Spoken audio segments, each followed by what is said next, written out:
Senate will come to order. The senators will please take their seats. Those persons not entitled to the privilege of the floor will please retire to the gallery.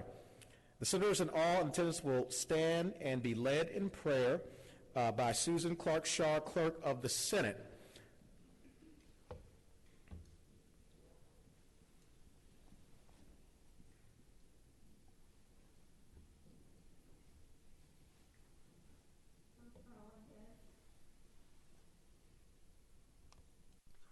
Great Creator, be with us today as we gather to do the business of the Commonwealth. Hold the members of the medical community in the palm of your hand as they unselfishly risk their lives for others. Please keep our first responders safe. Bless others toiling to get us through this pandemic. Grocery clerks, food suppliers, truckers, maintenance housekeeping staffs, teachers, and many more working behind the scenes. Grant researchers the knowledge and skill to quickly find a cure for this disease that has devastated so many lives around the world. Grant us strength, courage, peace, and kindness as we face this battle together. Amen. Everyone will please remain standing and be led in the Pledge of Allegiance to the flag of the United States of America by Chief Deputy Clerk of the Senate, Tara H. Perkinson. I pledge allegiance to the flag of the United States of America and to the republic for which it stands, one nation, under God, indivisible, with liberty and justice for all.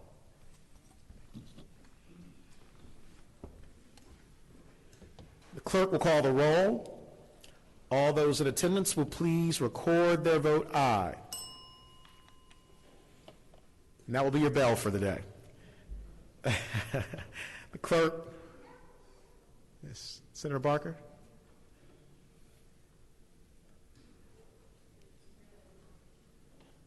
The clerk will close the roll. You have a quorum, Mr. President. Thank you, Madam Clerk. For March the 12th, 2020. Senator from Portsmouth, Senator Lucas, moves that the reading of the journal be waived. All in favor of waiving the reading of the journal will record their vote aye. Those opposed, no. Are the senators ready to vote? Have all the senators voted? Do any senators desire to change their vote? The clerk will close the roll. Some things never change. Ayes 33, noes 5. Ayes 33, noes 5. The reading of the journal is waived. The clerk will report any communication from the House of Delegates. We do not have any, sir. Thank you, Madam Clerk. The clerk will report any communication from the governor. We do not have any, sir. Thank you, Madam Clerk. At this time, Madam Clerk will have several announcements for the body. These are some facts that you'll need to be aware of today as we move through the process. When the vote opens, there will be a bell, as you heard, to signify that you can vote. Please start voting when the President states, "Are the senators ready to vote?" There will be a slight pause after each vote to verify that it has been recorded electronically. Your request to speak function on your voting machine will work as it usually does in the chamber. Please turn it off after you speak. Your microphone button is on your microphone, not on your voting machine. The microphone is sensitive and should catch your voice when you stand to speak. And the page button does not work. To maintain social distancing, we will not have printers available at the desk. We will not be printing votes to hand out to senators. You may access votes through your chamber calendar system. Hit refresh after a vote is taken, and a link will pop up next to the bill number and bill information. Click on the link to view the vote. If you have any problems, IT staff is scattered around the chamber. Again, we will not be printing bills. Your access to bills is on the legislative information system. and we will not be distributing and collecting yellow sheets from each of you. If you wish to submit a vote statement, please email it to Tara at tperkinson@senate.virginia.gov with the bill number, how you voted, and how you intended to vote.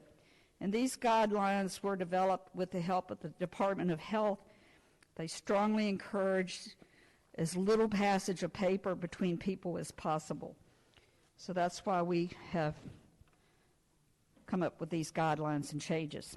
Thank you. Thank you, Madam Clerk. At this time, the clerk will call the calendar.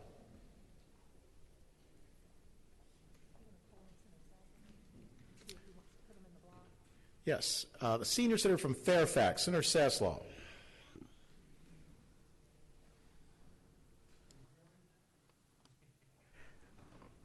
Hear me? Can hear you now. All right. Yes, Senator. Can you hear me now?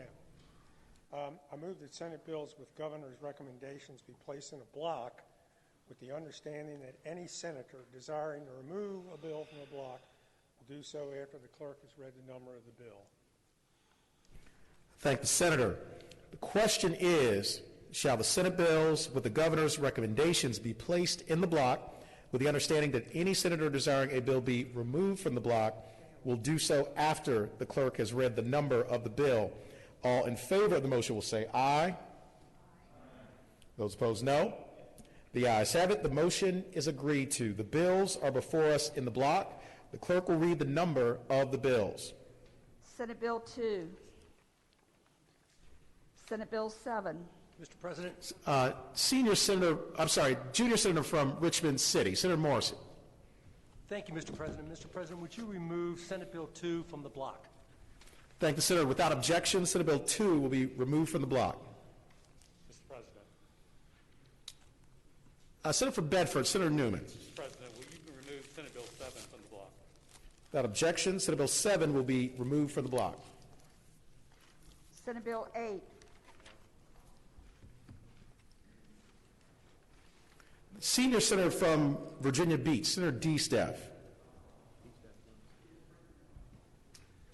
As you were, Mr. President, the last two bills I wanted removed from the block have already been removed. Thank the senator. Senate Bill 28. Senate Bill 31. Mr. President. Senator from Bedford, Senator Newman. Mr. President, with apologies, could Senate Bill 8 come out of the block? Without objection, Senate Bill 8 will be removed from the block.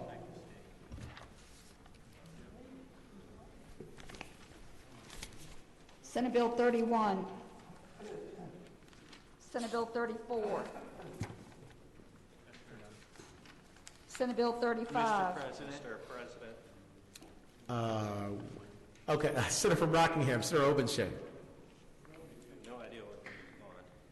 Could Senate Bill 34 come out of the block? Without objection, Senate Bill 34 will be removed from the block.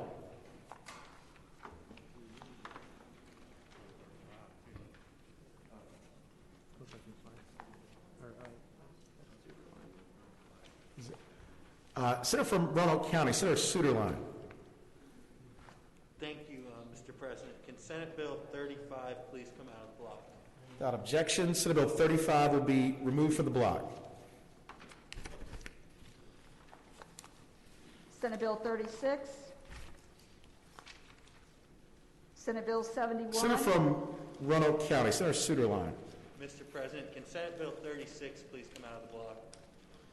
Without objection, Senate Bill 36 will be removed from the block. And before we proceed, I know we have a number of bills more to go. If all the senators wouldn't mind just ringing in, because I can see when you've rung in, and I don't want to miss any senators who want to pull something out of the block. So if you could just ring in, you can also stand up and wave your hand, but if you ring in, that'd be very helpful. Senate Bill 71. Senior Senator from Virginia Beach, Senator D-Staff. Mr. President, can Senate Bill 71 come out of the block? Without objection, Senate Bill 71 is removed from the block. Senate Bill 77. Senate Bill 182. Senator from Rockingham, Senator Obenshain. Senate Bill 182 come out of the block. Without objection, Senate Bill 182 will be removed from the block.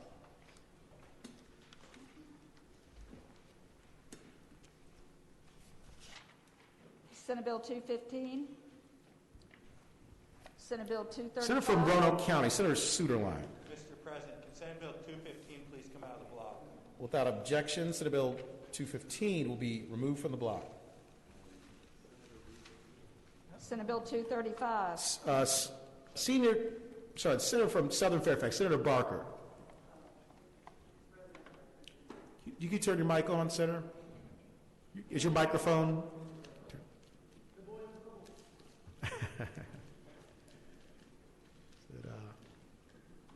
Is that working?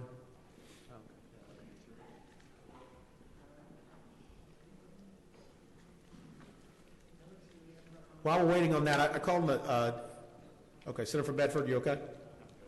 Okay. Mic's down. Mr. President, Senator from Bedford, Senator Newman. just a parliamentary inquiry. So just to be clear, 215 and 235 are out of the block. Is that right, sir? 215 is out of the block. I don't think there's been a motion for 235 unless, May I move that Senate Bill 235 be out of the block as well? without objection, Senate Bill 235 will be removed from the block.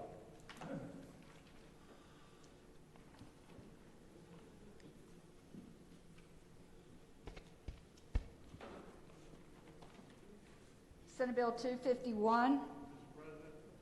Senator from Roanoke City, Senator Edwards. Without objection, Senate Bill 251 will be removed from the block. Senate Bill 281.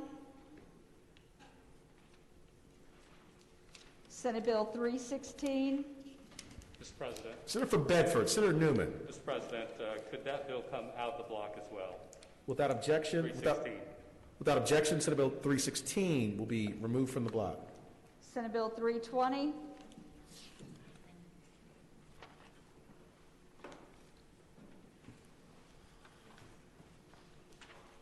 Senate Bill 356. Mr. President.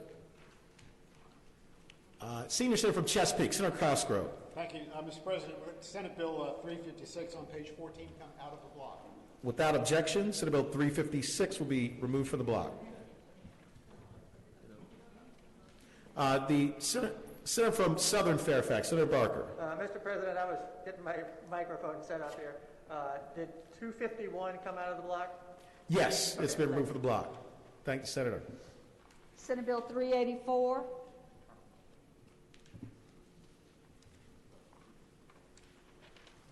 Mr. President, Senator from Roanoke County, Senator Suderline.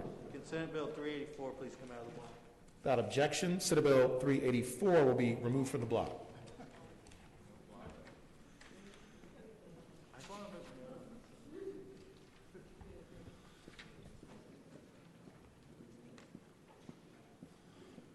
Senate Bill 406.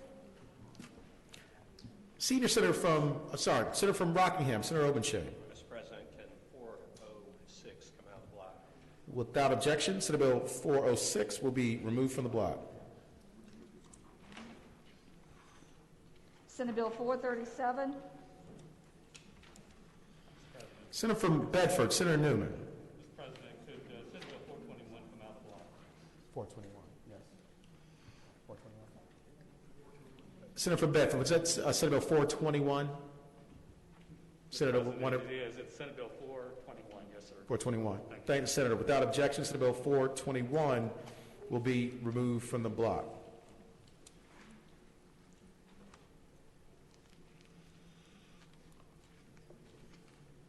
Senate Bill 479. Senior Senator from Virginia Beach, Senator D-Staff. Mr. President, can Senate Bill 479 be removed from the block? Without objection, Senate Bill 479 will be removed from the block.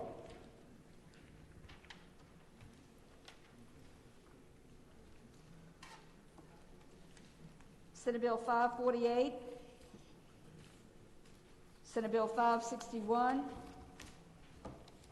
Senate Bill 588. Senate Bill 629. Senior Senator from Virginia Beach, Senator D-Staff. Can Senate Bill 588 be removed from the block?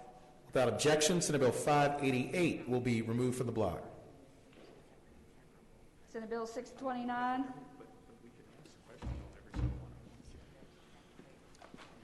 Senate Bill 717.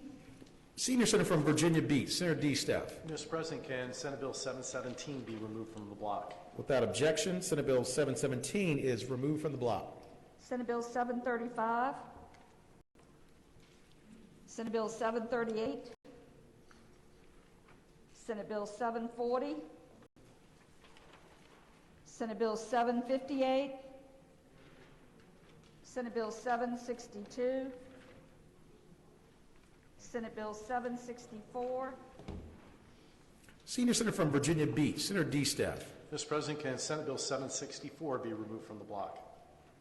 Without objection, Senate Bill 764 will be removed from the block. Senate Bill 793. Senate Bill 860. Senior Senator from Virginia Beach, Senator D. Steph. Mr. President, can Senate Bill 793 and Senate Bill 860 be removed from the block? Without objection, Senate Bill 793 and Senate Bill 860 are removed from the block. Senate Bill 861. Mr. President. Senator from Williamsburg, Senator Mason. Thank you, Mr. President. Mr. President, could Senate Bill 861 be removed from the block? Without objection, Senate Bill 861 is removed from the block. Senate Bill 883. Senator from Roanoke County, Senator Suderline. Thank you, Mr. President. Can Senate Bill 883 please come out of the block? Without objection, Senate Bill 883 is removed from the block. Mr. President. Senator from Henrico, Senator Donovan. Thank you, Mr. President. Can Senate Bill 548 and Senate Bill 561 also be removed from the block? Do you have page numbers?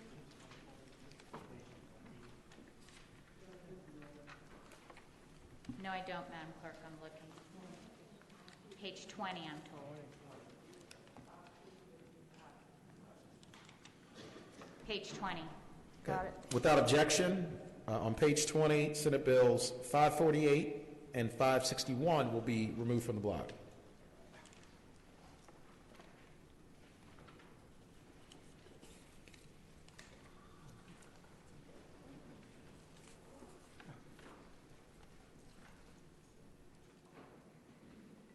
Senate Bill 899, 890. Senate Bill 891. Senior Senator from Virginia Beach, Senator D. Steph. Mr. President, can Senate Bill 891 be removed from the block? Without objection, Senate Bill 891 is removed from the block. Senator from Roanoke County, Senator Suderline. Thank you, Mr. President. Can Senate Bill 890 also come out of the block on page 28? Without objection, Senate Bill 890 will be removed from the block.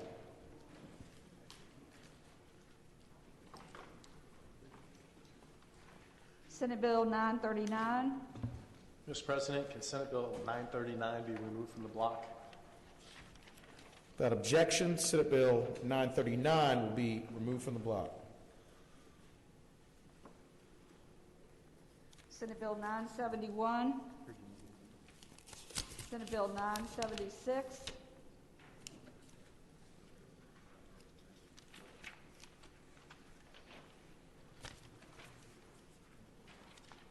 Senate Bill 998. Senate Bill 1027.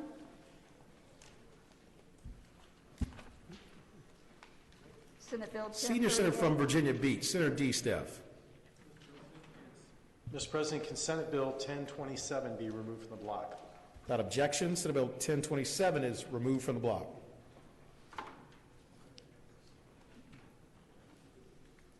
Senate Bill 1038. Senate Bill 1071. Senator from Roanoke County, Senator Suderline. Thank you, Mr. President. Can Senate Bill 1038 please come out of the block? Without objection, Senate Bill 1038 is removed from the block.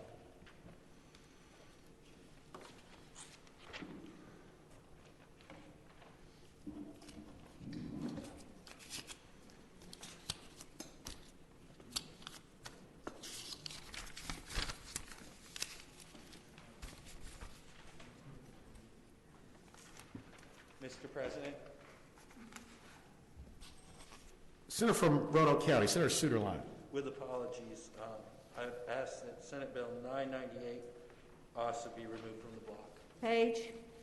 34. I'm sorry. Page 34. Page 34, now Senate Bill 998. Yes, sir.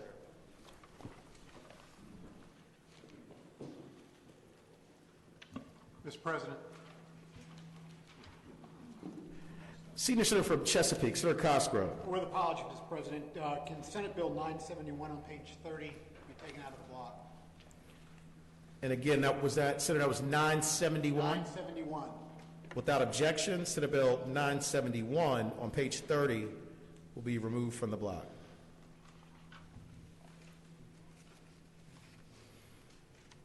Do any other senators wish to remove any bills from the block?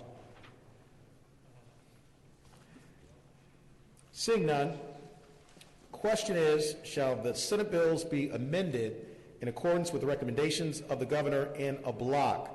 That is all bills except for the following: 2, 7, 8, 34, 35, 36, 71, 182, 215, 235, 251, 316, 356, 384, 406, 421, 479, 588, 548, 561, 717, 764, 793, 860, 861, 883, 891, 890, 939,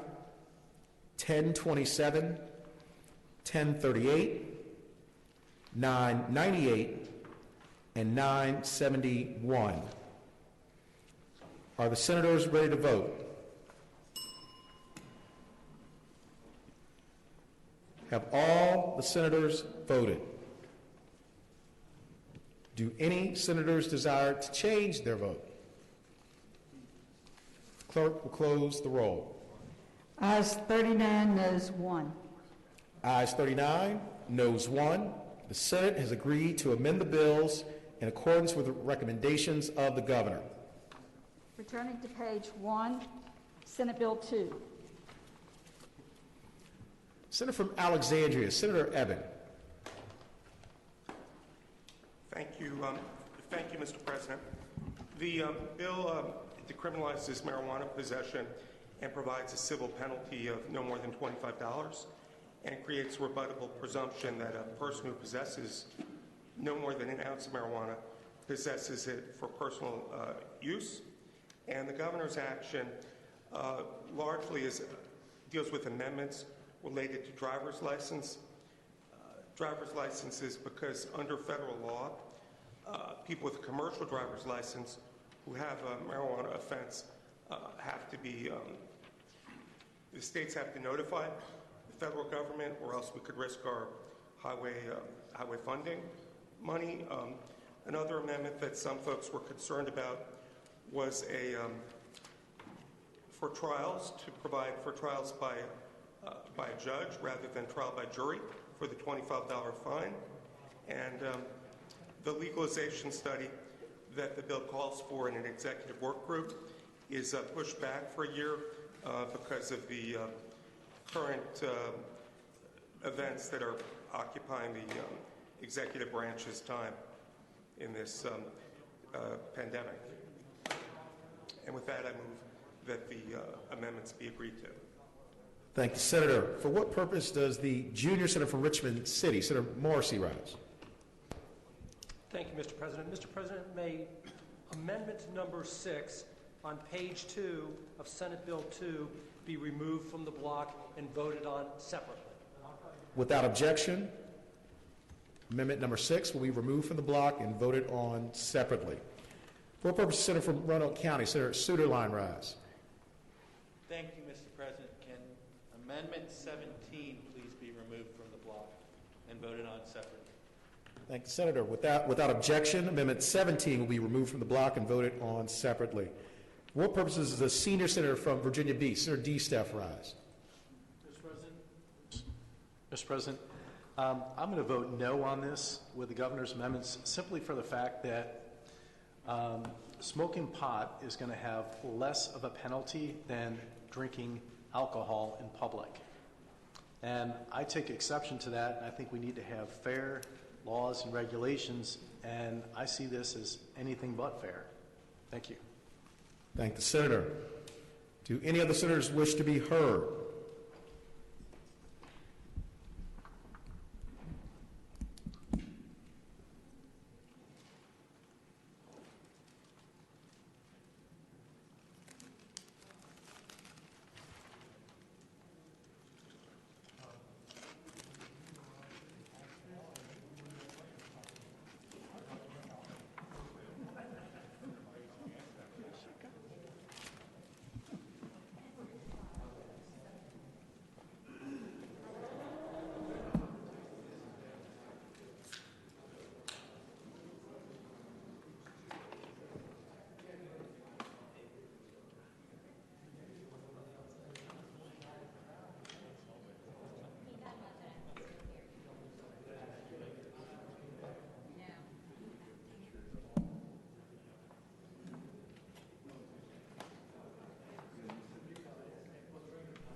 Okay, now just to make sure we're all on the same page, we are considering now Senate Bill 2 and the governor's amendments. There have been 2 amendments that have been pulled out of the block that will be voted on separately.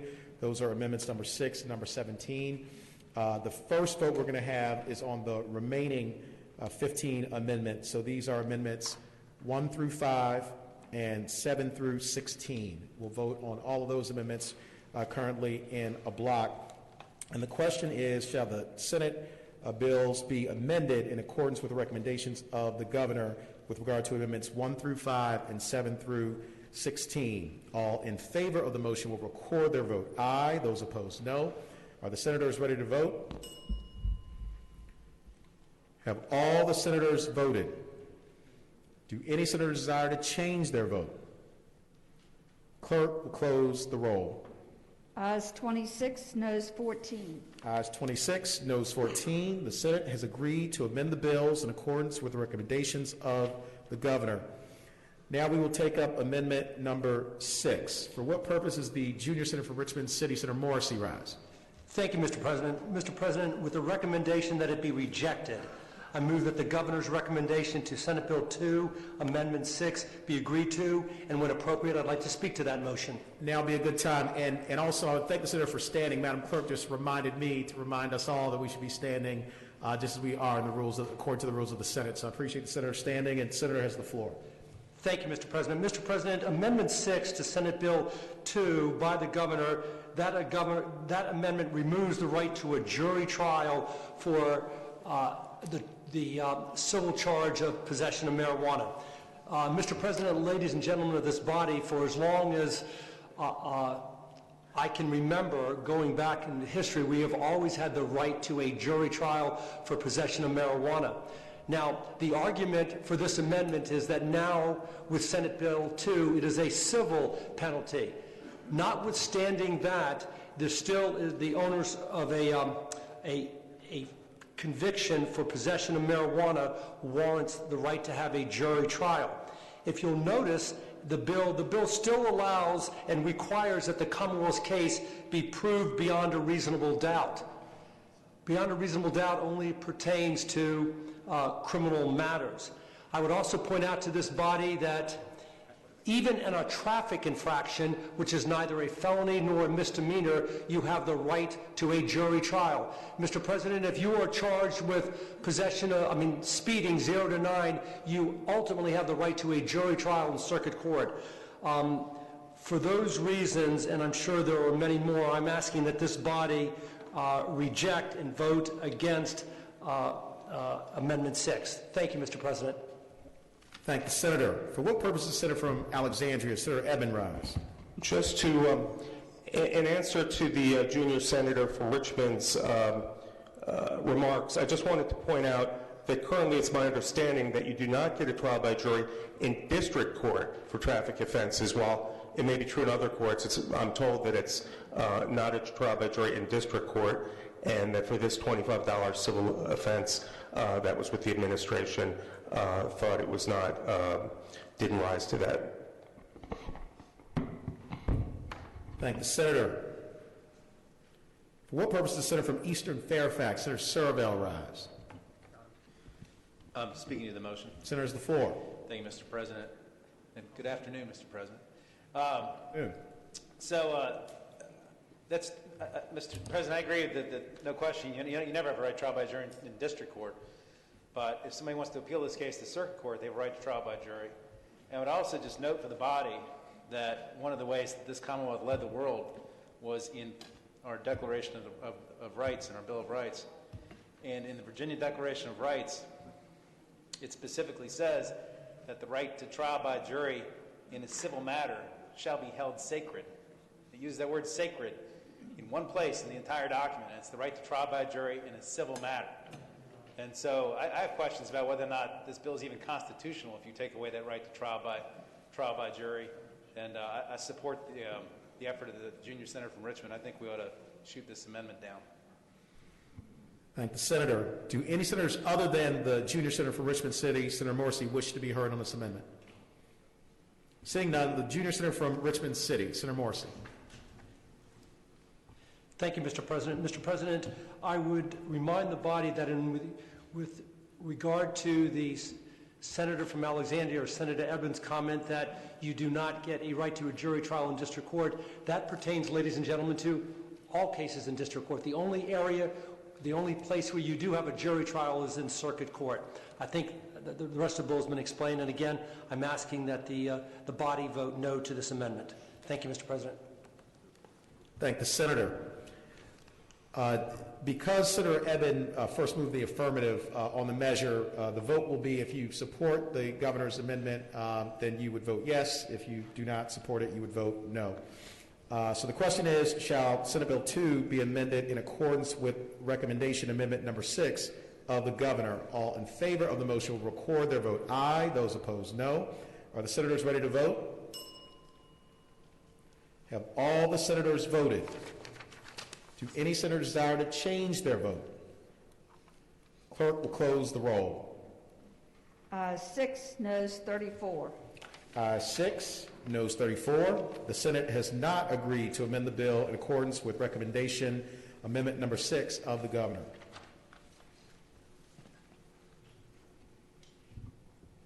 Senior Senator from Madam Clerk? Amendment 17? Yes. Who would like to speak to Amendment 17? The Senior Senator from Richmond City, Senator McClellan. Thank you, Mr. President. I'm not the one that pulled this out, but I would, with the recommendation that it be rejected, I move that the governor's amendment number 17 be agreed to. And speaking to that, Senator has the floor. Thank you, Mr. President. What this amendment does is changes the due date for a report from a joint working group that was put together in one of the enactment clauses from November 30th, 2020 to November 30th, 2021. The problem with that is we already passed Senate Joint Resolution 67 that requires JLARC to study marijuana legalization and required JLARC to coordinate with any working group established by the General Assembly. That JLARC study is due December 1st, 2020, has not been changed, and I have not been contacted by JLARC with any indication they cannot meet that deadline. And so it doesn't make sense to have JLARC to study something and have a report by December 1st, but give this working group a full year when we can take action on JLARC's study and this study next session. And for those reasons, I ask that amendment number 17 be rejected. Thank the Senator. Do any other senators wish to be heard regarding amendment number 17? Seeing none, and with the recommendation that it be rejected, the question is, shall the Senate bill be amended in accordance with the governor's recommendation pursuant to amendment number 17? All in favor of the motion will record their vote aye. Those opposed, no. Are the senators ready to vote? Have all the senators voted? Do any senator desire to change their vote? The clerk will close the roll. Ayes 5, noes 35. Ayes 5, noes 35. The Senate has not agreed to amend the bill in accordance with the recommendation of the governor pursuant to amendment number 17. Senate Bill 7. Senior Senator from Fairfax, Senator Sasslaw. Yes, this is the minimum wage bill, and it was due to go into effect next January 1st.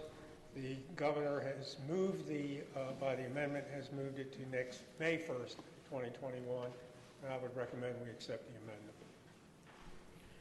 Thank you, Senator. For what purpose is the Senator from Bedford, Senator Newman, rise? Mr. President, speaking to the motion. Senator, the floor. Mr. President, I would hope that we would reject the motion, and I'm going to give you the rationale as to why. Mr. President, the governor has done much to help protect the Commonwealth and do what he can to help us. The governor erred here, and I think he erred in a major way. He had an opportunity with this bill to make major changes to the bill, given the condition that the Commonwealth is in today, to treat regions differently, to give substantial delay in the bill, or do other items. Instead, what we got with this amendment is we got an amendment that basically delays for 5 months.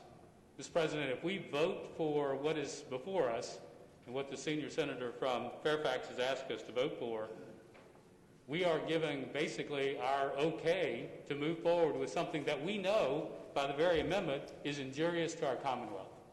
Mr. President, I'm not going to bore this group with information about how bad businesses are right now, but they are in trouble. They are in trouble all over Virginia. They're in trouble in Northern Virginia. They're in trouble in my part of Virginia, and there's going to be many, many failures. We have large companies in our area that may very well not make it. Yet we have bills here that are injurious to business at just that time. And May, Mr. President, is not going to make the difference between then and January as far as these bills go. Mr. President, I know that there is some desire to give some relief in a couple of months, but we're not going to be out of this in a couple of months. I think we're going to see with our budget, as soon as we have a chance to see it, hopefully we'll see it today, to see that our budget may start at $3 billion, but I predict, and others may predict, that we're going to be down here a number of the times, even in addition to the unallotments. Mr. President, I think that this is particularly tough policy today. I know that a large number of the members of this body asked the governor to put a reenactment clause on this bill. That was the right thing to do. The only option that we have now is for us to send this back, to have the governor give an opportunity to see what 2 more weeks of this economic decline is going to look like, and make that good decision I think he could make today if we act appropriately, which is to veto this bill and then to move on. Mr. President, I hope that we would reject the amendment and give our businesses the opportunity to get through this before we impose this additional burden on them. Thank you. Thank the Senator. For what purpose is the Senator from James City County, Senator Norman, rise? Thank you, Mr. President. I rise to associate myself with the remarks of the Senator from Bedford, Senator Newman, and a little different perspective. Delaying this 6 months is not going to comport with the financial pressures that are going to be placed on many industries. I was interested that as I was coming to Richmond today, I was participating in a respected corporate bank board meeting, and there was a great deal of discussion about the impact of the PPP and the SBA loans. But the reoccurring theme was that Virginia and the national economy is not going to be out of this financially stressful situation in 6 months. If we get a little more parochial, a number of us live in jurisdictions where the hospitality industry is a critical economic driver. And I would say to you, Mr. President, that it is not just the historic Triangle and Southampton roads, that there's a tremendous presence of the hospitality industry in Northern Virginia. Many of these hospitality venues rely heavily, if not exclusively, on generating revenues during the spring, where Easter falls, high schools and colleges are on spring vacation, and the second season is very obvious, and that, in fact, is the summer season. And what you find is that the members in the hospitality industry are generating most of their revenue in those two seasons, and that they sequester or husband those revenues to get through what we refer to in the historic triangle as the dark times. There is absolutely no question that these areas in the hospitality industry are not going to be able to gather the revenues to get them through January, February, and March. And it is interesting when you look at the PPP and the SBA loans, they are not going to provide that relief during January, February, and March. And I would say, Mr. President, that this is a policy issue. It is not a partisan issue. And I would say, Mr. President, that I would hope that we would defeat this amendment so that the governor will have an opportunity to reflect on the decision that he made, perhaps not being fully informed at the time that he did this back on, see what day it was, March the 7th, shortly thereafter. I think it is imperative that we look at the Commonwealth's economy as a whole, and this is just untimely, and I think that better business decisions can be made on reflection. Thank the senator. For what purpose is the senior senator from Virginia Beach, Senator D. Steph rise? Mr. President, summer carries the resort area in our businesses through the winter. When we miss a summer, that only makes it detrimental from the previous winter through the next winter. So for us, this impact is an 18-month impact, Mr. President. And I'd like to associate my comments with the senator from Bedford and the senator from James City County. Mr. President, the governor had an opportunity to be sympathetic to our businesses, those who have cyclical businesses and that need those strong summer months to carry for the rest of the year. And Mr. President, we've not had that this year. We're not going to get that this year, Mr. President. Instead, what I see is the screws tightening down on these businesses. A lot of these businesses, like some of our hotels, they don't have a bank carrying their loan. They have insurance companies or insurance funds. They have retirement funds. Those retirement funds and those insurance companies that carry their debt are not going to be sympathetic. They're not going to give them a pass for a month or 2 months or 3 months, let alone the 18 months that the impact is going to hit these businesses, Mr. President. And Mr. President, instead of being sympathetic to these businesses in their worst time, we're tightening the screws. And instead of seeing our restaurants reopen, they're going to remain closed. Instead of seeing our hotels reopen, we're going to see them up for sale. Mr. President, that is not what this Commonwealth needs. And I hope we would veto this bill, Mr. President. Thank you very much. Thank the senator. For what purpose, Senator from Arlington, Senator Favola rise? Thank you, Mr. President. I'm speaking in favor of the governor's amendment. Thank the senator. I don't know if your mic is on, Senator. I want to make sure we can hear you. Is it on? It's on now, yes. Okay, great. Senator has the floor. Thank you, Mr. President. I think one of the elements of the equation that has not been addressed here in this debate has been the value of our workers. I mean, even in a bipartisan way, the stimulus package that passed provided $600 a week for those who are unemployed. If you calculate that, that actually assumes $15 an hour. There has been already a public acknowledgement that it's important to have a living wage. This is not a living wage, but it is a wage that will allow workers to get back on their feet. There's also an incredible economic domino effect when workers do have some money in their pockets. In fact, debt might be paid off. Other expenses that were deferred might be addressed. This is not a draconian measure. This is a common sense measure. I ask the body to support the governor's amendment. We're all in this together, and it's just not right to leave our workers out. Mr. President. Thank the senator. Would the gentlelady yield for a question? Will Senator from Arlington yield for a question? Yes, I will yield. Senator yield. Senator has the floor. Mr. President, I appreciate the gentlelady's thoughts on this, but Mr. President, I'd ask the gentlelady that if this is so good, then why are we delaying? In other words, why are we standing up on the floor saying, in general, we have to vote for this amendment if it is all going to be good, it's all fine? In other words, if we reject the amendment, then it would go into effect even earlier. I mean, so I guess the question is maybe help me understand the logic of supporting a delay. Is it because it is injurious to business? Senator has the floor. Thank you, Mr. President.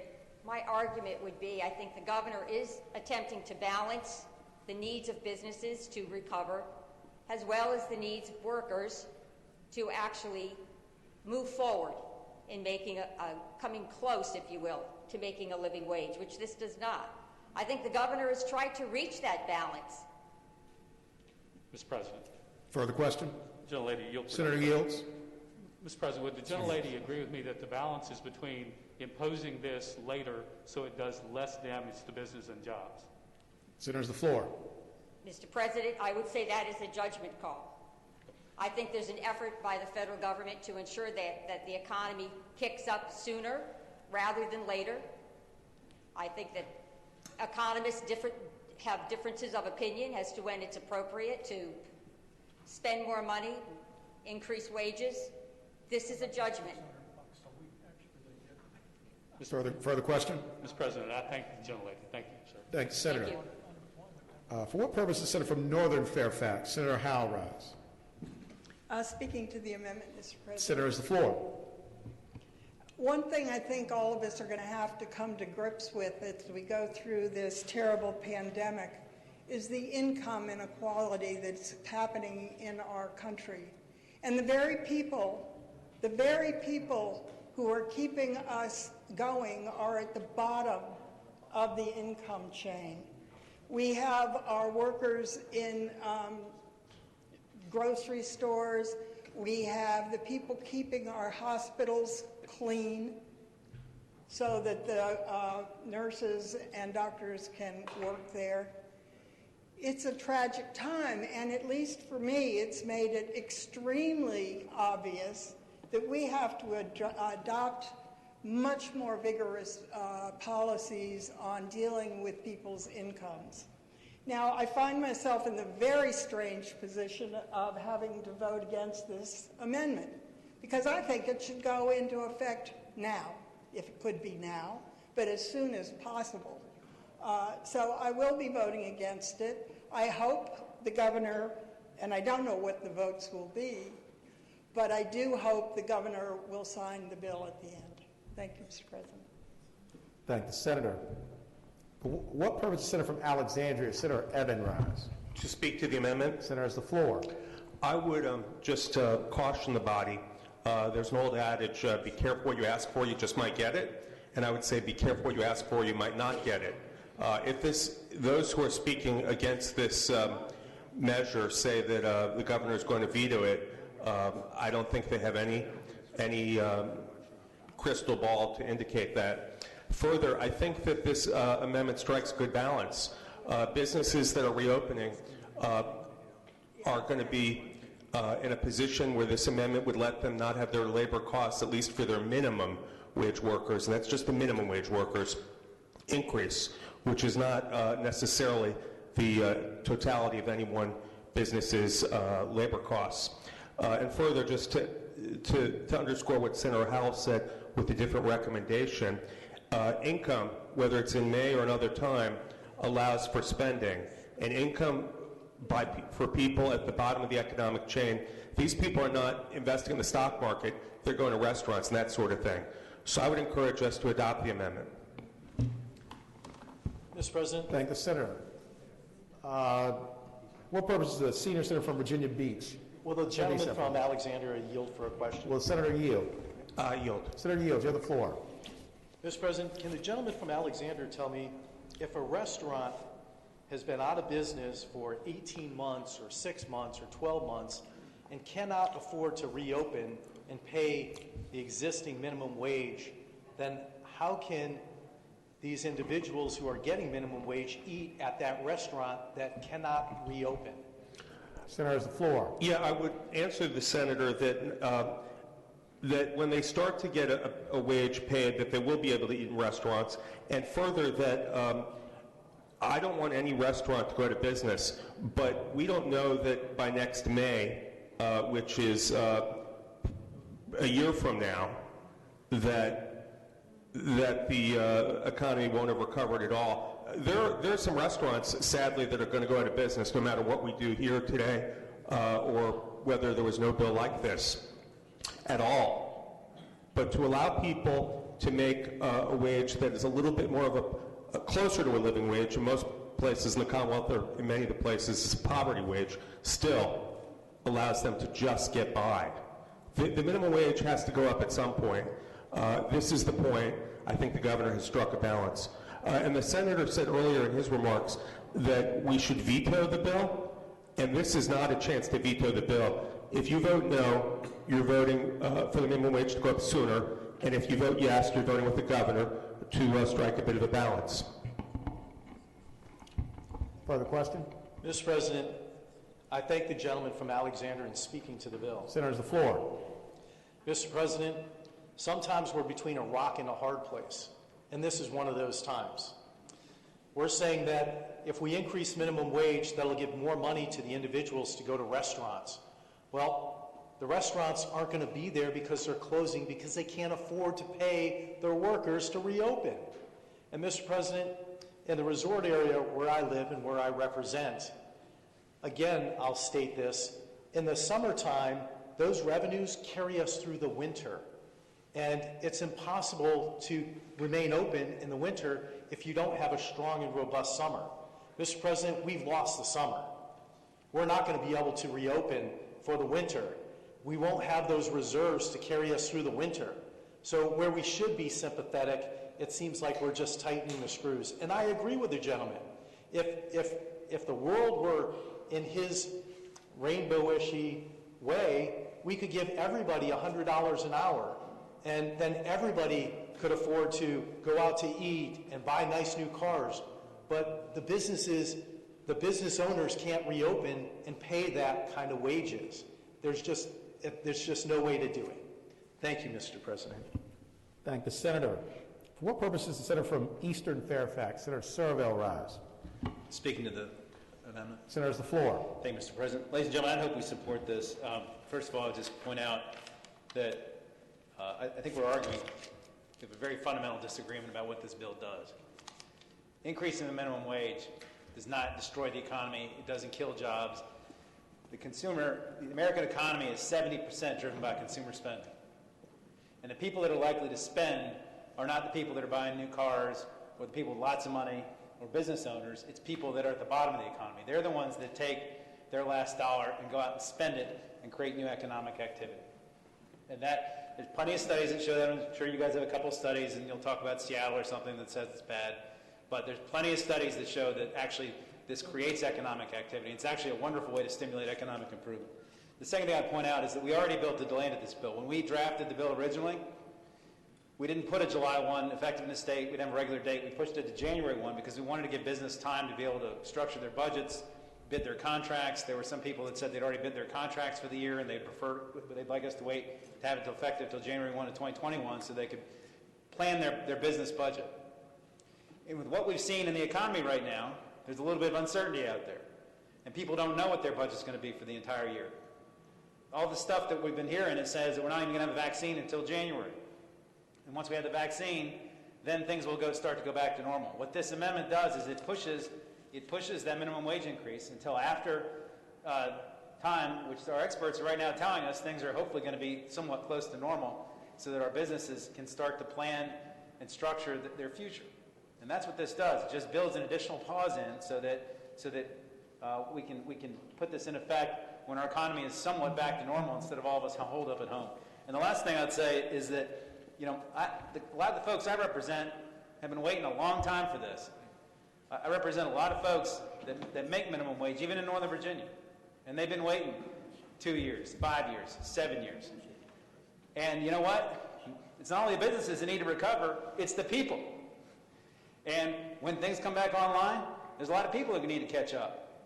And an increased minimum wage will help them catch up, and it'll help everybody. I think a rising tide lifts all boats, and we need to, I think this approach is a measured way to structure this new policy, and I think we ought to we ought to pass the amendment and give our constituents this relief they need. Thank the senator. For what purpose is the senior senator from Chesterfield, Senator Chase, rise? Thank you, Mr. President. I rise to speak against this bill. Senator, has the floor. Mr. President, our businesses are collectively on the Titanic right now, and they've hit a huge iceberg. And so the question is right now, is the General Assembly going to throw them a life raft or an anvil? If you vote no, you're giving the people, the business owners, a life raft. If you vote yes, you're throwing them an anvil and a certain fate. Thank you, Mr. President. Thank the senator. For what purpose is the senator from Rockingham, Senator Obenshain, rise? Mr. President, I rise to speak to the bill. Senator, has the floor. Mr. President, I've heard a couple of things that I just want to clarify. First of all, Senator from Alexandria, mid-bite, I appreciate the instruction about what the effect of a yes vote versus a no vote is going to do, but I also want to tell you my view is a little bit different about what a yes vote and a no vote is going to do. Senator from Alexandria says that a yes vote for this is going to be good for business. Well, I beg to differ. I think this whole bill is bad for business, and I think some of the questions and answers demonstrates that it's going to hurt. It's going to be bad for business. It's going to hurt, particularly given the economic conditions. What a no vote is going to do is going to kick this back to the governor. Now, if we vote yes, it goes into effect. It goes into effect. Minimum wage is going to go up across the state automatically as a result of this vote. What businesses across the state asked the governor to do was something very different. They asked the governor to veto this bill, or at a minimum to add a reenactment clause so that we can wait and see what the real fallout is from this epidemic and come back in January and reflect on the basis of actual data as to whether this makes sense for Virginia or not. So voting no on this amendment keeps this issue alive. It sends it back to the governor, and the governor has one more chance to do what's right, not just for businesses, but for workers, people who want to work to support their families across Virginia. More realistically, this isn't going to affect the people who are supporting their families. What it's going to do is provide opportunities for people who are entering the workforce. And those opportunities are going to be reduced as a result of the pandemic, but they're going to be further reduced by this bill going into effect. And the second thing I want to mention is I appreciate the comments from the senator from Eastern Fairfax. Senator from Eastern Fairfax says, look, we've got studies.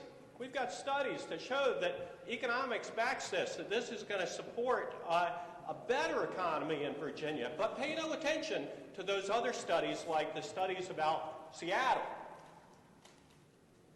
You know, that's like, reminds me of the Wizard of Oz. Pay no attention to the man behind the curtain.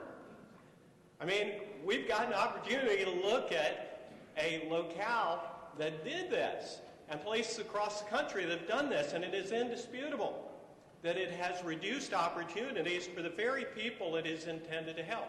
So I would urge the members to vote no on this, not because we want the minimum wage to go up sooner, but because we want the governor to do the right thing for Virginians, for Virginia businesses, and to give us another opportunity to come back in January and look at this on the basis of what is actually going on in Virginia, rather than speculating about what the effect of this bill and the pandemic and economic fallout over the next few months is going to be. So I would urge you, vote no and allow the governor one more opportunity to do the right thing for people in Virginia.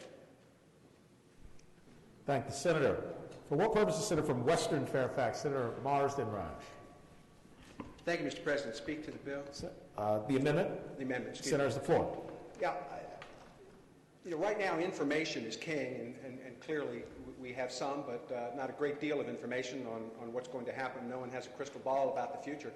But unless I'm missing something, this takes the bill, the effective date of the bill, from January 1 before we go into session. So when we go into session, this would be in force. And it moves it to May so that we'll have a General Assembly session in between that if the evidence is compelling, then maybe our decision on, for myself might be different. But it does bring us into a situation where we'll have a General Assembly session to decide this, and maybe May isn't the date. Nothing will stop us from making a different decision, but let's not put the minimum wage into effect on January 1 until we've had a chance to look at it, and then we'll put it in on May 21st or May 1st if we still think that's good. So I think it really, the issues that the gentleman from Bedford brings up, I think it's an argument in his favor to move it to May 21st so that we will have a chance to take a look at this thing. Thank you, Mr. President. Thank the senator. For what purpose the senator from Roanoke County, Senator Suderland Rise? Mr. President, briefly to speak to the amendment. Senator has the floor. Thank you, Mr. President. Most everything that I want to say has been said, but I just wanted to address something that was just remarked. I do not believe that if this goes into effect, that there will be the political will, no matter what happens, to get 80% for an emergency clause repealing this going into effect on May 1st. So I think that that is not a realistic suggestion. I do not believe that there would be the political will to do that. Thank you, Mr. President. I urge rejection of the amendment. Thank the senator. Do any senators other than the senior senator from Fairfax, Senator Sasslaw, wish to be heard regarding the amendment? Seeing none, the senior senator from Fairfax, Senator Sasslaw. Mr. President, I've been around here quite a while, as everybody knows. I got to tell you, I've heard some things that have defied logic, so never like this. First off, the hotels in Virginia Beach aren't in trouble because of Saslaw's bill. You need to understand that. They're there because of a national situation, not Senate Bill 7. Now, and that could go the same for any other industry. Quite frankly, I find it hard to believe that we got people in here who don't think somebody working full-time in any job shouldn't earn at least $19,600 a year. There's no one in here. No one in here would work for that wage. No one. And currently, if they're working remember, we're getting 18,000 a year, so we are. We've been complaining about it. But let me just tell you this. At $7.25 an hour, they're making a little over $14,000 a year. And businesses aren't in trouble because of that. Quite frankly, I'd be embarrassed to pay anybody $7.25 or even $9 an hour. And it was the business community that asked for the extension on this, and some local governments. And this is what the governor did. Now, you never know what will happen, but more than likely there's going to be more pressure on the governor to sign this bill than there will be to veto it. Trust me. So I would hope that, and keep in mind, it doesn't go into effect. It's only a 4-month delay. So if and when these businesses get up and running sometime this year, come January, if this amendment's accepted, they'll be paying $7.25 an hour. 4 months later, it'd be a 30% pay increase, approximately. They go to $9.50.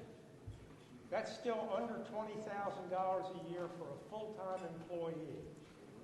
And, we ought to think about that. How do you live? How do you expect to live on income in this state under $20,000 a year. Even in some of the more poor regions of the state, the median income is still about close to $30,000 a year. And you're asking these people to live on half of that. You're asking them to live on half of it. And I think that's just totally unfair. So I would hope that, you gamble it either way, but I would hope that you all would support the amendment. I just got a phone call from retail merchants yesterday asking to please support this amendment, the retail merchants. Okay? So anyway, that's, I would hope that we would vote for the amendment, Mr. President. Thank the Senator. For what purpose is the Senator from Henrico, Senator Donovan, rise? Thank you, Mr. President. Speak to the amendment. Senator, has the floor. Mr. President, I just felt compelled. I had not intended to speak, but when we fell back to a conversation about the principles at hand here, I want to point out that I think there's two different principled approaches to solving this problem. I want nobody working for $19,000 a year. I just don't think the government should be deciding. I think that we have market forces we have never seen prior to this elective slowdown that was forced with coronavirus.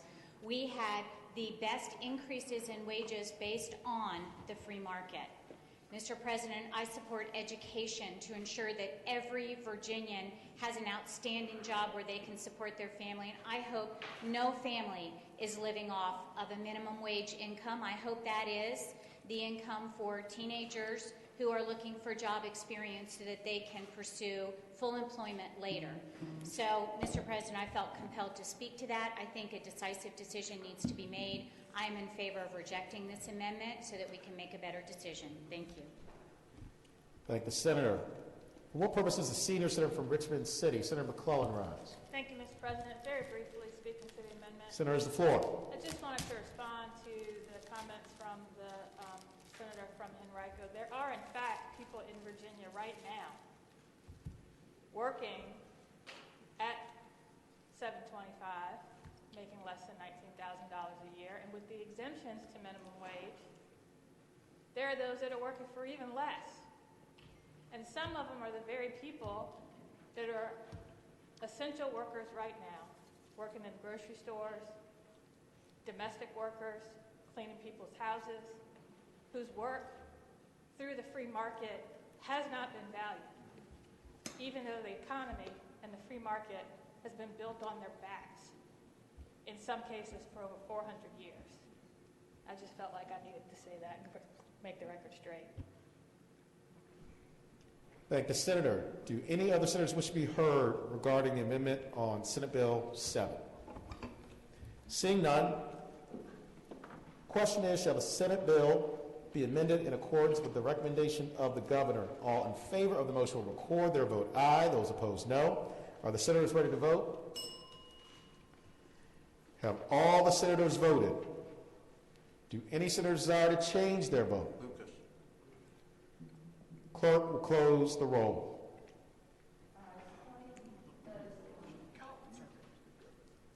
Ayes 20, noes 20.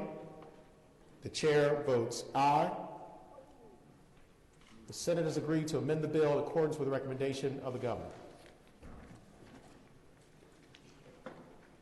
Senate Bill 8.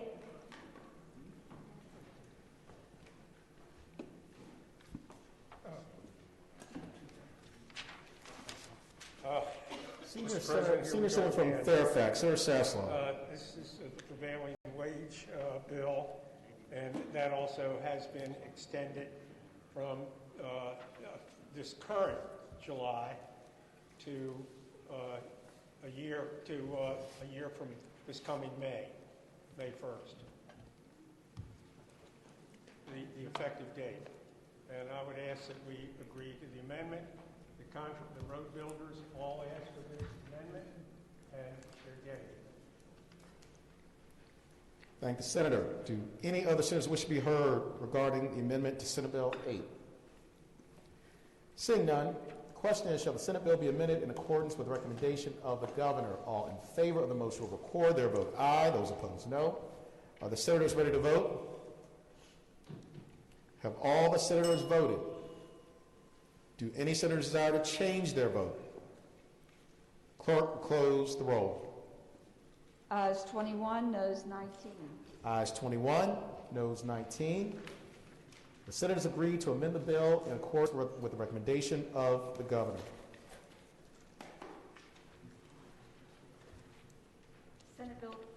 Senate Bill 34.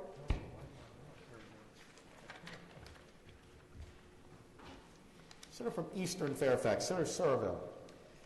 Thank you, Mr. President. I move that we adopt the governor's amendments and speak to that motion. Senators, the floor. Thank you, Mr. President. Ladies and gentlemen, I'm going to take this in 3 chunks because the bill basically does, or the amendments basically do 3 things. First of all, amendments 5 and 6. Numbers 5 and 6 basically make the rear of these privilege cards identical to existing limited duration limited duration driver's licenses that we have. For example, people that are here on certain kinds of visas. So if you look at the back of the card, if anybody wants to see it, I have the language, but it'll say on the back, license for limited duration on the back side of the license, instead of the current language in the bill, which is the not valid for voting or public benefit purposes. So it makes them the same. That's what numbers 5 and 6 do. Amendments 1 through 4 and 8 through 15. That basically takes care of an inadvertent mistake that was made in the privacy language. The bill that passed would make it so that if the police department put out a call for, like, for example, all white vans in Northern Virginia, licensed in titled in Northern Virginia, they would not be able to produce a record for somebody who had a temporary privilege card. This gets rid of that, so that it makes it clear if they put out a request for all white vans in Northern Virginia, they can respond with privilege card holders who have white vans. So that's a public safety issue that was cleaned up. And then the last set of amendments is amendment number 7. And that just makes it clear that, as it is with other types of DMV credentials, where you have to show additional documentation to renew, that you don't have to show that additional documentation every time you renew. So you only have to bring in your proof of insurance and your tax return when you initially apply for a temporary privilege card, but not on every renewal. And that's what amendment number 7 does. Again, I would hope we'd adopt the amendments. Thank the senator. Do any other senators wish to be heard regarding the governor's amendments to Senate Bill 34? Seeing none, question is, shall the Senate bill be amended in accordance with the recommendation of the governor? All in favor of the motion will record their vote aye. Those opposed, no. Are the senators ready to vote? Have all the senators voted? Do any senators desire to change their vote? Clerk will close the roll.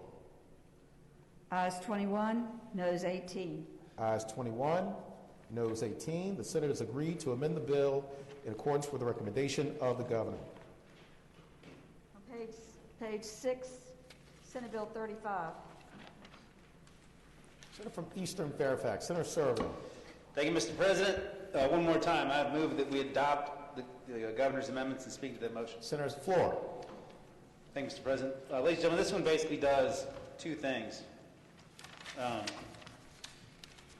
Let's see. The First Amendment recommendation number 1 just makes it clear that a locality can regulate firearms in any parks that they not only own but also own or operate. So there's some parks that some localities don't actually own the land, but they operate the land, or operate the park, but maybe lease the land from somebody, and so it just cleans up that.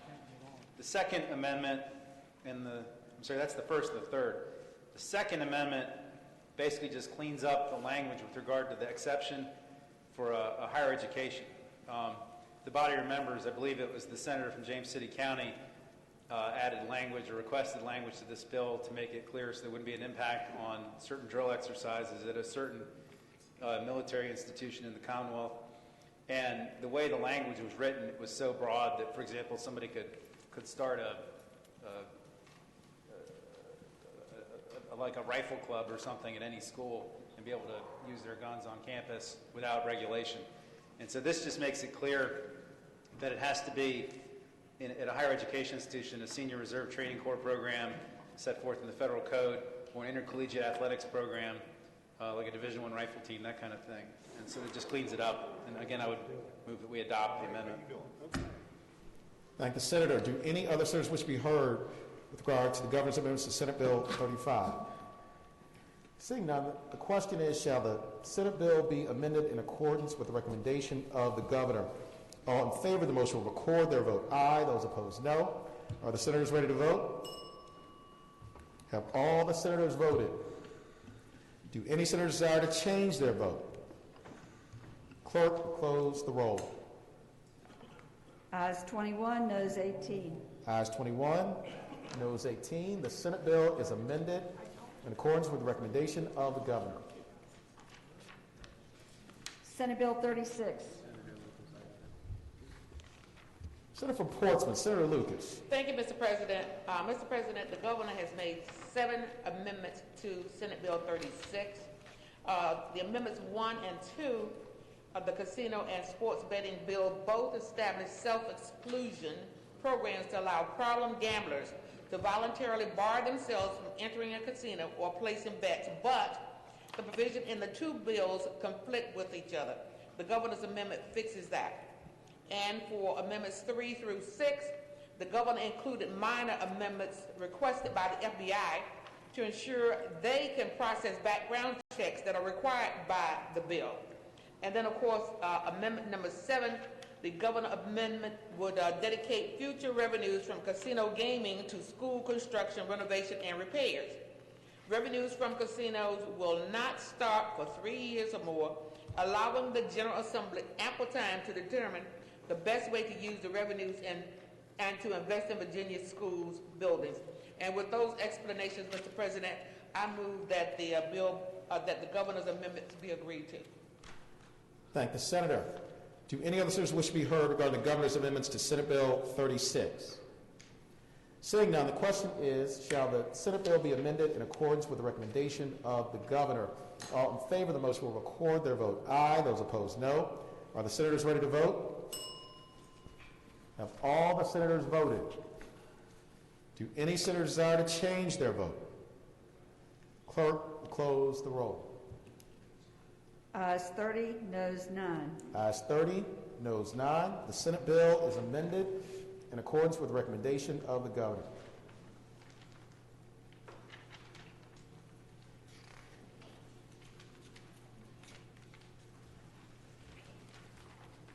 On page 8, Senate Bill 71. Senator from Portsmouth, Senator Lucas.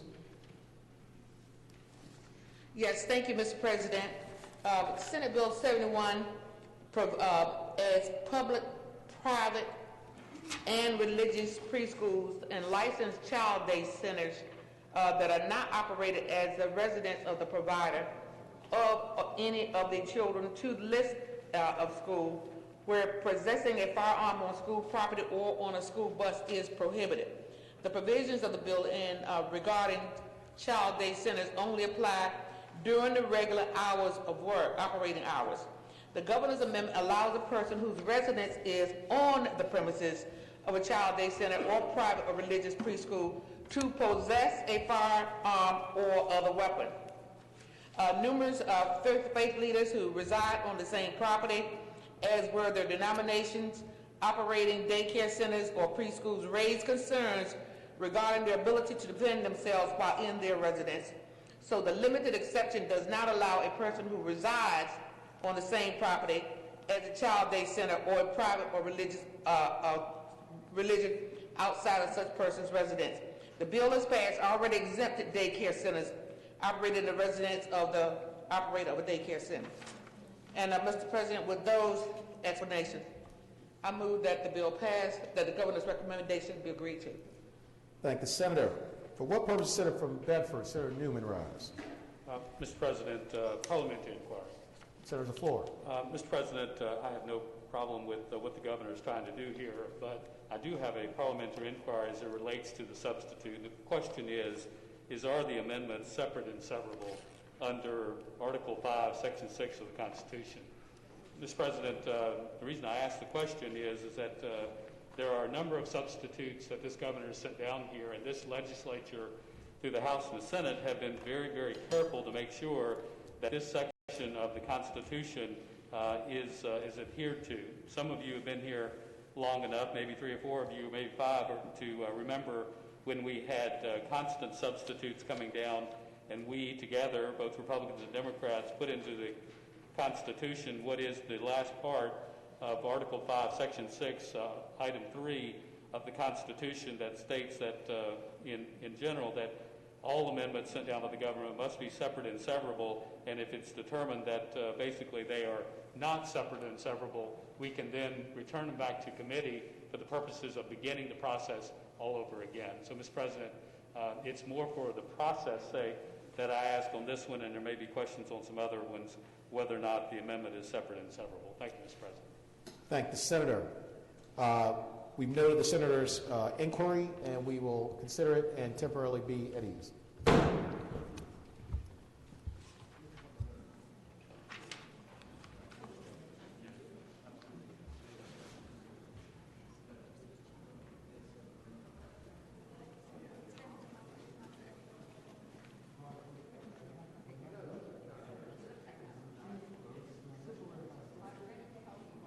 Didn't they reject it, the remote voting?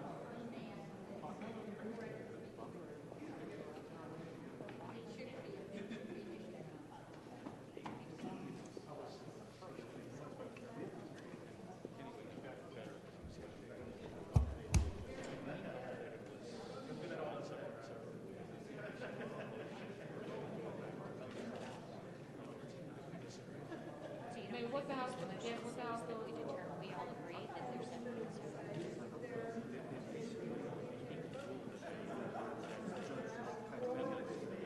Oh my God, the roll call.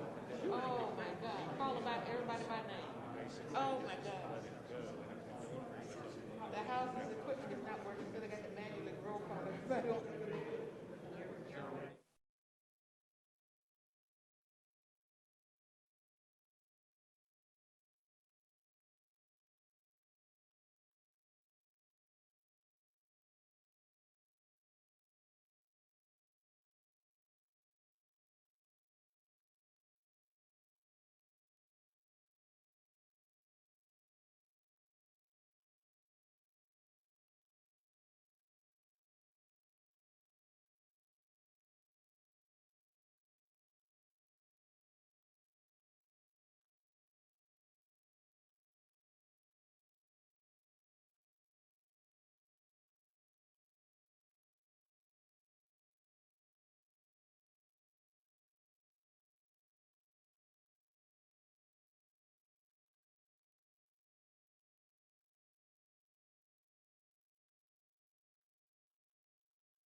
retire to the gallery.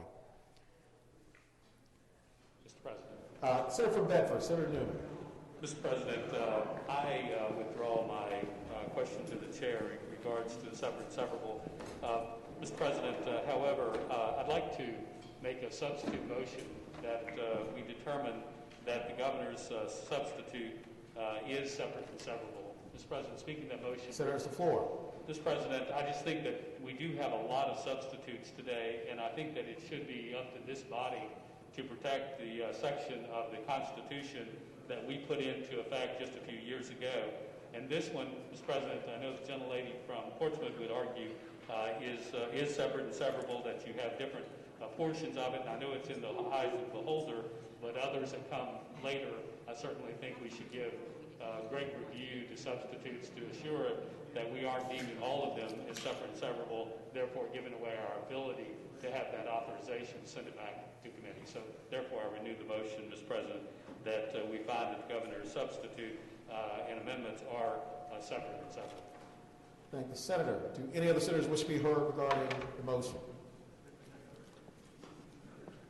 Okay, and just before we take the vote, to be sure we're clear, with Senator Newman's motion, it is with regard to Article 5, Section 6 of the Constitution, and he has made a motion to determine whether or not the governor's amendments are specific and severable. If you vote yes, that they are specific and severable, then we will proceed to vote on the amendments themselves. If the majority votes no, that they are not specific and severable, then they're not in compliance with the Constitution, and the bill will go back to committee. So a no vote will send it back to committee. A yes vote, we proceed to vote on the amendments. Okay? So again, the question is, shall the Senate determine that the governor's recommendation is specific and severable? All in favor of determining that the governor's recommendation is specific and severable will record their vote aye. Those opposed, no. Are the senators ready to vote? Mr. President. Sorry, Senator from Franklin County, Senator, you got two senators. Senator from Franklin County, Senator Stanley, you okay? Senator from Northern Chesapeake, Senator Sproul. Everybody, is anybody? Okay. We are voting. Was there? I heard a few folks. Is everybody okay? We got 40 yes up there. We're good. That's pretty good. Clerk will close the roll. 39. Ayes 39, noes 1. He just changed it. Ayes 39, noes 1. The Senate rules the governor's recommendation is specific and severable. Senator from Portsmouth, Senator Lucas.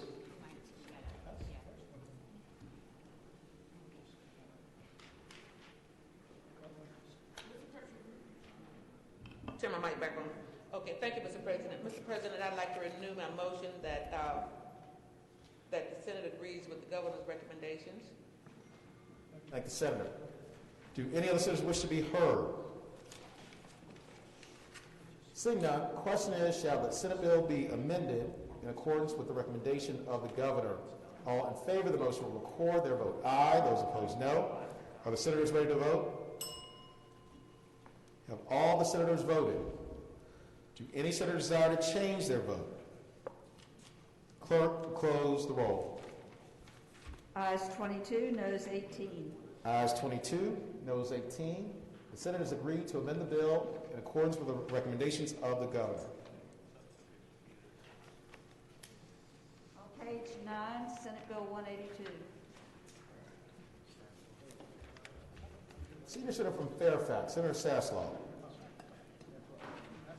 This is the bill that essentially repeals, Mr. President, the Comstock rule that we enacted in, I think it was 2012 or 2013. It allows for project labor agreements, and again, it's optional for state and now also local governments, and there's an option as to whether state or local governments want to use it or not. What this does is it pushes the date from this coming July 1st to May 1st, next May 1st, not this coming May 1st, 2021. That's it. That's the only change. Thank you, Senator. Do any other senators wish to be heard? Seeing none, question is, shall the Senate bill be amended in accordance with recommendations from the governor? All in favor of the motion will record their vote aye. Those opposed, no. Are the senators ready to vote? Have all the senators voted? Do any senators desire to change their vote? Clerk will close the roll. Ayes 21, noes 19. Ayes 21, noes 19. The bill is amended in accordance with the recommendation of the governor. Senate Bill 215. Page 10. Senator from Roanoke County, Senator Suderline.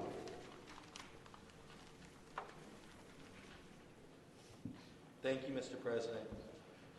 I would move pursuant to Article 5, Section 6 of the Constitution that the Senate determine the governor's recommendations are specific and severable, and speaking to that motion. Senators, the floor. Mr. President, I would ask, with the recommendation that motion I just made be rejected, I would ask the Senate to do that. What the governor did here was he changed the entire code section. It's problematic to what we were trying to do. There is other legislation that the governor is trying to conform it to, but they're different bills. And when we were discussing a possible amendment, I thought we were good. Instead of getting an amendment, I got the substitute that takes it to a different code section. So I asked that the Senate agree or reject agreement that it is separate and severable, specific and severable. Thank the Senator. Do any other senators wish to be heard regarding the motion? Seeing none, and just to make sure, again, we're on the same page, if you vote yes, then we will proceed to vote on the substitute with the governor's amendments. If the majority votes no, then the bill would go back to committee. So the question is, shall the Senate determine that the governor's recommendation is specific and severable? All in favor of the motion will record their vote aye. Those opposed, no. Are the senators ready to vote? Have all the senators voted? Do any senators desire to change their vote? Clerk will close the roll. Ayes 20, noes 19. Ayes 20, noes 19. The governor's recommendation is specific and severable. Mr. President. Senator from Roanoke County, Senator Suderline. Mr. President, with that action, I would ask that the amendment go by for the day. Any objection?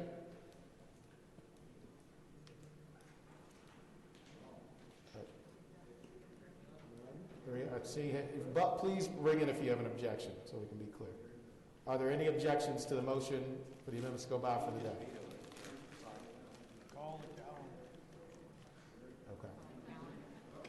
Okay, seeing no objections, the amendments will go by for the day. Thank you.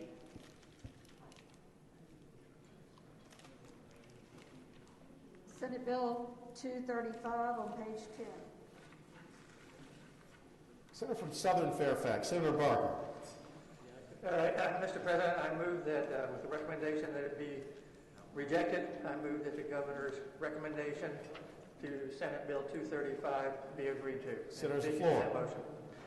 Mr. President and members of the Senate, what is proposed here is an amendment from the governor to put a reenactment clause that would be placed on the bill and would in effect mean that nothing would happen this year, and if it were enacted again next year, then and signed by the governor, it would become law. I, however, have no illusion whatsoever that the governor would sign the bill if it came back next year with the exact same language that is in there right now. There is no benefit that I see to adopting this reenactment clause to the bill, and I would say in addition that there's been plenty of opportunity to review the merits of this bill, the Association Health Plan bill. We had a bill last year proposed by the Senator from Henrico, Senator Donovan. A number of us worked on that bill. We got that passed, and in the end it was vetoed by the governor. Now there were some issues that were raised last year in review of that. So this year what we did was we addressed all the issues that we identified that the administration or others had raised in considering the bill last year. And what we did was in effect had a bill that is essentially completely compatible with the Affordable Care Act. So it has addressed the significant issues that were there last year, but yet what we see here is no action being taken to move forward on this. I met a couple of times, a few times with the governor and his staff, or just with his staff on things during the year, trying to be able to work through the process and get a bill that we could all support. We voted for this bill as well as a companion bill from the House, 40-0 in the Senate. And in the entire House of Delegates, there were only 3 votes against the bill.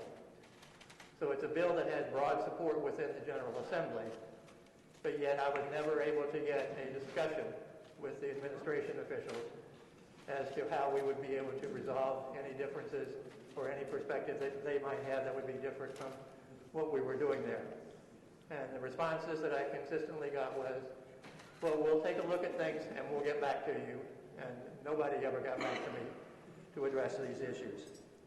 So I would hope that it would be the pleasure of the Senate to reject the governor's recommendation. Thank the Senator. For what purpose is the Senior Senator from Richmond City, Senator McClellan, rise? Thank you, Mr. President. Speaking to the amendment. Senator, the floor. Thank you, Mr. President. While I share the patrons' desire and many of us in this room's desire to increase choice, competition, and affordability, which is why we've supported so many plans to either expand Medicaid, state health exchange, or the governor proposed a reinsurance program, there is significant concern among a number of people, not just the administration, but many of our congressional delegation and many organizations. The association health plans, such as the one in this bill, could hurt that progress. And in particular, the Virginia branches of the American Heart Association, the American Lung Association, the AARP, and Small Business Majority, and about 13 other organizations that represent thousands of patients and consumers in Virginia who live with serious acute and chronic health conditions, are unified in their concern that health plans such as the ones proposed in Senate Bill 235 will hurt these very individuals because the proposed changes could result in disruptions in the small group market by creating separate risk pools for some employers, which would have the unintended consequence of raising premiums for other small businesses. When firms with healthy employees exit the small group market, the risk pool becomes unbalanced, causing rates to soar for the remaining employers and employees. And while I know that the senator from Fairfax may disagree with some of these concerns, I think that they have been addressed. I think sufficient questions have been raised that we need time to take a look at it and make sure that we will not unintentionally undermine the health exchange that we adopted. And for those reasons, I ask that we support the governor's amendment. Thank the Senator. For what purpose is the Senator from Henrico, Senator Donovan, rise? Thank you, Mr. President. Speak to the amendment. Senator's floor. I would urge the body to reject the governor's amendment, and I'd like to speak to a couple of issues along those lines. This bill has been considered for 3 years in this body and the other, and it has been vetted and modified in many ways to respect the variables that will affect the ongoing marketplace in Virginia. Specifically, I'd like to address the individual marketplace. The data across the country on association plans shows that the individuals that participate in association plans come from the small group marketplace, which is very stable and is not the one that we talk about when we talk about the individual marketplace in Virginia or whether or not we have a Virginia marketplace or a federal one. So this does not disrupt any risk pools. This is a real viable option. I'm sure every one of you has been approached by realtors and other business individuals and sole proprietors that can participate in a group insurance. This is a fully insured plan that is proposed. This is a great way for us to be absolutely compliant and in alignment with the Affordable Care Act. I will point out there are many association health plans already happening in Virginia. The bankers, the independent colleges, And in fact, your private insurances are creating collectives like this to create subgroups in the small marketplace, and they are benefiting from the savings. Please, please, please let the economy and the small businesses benefit from the savings of these plans by allowing them the ability to construct them in Virginia. You're doing the right thing for people who have insurance and don't have insurance, businesses that want to supply it, and the cost of business overall. Please reject the governor's amendments. Thank the senator. For what purpose, the senator from Alexandria, Senator Ebenrise? To ask the senator from Southern Fairfax if he would yield for a question. Senator Yield? Yes, I'd be happy to yield. Senator Yield, you have the floor. I would ask the senator, unless I missed it in his remarks, the realtors. Do we know how many uninsured realtors there might be in Virginia today? Senator, the floor. Yes, we do. There are about 35,000 realtors that are part of the association. 20% of them, 7,000 realtors, do not have health insurance. So what you have here is a group of people who have jobs, who are working, and yet while basically the national lack of insurance rate, uninsurance rate, is single digits now, it's about 8%. 20% of the realtors do not have health insurance coverage. Would the gentleman yield for another question? Senator Yield? Yes, Senator Yield, you have the floor.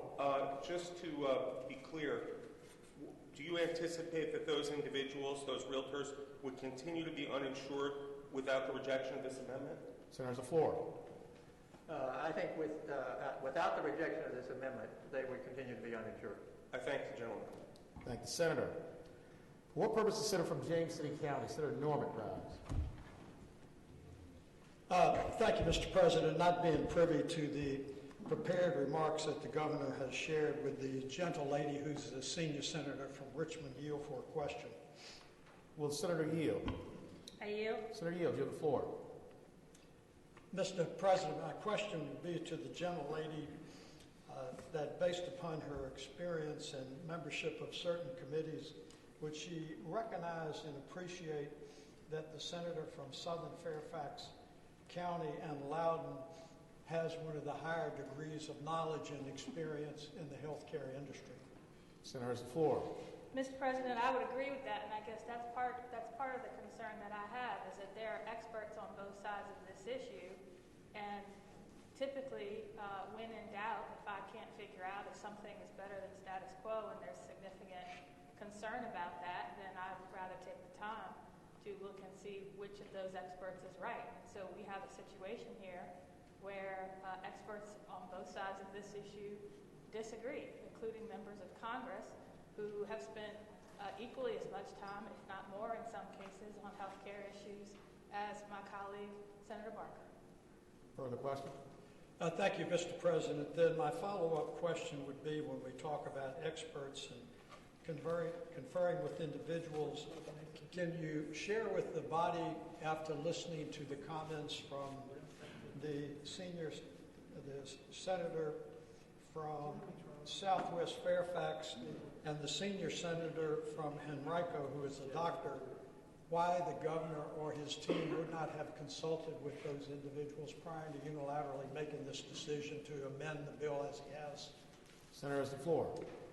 Mr. President, I would say I cannot speak for the governor or the Secretary of Administration or their staff, two of those folks being doctors themselves. I do know that since we adjourned on March 12th, they've been incredibly busy dealing with a pandemic, and so I would not presume to know how they have been able to balance their time. If they did not speak directly with them, that is concerning. However, that does not change the concerns that have been raised about the effects that associated health plans could have on the exchange. Further question? I thank the gentlelady speaking to the amendment, sir. Senator has the floor. Mr. President, I would respectfully ask the body to reject the governor's amendments. I'm somewhere between shocked and appalled, considering the political alignment of the senior senator from Fairfax and Loudoun, coupled with the high degree of knowledge and experience that he's had in the private sector, as well as working on the Senate Finance Committee, that he would not be consulted And I say that in spite of the prepared remarks that the governor and his team tendered for explanation today, so I would encourage you to reject the governor's amendments. Thank the Senator. Do any senators other than the senator from Southern Fairfax, Senator Barker, wish to be heard regarding the governor's amendments? Seeing none, Senator from Southern Fairfax, Senator Barker. Mr. President, wrapping up on things, addressing a particular issue, I respect the senior senator from Richmond City that has addressed the issue here and who did cite some organizations, some entities that indicated that they were opposed to it.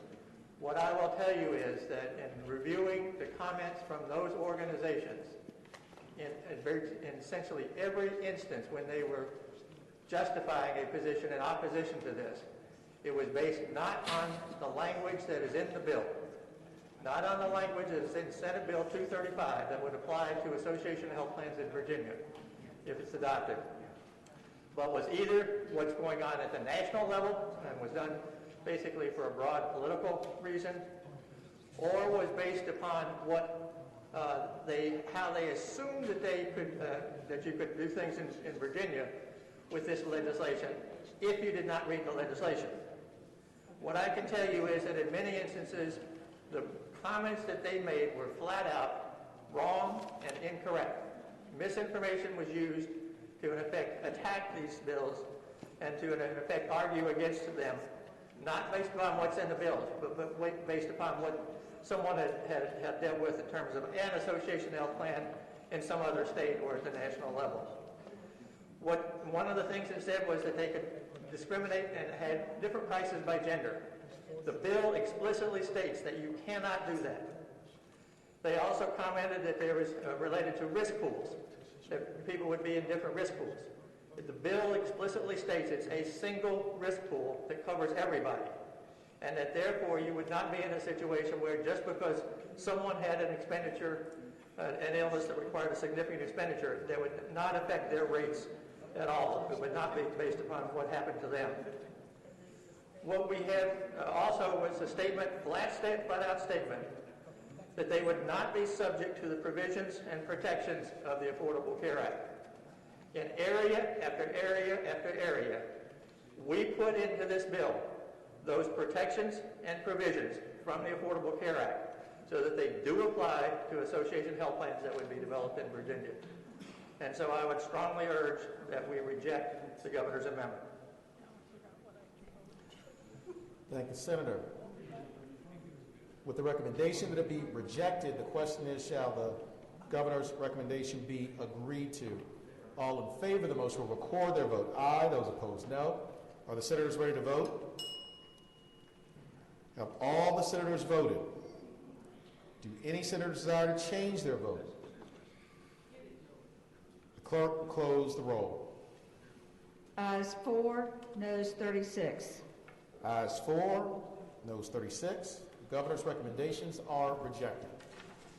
Senator from Southern Fairfax, Senator Barker. Mr. President, I now move that Senate Bill 235 be passed in the enrolled form. And addressing that issue. Senator, the floor. Mr. President, as I stated earlier in dealing with the lead up to the vote on rejecting the governor's recommendation, there are compelling reasons why this bill should be passed and put into law now. As noted, in terms of the provisions and protections of the Affordable Care Act that are incorporated in this bill, pre-existing conditions are 100% covered. The essential health benefits that are part of the Virginia plans, the plans in Virginia, are covered for every person who's enrolled in one of these plans. The plans would not be able to reject anyone who worked for one of the employers who was participating in the plan, regardless of their health status or any other factors there.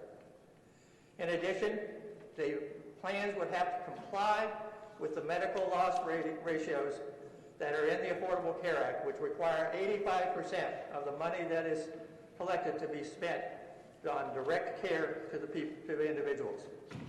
Finally, it would be the one pool, there would be only one pool there, and you would not have separate pools for different individuals within the plans. As was noted, and as I responded to the questioning earlier from the senator from Alexandria, 20% of the realtors in Virginia are uninsured, 7,000 out of the 35,000. When we have the pandemic going on right now, why should we be denying these realtors the opportunity to get good coverage that is completely consistent with the Affordable Care Act, and rather than leaving them uninsured for another year here now, a year in which there will be major expenditures for a lot of these people. And so I would hope it would be the pleasure of the Senate to enact this bill at this time and have it be passed in the enrolled form. Thank the senator. For what purpose, Senator from Bedford, Senator Newman rise. Mr. President, speaking to the motion. Senator has the floor. Mr. President, we have acted. Your Education and Health Committee has acted under Republican leadership and under Democrat leadership. We've heard the same arguments last year. The gentleman from Southern Fairfax is correct. The governor sent down a veto. But it was a very clear veto, Mr. President. He said, here's the problems with the bill. The gentleman from Southern Fairfax fixed all of them. All of them. Some of them, I think, were maybe a little more than I would have done, but you fixed all of them. And we did it because we know that there are individuals in the individual market today that are going naked. They're not getting health care today. They're going to the emergency room, but they're employed. And this measure allows them to go into a group market, allows them the opportunity to get insurance at a reasonable rate. Mr. President, I don't know what more we can do other than take the recommendations that the governor has, fix all of them, agree to all of them, and then pass the bill again. Mr. President, I hope that we would enact the bill, notwithstanding the amendment of the governor. Thank the senator. For what purpose is the junior senator from Richmond City, Senator Morrissey, rise? Point of parliamentary inquiry, Mr. President. Senator's floor. Mr. President, if we support the Senator Barker's motion, number one, does it require 27 votes? And number two, if he gets at least 27 votes, is the governor prescribed or prohibited from vetoing this bill? I thank the senator for the inquiry. So there were two questions, and the answer to both are yes, but to take them one at a time, the motion does require a two-thirds vote, which would be 27 votes, with 40 senators present. And also, it would become law, notwithstanding any attempted veto by the governor. So the question before the body is, shall the bill pass in the enrolled form? All in favor of the motion will record their vote aye. Those opposed, no. Are the senators ready to vote? Have all the senators voted? Do any senators desire to change their vote? Clerk will close the roll. Ayes 35, noes 5. Ayes 35, noes 5. The enrolled form of the bill passes. On page 11, Senate Bill 251. Senator from Roanoke City, Senator Edwards. Mr. President, with the recommendation we reject the governor's amendment and move we pass the governor's amendment. Speaking to the bill, Mr. Senator's President. floor. Senate Bill 251 deals with licensing pharmaceutical benefit managers. It grew out of a study I put in for the Joint Commission on Health Care last summer. I want to give credit to Paula Margolis, who did a fantastic job in her study. And one of the bills that came out of this was my bill, which was Senate Bill 251. And by the way, there's a companion identical House bill by Delegate Hodges that's now been signed into law by the governor. But with regard to my bill, the governor sent down this amendment. Let me explain to you what this bill does. The Senate Bill 251 regulates and licenses pharmaceutical benefit managers. Most people never heard of the term. Pharmaceutical benefit managers are the middleman between insurance companies and the pharmacies. They are hired by insurance companies to determine what the price should be for purchasing from the manufacturer a pharmaceutical product, and then what the insurance company should pay to a pharmacy for selling the product. They're strictly the middleman. That's all they are. What this bill does, Mr. President, provides that and going back further, it licenses pharmaceutical benefit managers because in the past the studies have shown that they've been engaged in non-transparent conduct, which has caused the price of health pharmaceutical products to go up sky high, price gouging. We've seen this throughout the country. The studies have shown the pharmaceutical benefit managers' non-transparent conduct has really been quite egregious all over the country. And many states are passing these bills to license the pharmaceutical benefit managers. In addition, what it does is outlaw a practice that's fairly common called price spreading, which is the opposite of carrying price plus, and therefore through the price spreading mechanism, which is very complicated, they're making egregious amounts of money and ripping the public off in an enormous way. So what the governor has done is take a provision having to do with network adequacy. What the governor has done is to say that, and the bill says, no carrier, no insurance carrier, through its pharmaceutical benefit manager or otherwise, shall determine no carrier on its own or through a PBM shall include a PBM in determining network adequacy. What the government has done is say, well, the pharmaceutical benefit managers, which are in fact bricks and mortar PBMs, can be used to calculate network adequacy and therefore manipulate the network. The network adequacy, by the way, is a term that's determined by the Department of Health, and it's important that the insurance companies have network adequacy. First of all, the insurance companies determine the network, and the law requires that they make sure that the average citizen can purchase a pharmaceutical product for a reasonable price and a reasonable distance, so that the network is adequate for the average citizen. And so what this does is allow the pharmaceutical benefit manager bricks and mortar stores to be used to calculate the network and the network adequacy. What this does is enables the pharmaceutical benefit managers to manipulate the network. And that's why most pharmacies in the Commonwealth, mom and pop pharmacies especially, are very opposed to this amendment, because they see how they're being ripped off by the pharmaceutical benefit managers being involved. And that's why this provision is in the bill, that no carrier through its contracted PBM or representative of a PBM shall include any mail order pharmacy or pharmaceutical benefit manager in calculating or determining the network adequacy.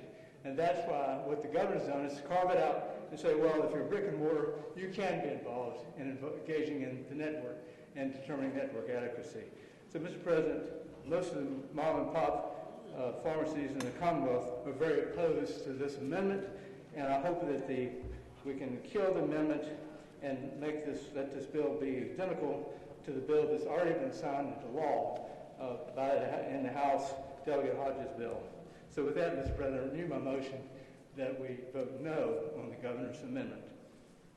Thank the senator. For what purpose, Senator from Arlington? Senator Favola rise. Thank you, Mr. President. Mr. President, speaking to the amendment and asking the patron inquiry. Will Senator yield for a question? I'll be happy to yield. Senator yield, you have the floor. Thank you, Mr. President.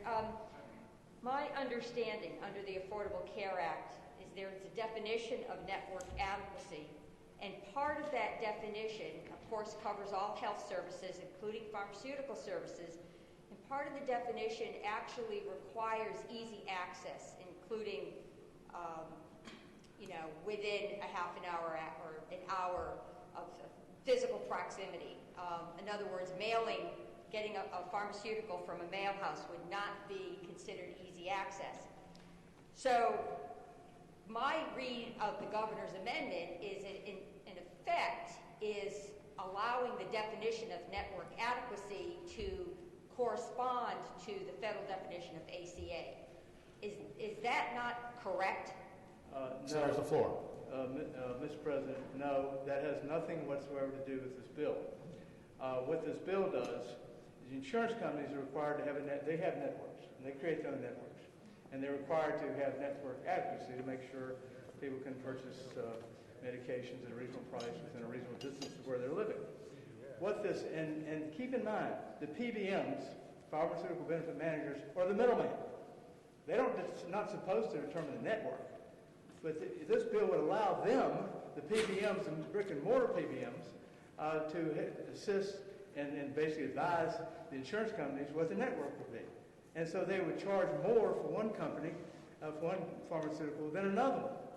So they're discriminating based on price and in an anti-competitive way against, for their particular pharmacy, in favor of their particular pharmacy against other pharmacies. So that's why the mom and pop pharmaceutical companies in Virginia are very opposed to this governor's amendment. It has nothing whatsoever to do with the definition under the Affordable Care Act. Further question? Senator Yields? Question? Be happy to yield. Senator Yields, you have the floor. Thank you.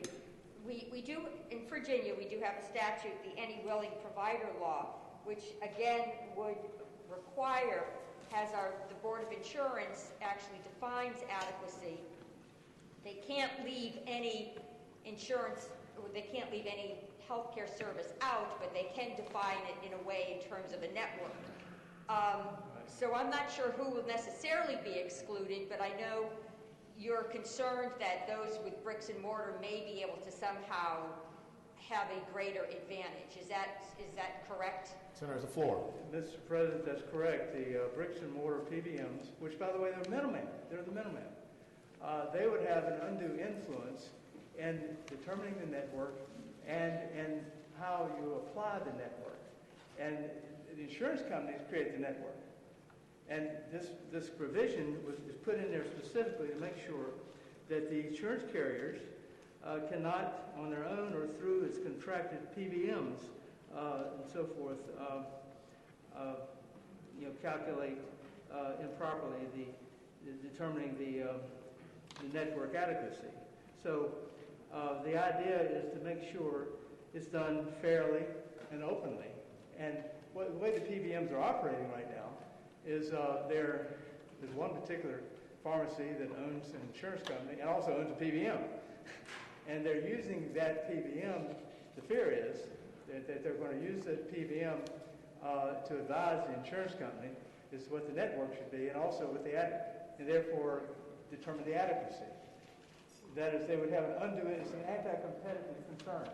And it's also, frankly, it appears to me an antitrust problem, but that's another matter, that they would have that kind of influence when an insurance company and a PBM and also a pharmacy are in one vertical integration situation. They can block out competition with especially the mom and pop pharmacies. So that's why this amendment is a bad amendment. I thank the senator. Thank the senator. For what purpose is the senator from Southern Fairfax, Senator Barker, rise? Mr. President, I rise to speak in favor of the amendment. Senator's the floor. And I want to address it in two different points as the rationale for that. One is actually picking up on what the senator from Arlington was discussing and asking questions about, and that's the Any Willing Provider Law. The Any Willing Provider Law says that I'll read just the first sentence there. Notwithstanding any provision of 38.2-3407 to the contrary, no insurer proposing to issue either preferred provider policies or contracts or exclusive provider policies or contracts shall prohibit any person receiving pharmacy benefits furnished thereunder from selecting without limitation the pharmacy of his choice to furnish such benefits. So this means that any person can use whatever pharmacy he or she wants to use. And as long as that pharmacy is willing to participate, then what you have is a situation where you cannot exclude these independent pharmacies from participating. In addition, in the bill itself, in Senate Bill 251, what you have is language that the company that was referred to earlier cannot pay its pharmacies any more than it pays other pharmacies. And that will become law, assuming this bill passes and is signed by the governor on July 1. So what we have is the protections are already built in there to ensure that any pharmacy who wants to participate can do so and be paid just the same amount as a brick and mortar pharmacy that exists as part of the company that's in operation here. So I think what we have here is basically something that will guarantee fairness throughout the system, ensure that every pharmacy, regardless of who owns it, will have the opportunity to participate equally and competitively on things. Thank the Senator. For what purpose, the Senator from Accomack, Senator Lewis, rise? Mr. President, the gentleman yield for a question. Will the Senator from Roanoke City? On behalf of you. Senator yields. I would ask the gentleman, was the underlying purpose of this bill to prevent PBMs from using mail-order pharmacies for establishing network adequacy? Senator's floor. The bill already says that no carrier through its PBM or representative PBM shall include any mail-order pharmacy or pharmacy benefits affiliate in calculating or determining network adequacy. So what the governor's trying to do is limit it strictly to pharmaceutical benefits affiliates mail-order pharmacies and not brick and mortar. He's allowing brick and mortars to determine network adequacy. And so, no, the purpose here was not just to outlaw using mail-order pharmacies for and determining network adequacy. The idea is to outlaw PBMs from being involved in doing this because of the conflict of interest. Gentleman, yield for further questions. Will Senator yield?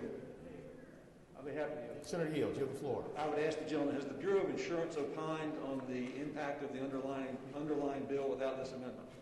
Senator's the floor. Sorry, would you repeat that again? I didn't hear that. Sorry, Senator, repeat the question if you mind, Senator. I would ask the gentleman, has the Bureau of Insurance opined on the underlying impact of the original bill without this amendment?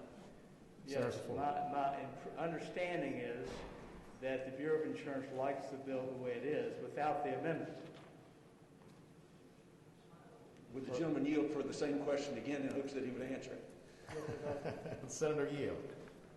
I would ask the gentleman, has the Bureau of Insurance opined on the impact of the underlying bill without this amendment? Senator's the floor. My understanding is the Bureau of Insurance likes the bill the way it is without the amendment. And determining network adequacy is a Department of Health issue. But they think the bill is fine the way it is and are not happy with the amendment. That's my understanding. One more question, Mr. President. Senator yield? Yes. Senator yield, you have the floor.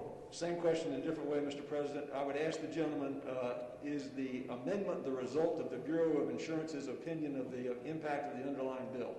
Senator's the floor. My understanding is not. The understanding is a special interest group went to see the governor, and they tried one amendment which we rejected previously, and they kept at it, and finally they came up with this, well, how about limiting it to pharmaceutical benefit managers mail order pharmacies? And the governor went ahead and said yes. And I think the governor misunderstands what's going on here. But most of the mom and pop pharmacies are not happy with this amendment. Thank the Senator. For what purpose is the Senator from Henrico, Senator Donovan, rise? Thank you, Mr. President. I rise to speak to the amendment. Senator's the floor. I want to congratulate the Senator from Roanoke City for this excellent bill, which I've supported throughout the course of the legislature as a co-patron. And I really like the intent of the bill. I think it's really important that we license PBMs, that we have access to their records so we can be sure that we understand that there is or is not profiteering that's happening at the cost of our constituents who are paying for their health plans and the associated pharmacy benefits. And this bill does this. This bill also makes sure that PBMs cannot use a mail-order pharmacy instead of the bricks and mortar pharmacies that we have in Virginia to supply that need to Virginians. The amendment to the bill, Mr. President, speaks to a specific unusual situation, and that is an entity that is a corporate entity as a pharmacy And because of the language of the bill, it would prevent that corporate entity from counting its bricks and mortar as part of their network. We want to protect bricks and mortar in Virginia. We want to make sure that the pharmacies here in Virginia are the ones that are supplying medications. This is a convoluted and complicated entity, PBMs, and we all want to understand them better. This bill will by no means be the last time we talk about how we do better by Virginians with PBM services in Virginia, but it's important we do no harm with this bill. And if we do not accept this amendment, we will harm brick and mortar pharmacies here in Virginia that are part of the PBM network, and I would encourage you to support this bill, this amendment to the bill. Thank you, Mr. President. Mr. President. Thank you, Senator. Senator from Roanoke City, Senator Edwards. With the senator from Enrico, yield for a question. Will Senator yield? Yes, Mr. President, I will yield. Senator yield, you have the floor. Appreciate your comments, but aren't pharmaceutical benefit managers the middleman between the insurance companies and the pharmacies? That is, they are the middleman. They don't run a pharmacy by themselves. Pharmaceutical benefit managers. Is that right? Senator, the floor. Thank you, Mr. President. I would answer by saying that PBMs indeed are middle in between the patient and the pharmacy. They're designed to reduce costs. But those PBMs have created relationships and contracts with different providers to make sure that people get prescriptions. And what has happened in Virginia is that costs have risen, and those prescriptions are being provided by mail-order pharmacies that are not bricks and mortar in Virginia. So this bill allows us to regulate and watch the PBMs and license them more closely so that we can get to their middleman practices. But it also allows us to be sure that bricks and mortar pharmacies in Virginia are not shortchanged in the provision of those benefits. So having an amendment to protect a brick and mortar entity in Virginia, even though it is a part of a corporate entity, is important regardless of how it is contracted to the PBM. We want to protect bricks and mortar, and that's what this amendment does. Further question? Thank you, Senator. What purpose is the Senior Center from Chesapeake? Senator Cosgrove rise. Speak to the bill, Mr. President. Senator, the floor. I'm sorry, the amendment. Mr. President, ladies and gentlemen of the Senate, it was stated earlier that we ought to go and listen to the people who are experts in a particular field when we're making decisions. And in this case, I have had numerous pharmacists who have their own independent pharmacies and their brick and mortar facilities call me and say, please do not accept the governor's amendment on this bill. If you want to know about F-14 aircraft, I can probably help you out. But when it comes to being a pharmacist, I don't know. I have to listen to them. And the pharmacists have come to me and said, please, do not accept this amendment. It is going to hurt us. Please vote no. And I would ask the body to do so.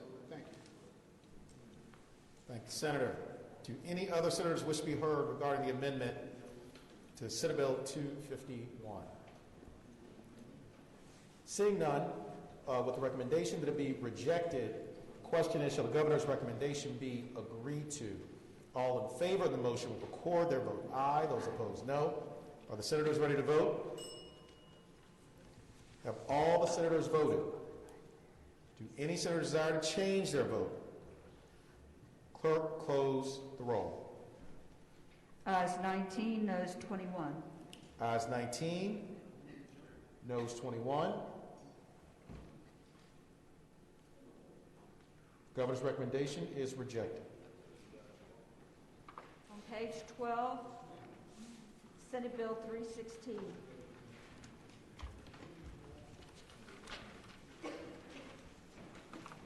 Junior Senator from Virginia Beach, Senator Kiggins.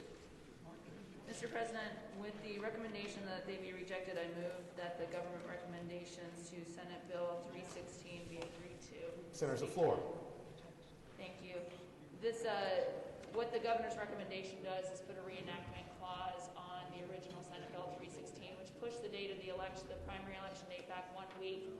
This just removes the conflict between the kids being in school. It's a school safety bill, so it's a relatively simple bill. With the new expanded election access and early voting, no excuse voting, there should not be a decrease in voter turnout, which I know is a concern for some of us. I know that many of us have stood at polling places during primaries and seen confused parents and people coming in and out of the school buildings.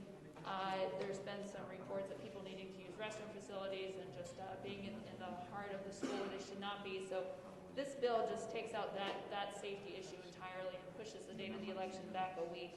We had the Department of Election ask for this bill and have been supportive of this bill in addition to teachers groups and other school educators. There's no benefit, in my opinion, to this reenactment clause, so I request that we all vote to reject the governor's amendment. Thank you, Senator. For what purpose is Senator from Bath, Senator Deeds rise? Speak to the bill, Mr. President. Senator's floor. I have a contrary recommendation. I would recommend that would hope we accept the governor's amendment. As the senator stated, this bill moves the primary election back 1 week. But next year, we're going to go through a process we have to go through every 10 years redistricting, which makes it very unlikely that a June primary will occur. And so this is an issue we have seen for at least the last 2, 3, 4 years. And the bill has always come forward on a divided vote, and I don't think it hurts anything at all for us to take another year to look at this, particularly in light of the fact that we won't have a June primary next year. I would ask you to accept the governor's recommendation. Thank the senator. For what purpose, Senator from Eastern Fairfax, Senator Sorrell rise? Speaking to the bill. Senator's floor. Sorry, speaking to the recommendation. Ladies and gentlemen, likewise recommend we vote in favor of this recommendation. As I think the body is aware, this body has killed this legislation now twice. Once last year, and then this session when an identical bill came through from the House, House Bill 57. We killed that bill on the floor of the Senate. And the reason for that, in addition to what the senator from Bath has just said, this isn't even going to count next year. This bill won't even have any effect until 2022. But when school lets out, people leave town. And this bill is going to, if we pass it, is going to reduce turnout in future elections. It's going to reduce turnout of people who are younger, who have children in school. I'm not aware of a single example of a crime being committed during an election at a polling place, or somebody having an actual problem where police had to be called at a polling place. This just sounds to me like people that want something that's a little bit more convenient for registrars. And I'm sorry if elections are hard to organize, but they're important. And we need to organize them in a way that maximizes turnout and not minimizes them. And I think we need to put this reenactment clause on this bill, which would make our action consistent for the third time. We killed it the first 2 times. This reenactment clause means we'll see it again next year and hopefully be able to do something about it likewise next year. So I think we need to adopt the governor's recommendation. Thank you, Senator. With the recommendation that it be rejected, the question is, shall the governor's recommendation to Senate Bill 316 be agreed to? All in favor of the motion will record their vote aye. Those opposed, no. Are the senators ready to vote? Have all the senators voted? Do any senators desire to change their vote? Clerk will close the roll. Ayes 24, noes 16. Ayes 24, noes 16. The governor's recommendation is adopted. On page 14, Senate Bill 356. Senior Senator from Chesapeake, Senator Cosgrove. Thank you, Mr. President. First, I move that the Senate determine that the governor's recommendations in this nature of a substitute are specific and severable.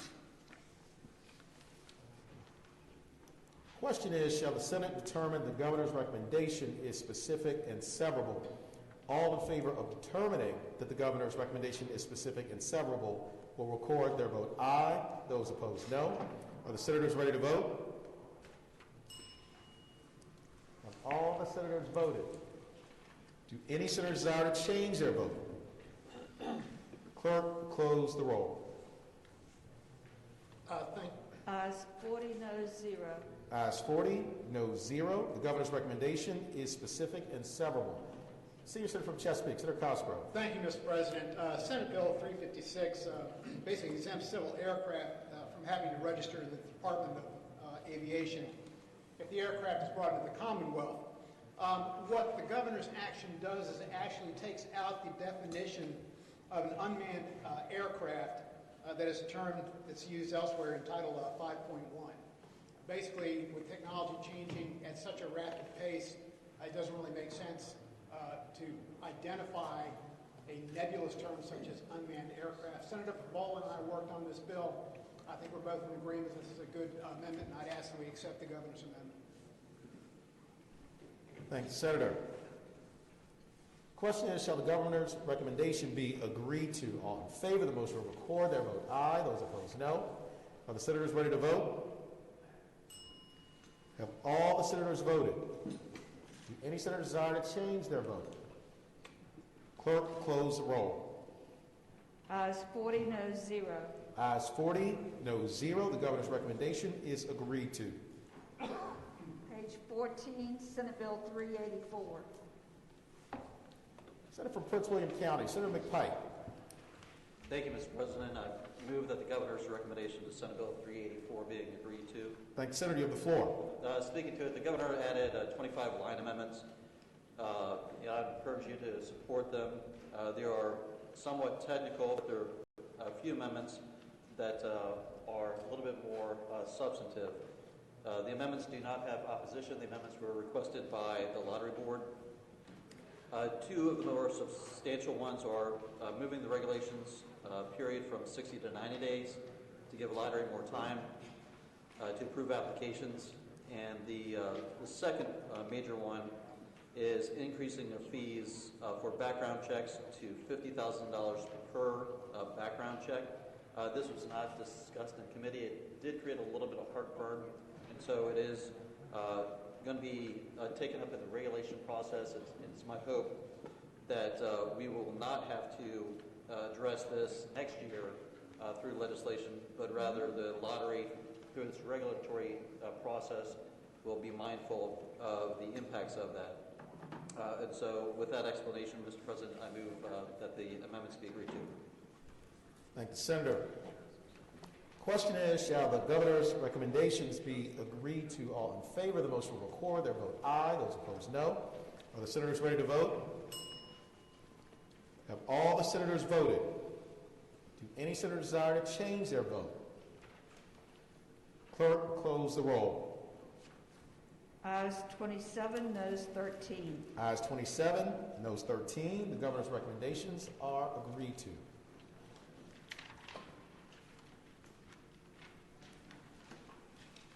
On page 17, Senate Bill 406.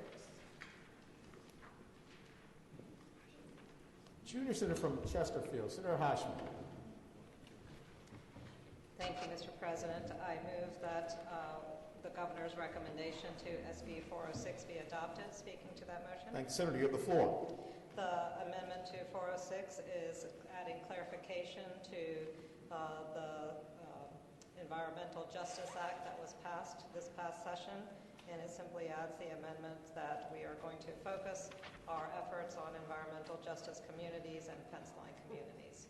With that, I request that we pass the amendment. Thank you, Senator. Question is, shall the governor's recommendations be adopted? All in favor of the motion will record their vote aye. Those opposed, no. Are the senators ready to vote? Have all the senators voted? Do any senators desire to change their vote? Clerk, close the roll. Ayes 22, noes 18. Ayes 22, noes 18. The governor's recommendations are adopted. On page 18, Senate Bill 421. Senator from Hampton, Senator Locke. Thank you, Mr. President. I move that the governor's recommendations to Senate Bill 421 be agreed to. Thank you, Senator. You have the floor. Thank you, Mr. President. The amendment moves the effective date up by 6 months to January 1st, 2021. This will ensure that our constituents will be protected from predatory lending practices much sooner, but still provides enough time for lenders to adjust their business models. With the devastating economic impact of COVID-19, even more Virginians are vulnerable to predatory lending practices. This leads me to question the wisdom of the delayed date of July 2021 for this bill to go into effect. Many citizens whose employment situations are tenuous at best, or they are currently unemployed, whatever savings they are fortunate enough to have will dwindle over time. We can expect that more and more will be forced to go to predatory lenders once they have exhausted resources beyond their family, friends, and community contacts. We cannot have our citizens subject to the types of predatory triple-digit interest rates, loans that are currently available and legal in Virginia. Already, Virginia consumers are being contacted by text message and robocalls from lenders that reference the coronavirus and advertise the availability of crisis loan packages and emergency funds.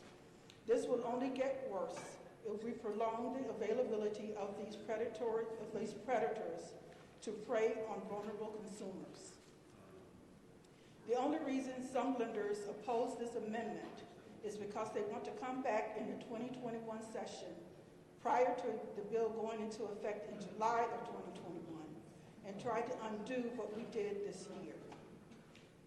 The choice today is simple. If you want consumers to be protected and pay lower rates and have access to affordable credit faster, vote for this amendment. If you want to give predatory lenders more time to charge your constituents 300% interest rates, you can reject the amendment. Again, Mr. President, I move that we support the amendment. Thank you, Senator. For what purpose the senator from James City County? Senator Norman, rise. Thank you, Mr. President. I rise to speak in opposition to the governor's amendments. Senator's the floor. I say so with great respect to the gentlelady from Hampton who makes some compelling points.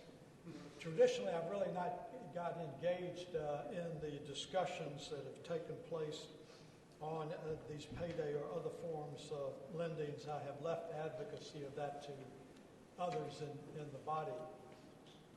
What concerns me is this, that I think there was a fair amount of dialogue that took place during the regular session to try to come to some tolerable understanding as to the effective date of this legislation.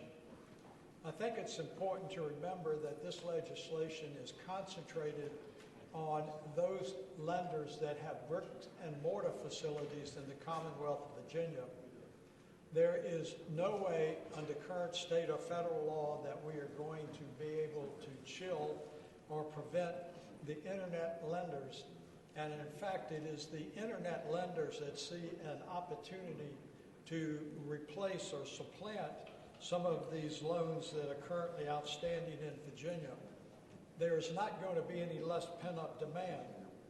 But the other side of the coin is this, that when this legislation was passed with the deferred enactment date, that these brick and mortar stores had to immediately undertake a transition plan that had literally millions of dollars in consequences. And I'm not talking millions of dollars in loans. I'm talking that many of these facilities had long-term leases that they had to negotiate either out of or try to buy their way out of them, and there's a very significant impact in accelerating the enactment of this law by 6 months. Also, these same individuals had to start to undertake a transition plan for the employees that were going to be displaced on that. So, Mr. President, I'm very sensitive to the comments that the gentlelady made, and I understand it from a social impact way. But what we really need to try to do is to balance that in the world of reality and internet lenders with giving these bricks and mortar stores an opportunity to extricate themselves from the Virginia market. Thank the senator. For what purpose the senator from Western Fairfax? Senator Marsden, rise. Thank you, Mr. President. Speaking to the amendment. Senator's the floor. I voted for this bill, and I understand the concerns about moving it forward to protect the citizens of the Commonwealth of Virginia. But we had, I believe, sort of an understanding that time was needed for these organizations, these businesses to adjust, to change their model, to phase out, to deal with the property that they either own or were leasing. I think it's something that we have been complicit in this industry for a long time. We all know that we all have feelings about it one way or the other. We're conflicted. We know that people need access to credit. We have issues with sometimes how expensive that credit can be. There's an old line from a Who song, meet the new boss, same as the old boss. And we have new lenders coming in. And I don't know how they're going to perform, but the people who have been here in the Commonwealth and performing business under our auspices, under our legislation, I think we had an understanding that we were going to give them a year to adjust, and reluctantly, I would ask that that be upheld and that we reject the governor's amendment. Thank the senator. For what purpose is the junior senator from Richmond City, Senator Morrissey, rise? Thank you, Mr. President. Mr. President, speaking to the governor's amendment. Thank you, Senator. You have the floor. Thank you, Mr. President. Mr. President, I hope that the body will support the governor's amendment. With all due respect to the minority leader from James City County, is there anybody in this body that really feels sorry for the payday lenders, that they are going to have difficulty in extricating themselves from their leases? Really? This has been going on long enough, certainly since I came into the General Assembly well over a decade ago. It's time. I only wish that the governor had moved up the time to this past weekend. I hope that the body supports the governor's amendment. Thank you, Senator. For what purpose is the senior senator from Chesapeake, Senator Cosgrove, rise? Speak to the amendment. Senator's the floor. Mr. President, I'm a little confused. I don't normally speak in the same vein of thought as the junior senator from Richmond, but I will tell you, I think that the governor's amendments are... Senator Morrissey, your mic is on. I'm just helping you. Thank you, Senator. I'll do that for everybody. Thank you, Senior Senator from Chesapeake, Senator Cosgrove. I hope that we'll listen to the comments from the senator from Hampton, especially in this point in time, with the pandemic that we're dealing with now. There are going to be a lot of people who are going to be taken advantage of with this type of user. I have voted against these lenders since I started in the House of Delegates. I thought it was a day of shame when we actually let them start business in the Commonwealth of Virginia.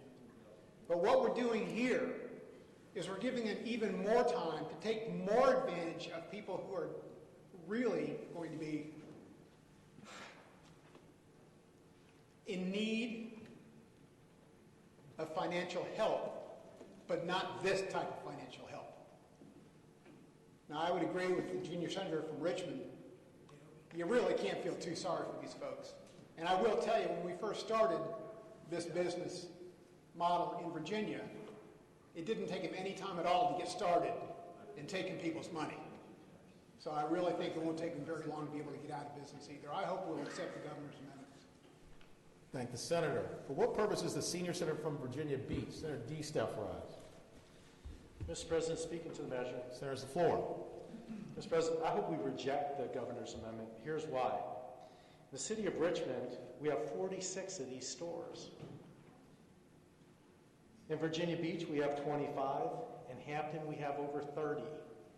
Mr. President, if you're the owner of one of these shopping centers, somebody comes in and hands you a thing saying, hey, I've got to go out of business in 3 months. I need to get out of my lease. Sorry, government's shutting me down. So if you own one of those shopping centers and your lease, which the bank has guaranteed your debt on that shopping center because of these leases,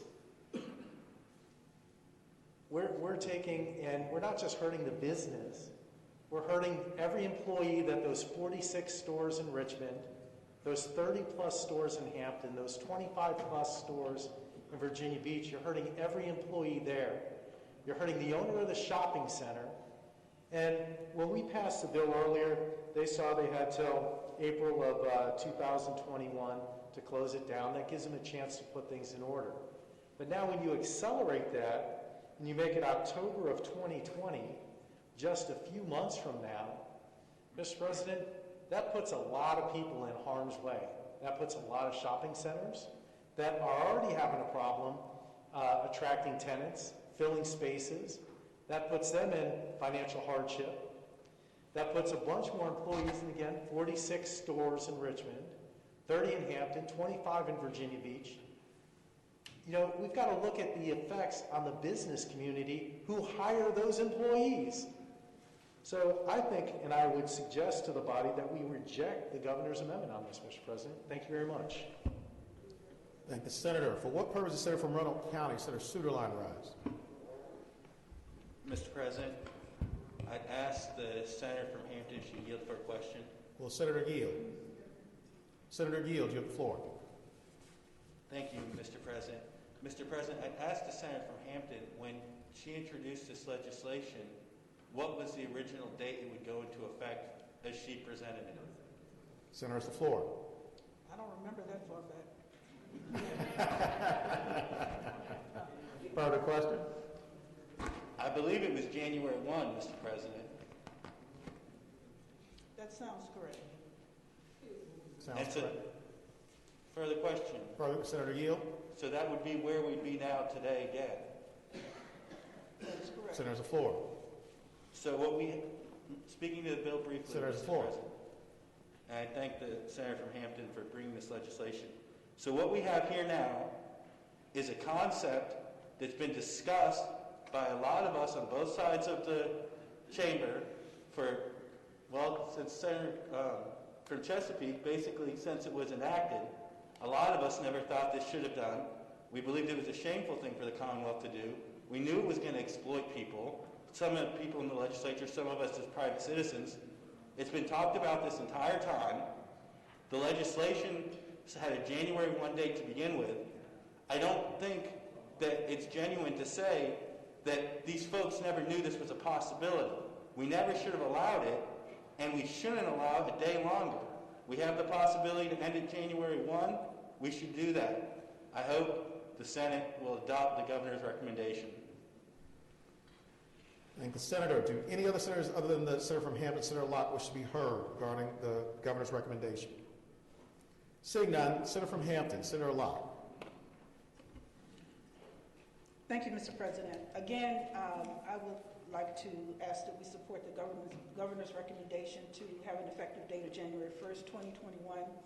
And I would like to repeat, some of these lenders are already making robocalls and text messages to people who can ill afford these loans, offering crisis loan packages and emergency funds at 300% interest rates to individuals who cannot afford these packages already at this crisis time.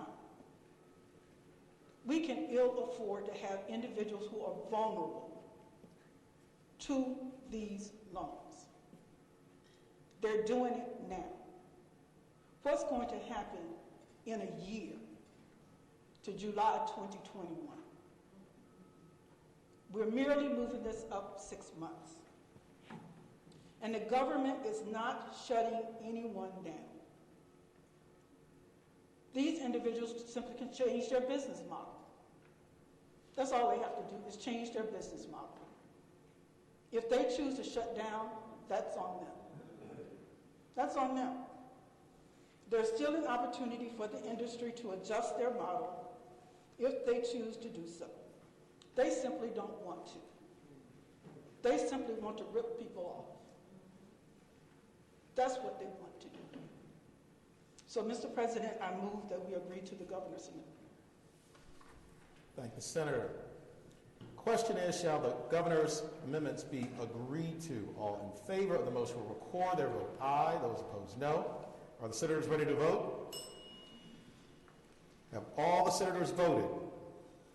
Do any senators desire to change their vote? Clerk will close the roll. Ayes 21, noes 18. Ayes 21, noes 18. The governor's recommendations are agreed to. On page 19, Senate Bill 479. Senator from Northern Fairfax, Senator Howe. Thank you, Mr. President. I move that the governor's recommendations to Senate Bill 479 be agreed to. Senator has the floor. And explaining what he has done. The original Bill 479 prohibits individuals subject to a final protective order from possessing firearms for the duration of the order, and it requires them to sell or transfer those firearms within 24 hours. And after selling or transferring their firearms, a person must certify to the court within 48 hours that all firearms have been sold or transferred. The governor has made a few changes to this. The first is strictly technical. It changes the word entry and says issuance of the protective order. The second one inserts that the failure of the person to get rid of the firearm has to have been willful. And the third says that instead of it being a Class 1 misdemeanor, not to report back to the court that they have gotten rid of the firearm, that it will be contempt of court rather than a misdemeanor. That's what the bill does, Mr. President. Thank you, Senator. Do any other senators wish to be heard regarding the governor's recommendations? Seeing none, question is, shall the governor's recommendations be agreed to? All in favor of the motion will record their vote aye. Those opposed, no. Are the senators ready to vote? Have all the senators voted? Do any senators desire to change their vote? Clerk will close the roll. Ayes 20, noes 18. Ayes 20, noes 18. Governor's recommendations are adopted. On page 20, Senate Bill 548. Senator from Roanoke City, Senator Edwards. Mr. President, I move that we adopt the governor's recommendation, which is amendment in the nature of a substitute to Senate Bill 548. And what this bill does is to authorize a work share program in Virginia. Work share program serves an important tool in helping workers keep their jobs when they get laid off, for example, by permitting them to reduce the employee's hours and allow the employee to collect reduced unemployment benefits in the form of a short-term compensation. It benefits businesses also, allowing them to keep their employees when they have to cut them back to get workers' compensation benefits. So it helps businesses and workers in these challenging times. It also benefits the state by allowing people to stay on their payroll and contribute to the tax revenues and not using as much of the unemployment insurance trust fund. The amendment is contingent on federal funding under the CARES Act. Does not require state funding.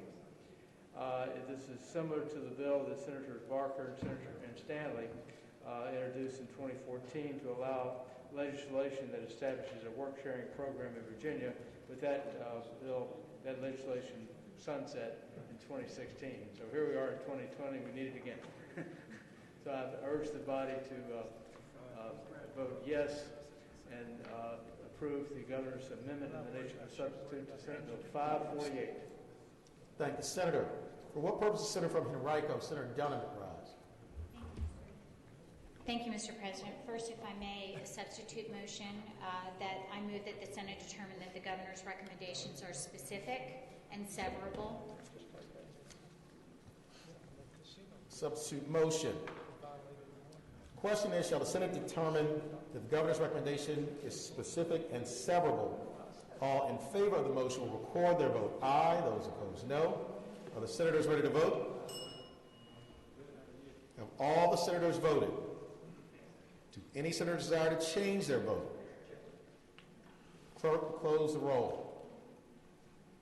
Ayes 40, noes 0. Ayes 40, noes 0. The governor's recommendations are specific and severable. Senator from Henrico, Senator Donovan, wish to be heard again? No. Thank you, Senator.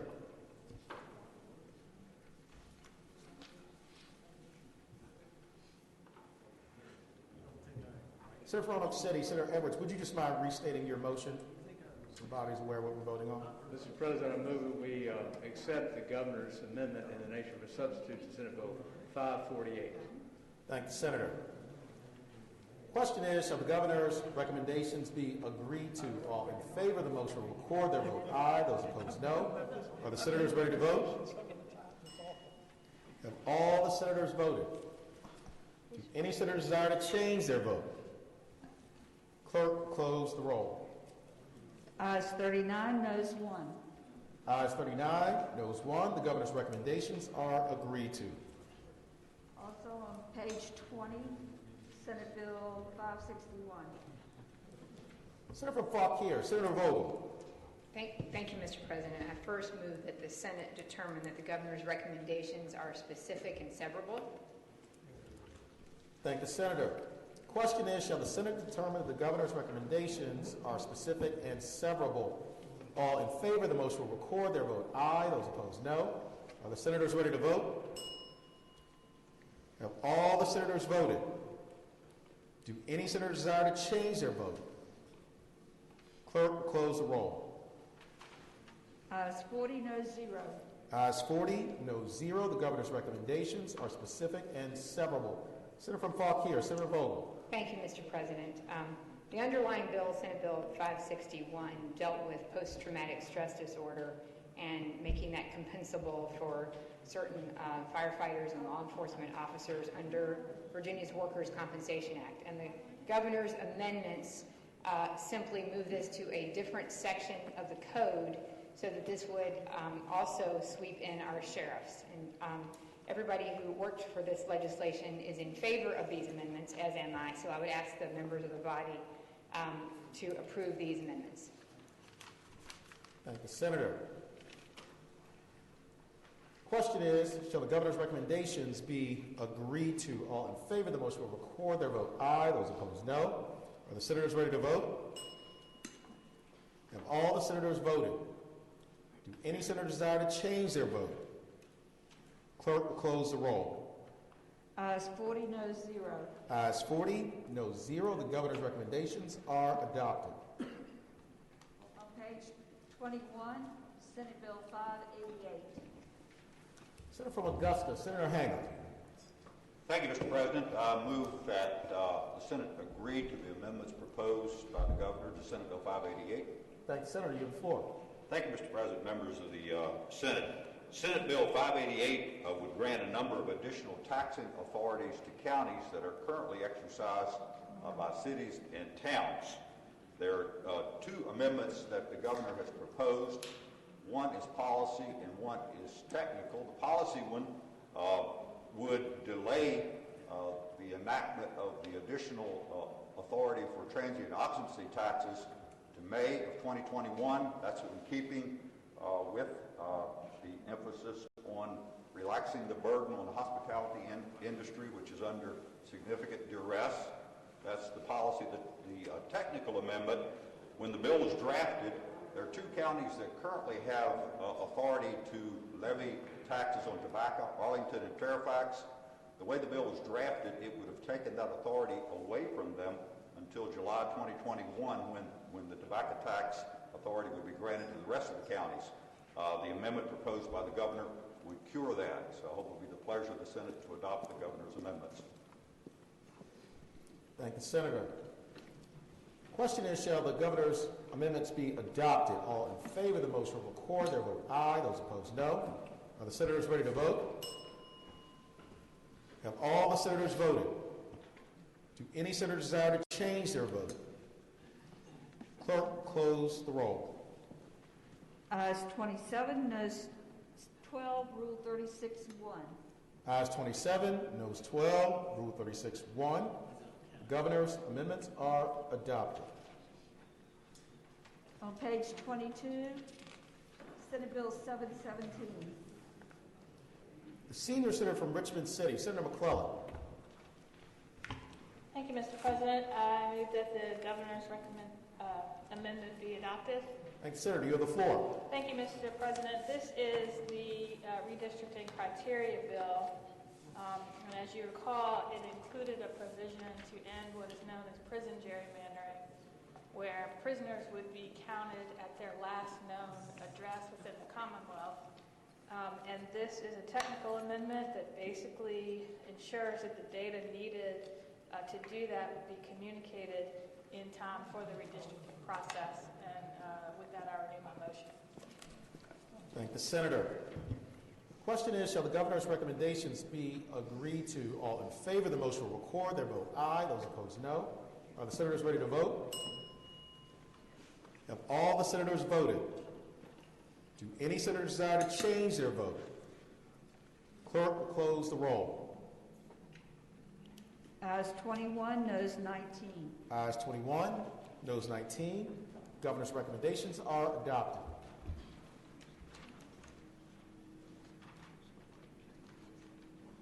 On page 25, Senate Bill 764. Senator from Southern Fairfax, Senator Barker.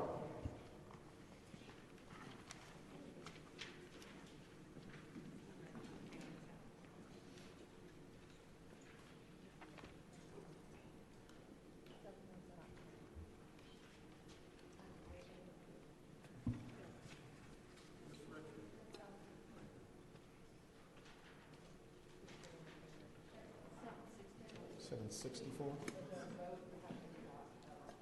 Okay. 1 second.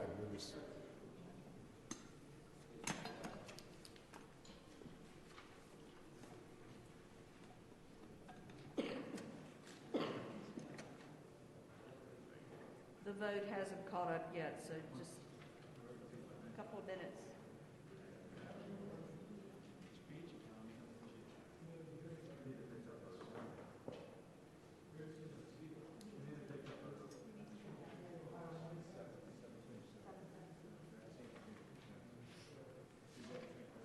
So we're going to need to retake the vote on the governor's recommendations with regard to Senate Bill 717 just because of a technical error.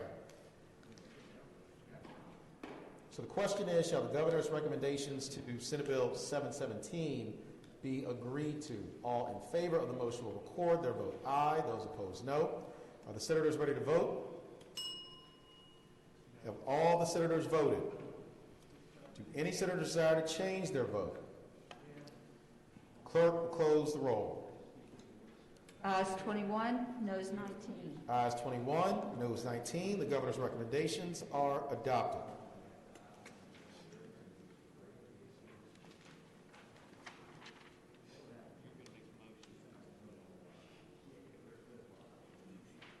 Senate Bill 764. Senator from Southern Fairfax, Senator Barker. Thank you, Mr. President. I move that the amendments submitted by the governor be adopted, and speaking to that motion. Senator has the floor. There are several amendments here, but they're basically just very minor changes to the bill. There's a couple of technical corrections that are there. There's also pushing back a couple of dates in terms of review of certain types of things, and updating the state health plan that's been in operation, with also clarification that certain intermediate care facilities would not be subject to certificate of public need review. And there's elimination of a data system that was proposed to be set up that would actually, by eliminating that, people could still access the decisions and the applications that are submitted. But this would actually provide a significant savings to the Commonwealth, and that savings has been accounted for in the budget that we adopted back in March. And with that, I would renew the motion to adopt the amendments. Thank you, Senator. Question is, shall the governor's recommendations be adopted? All in favor of the motion will record their vote aye. Those opposed, no. Are the senators ready to vote? Have all the senators voted? Do any senators desire to change their vote? Clerk will close the roll. Ayes 25, noes 15. Ayes 25, noes 15. The governor's recommendations are adopted. On page 26, Senate Bill 793. Senior Senator from Richmond City, Senator McClellan. Thank you, Mr. President. I move that the governor's recommendation be adopted. Thank you, Senator. You have the floor. Thank you, Mr. President. This adds an emergency clause to the bill that would allow those fishback defendants to be eligible for parole in the middle of a pandemic. One of the most vulnerable populations is our incarcerated population, and to the extent that the parole board can get to work on these cases immediately, that would be in everyone's best interest. Thank you, Senator. Question is, shall the governor's recommendations be agreed to? All in favor, the motion will record their vote aye. Mr. President. Senator from Rockingham, Senator Obenshain. Mr. President, speaking to the amendment. Senator's the floor. You know, understand what is going on here. I mean, this amendment deals only with the fishback issue. However, it deals also with the greater issue of enlarging the parole process in the Commonwealth of Virginia. Now, while fair-minded people may disagree about whether parole is a good thing, I think that there are a lot of fair-minded people who have grave concerns about the manner in which the current parole board has demonstrated how it intends to apply parole in the Commonwealth of Virginia.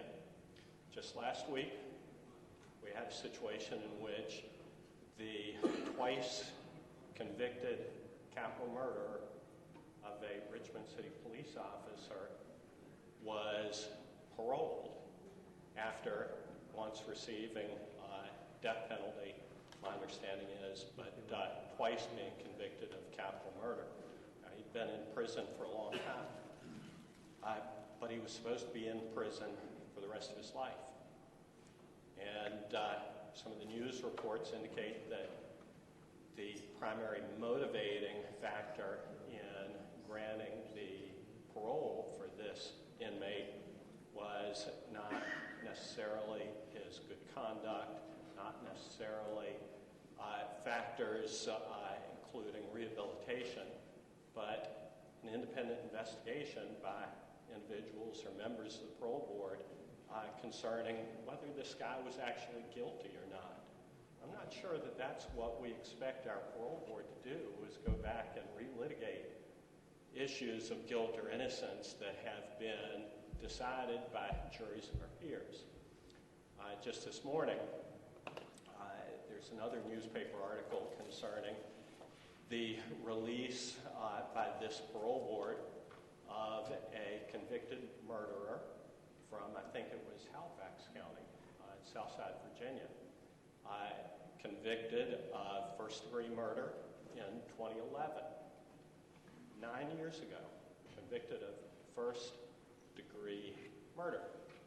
You know, back in the 80s and early 90s, first-degree murderers were being released from prison an average of about, I think it was under 10 years. And in this case, it's back to under 10 years. What is probably more disturbing to me than that is the fact that reports, if the newspaper is believed and the Commonwealth's attorney is to believe, this convicted murderer that was in the newspaper today was released without the victim's family being notified even of the hearing, or even given an opportunity to express the family's, the victim's opinion concerning whether this convicted murderer should be released. That's a statutory requirement that the parole board reportedly completely disregarded. Apparently also, the parole board and the Department of Corrections was in such a hurry to release this prisoner from prison that they also ignored the statutory requirement that the prosecutor, the Commonwealth's attorney for the county, be notified prior to the release of this convicted murderer. Now, I don't question the good faith of the patron or the amendments, and I acknowledge that, as I said before, fair-minded people may disagree about the wisdom of having a more robust parole system. I disagree. I think what we've done has worked and worked well. It has kept Virginians safer, and the fact that Virginians are more safe than they ever have been, I don't think is personally a reason why we ought to change and go back to the old system. But of more profound concerns to me is the power that we are giving to a parole board that has raised concerns among a lot of Virginians about how they are exercising that power. And I hope that the administration, I hope that the governor who appointed these parole board members is going to take a close look and make sure that this parole board operates within the constraints imposed by law, because they are supposed to stand up for, frankly, somebody doesn't have a lobbyist down in the General Assembly, and that is victims of crime. And if we are not going to listen to the fellow members of law enforcement whose brother-in-arms was gunned down brutally in the city of Richmond, 5 rounds delivered at point-blank range after a traffic stop. We're not going to give the family members of a murdered woman in Southside Virginia the opportunity to even voice their opinions about whether a person who was convicted of that murder 9 years ago should be released. I think we have some serious problems. So I would hope that we would not adopt this emergency clause to this bill. I would hope that we would give the administration just a few more months, get their house in order before we adopt this provision. Mr. President, what purpose does the senior senator from Virginia Beach, Senator D. Staff, rise? Mr. President, will the gentleman from Rockingham rise for a quick question? Senator Yield? I yield. Senator Yield, you have the floor. Mr. President, if you could ask the gentleman from Rockingham if the individual he's referring to is Vincent Martin. Yes. The same Vincent Martin, Mr. President, that was released from prison after being convicted of armed robbery, and then when being pulled over by a police officer, shot that police officer in the neck with a .357 Magnum, then walked over to that police officer and emptied his entire pistol into that police officer's face. Mr. President, can the gentleman from Rockingham, would you ask him to please see if that's the same Vincent Martin he was referring to? Senator, has the floor. Mr. President, I would respond by saying that that is the individual who was released on parole, I think a week or 2 weeks ago, who was convicted of murdering a police officer in the city of Richmond and twice convicted of capital murder. The other person was somebody who was convicted, I believe, in Halifax County in 2011. Further question? Mr. President, if the gentleman would yield for one last question. Senator Yield? I yield. Senator Yield, you have the floor. Mr. President, will the gentleman agree with me that if somebody's convicted twice of capital murder, after being released on parole, after being convicted of armed robbery, that why would this person ever get parole after being given the death penalty and then convicted and given life in prison? Why would we ever parole this individual, Mr. President? Senator, has the floor. Mr. President, I would say that the answer to that eludes me. I'm not on the parole board. I can't speak for them. It does raise a number of significant questions that have received coverage in statewide media over the course of the past 2 weeks. I would say that even if fair-minded people may disagree about whether parole is a good thing, there are standards, and the standards imposed by statute involve things like rehabilitation, involve conduct during time in prison, risk of harm to the community. They do not include relitigating questions that were decided by juries, in this case on 2 occasions. Mr. President, I thank the gentleman for his answers to my questions. Thank the Senator. For what purpose does the Senator from James City County, Senator Norman, rise? Thank you, Mr. President. I rise in opposition to the governor's amendment. Senator, the floor. Mr. President, it's occurred to me long before today that one of the reasons that our legislative process works so well in Virginia is that each of us brings some of our personal experiences in life and some of our professional experiences in life to the debates and discussions that we have. Back in my earlier days of my career when I was a real attorney, I had a lot of familiarity with this topic.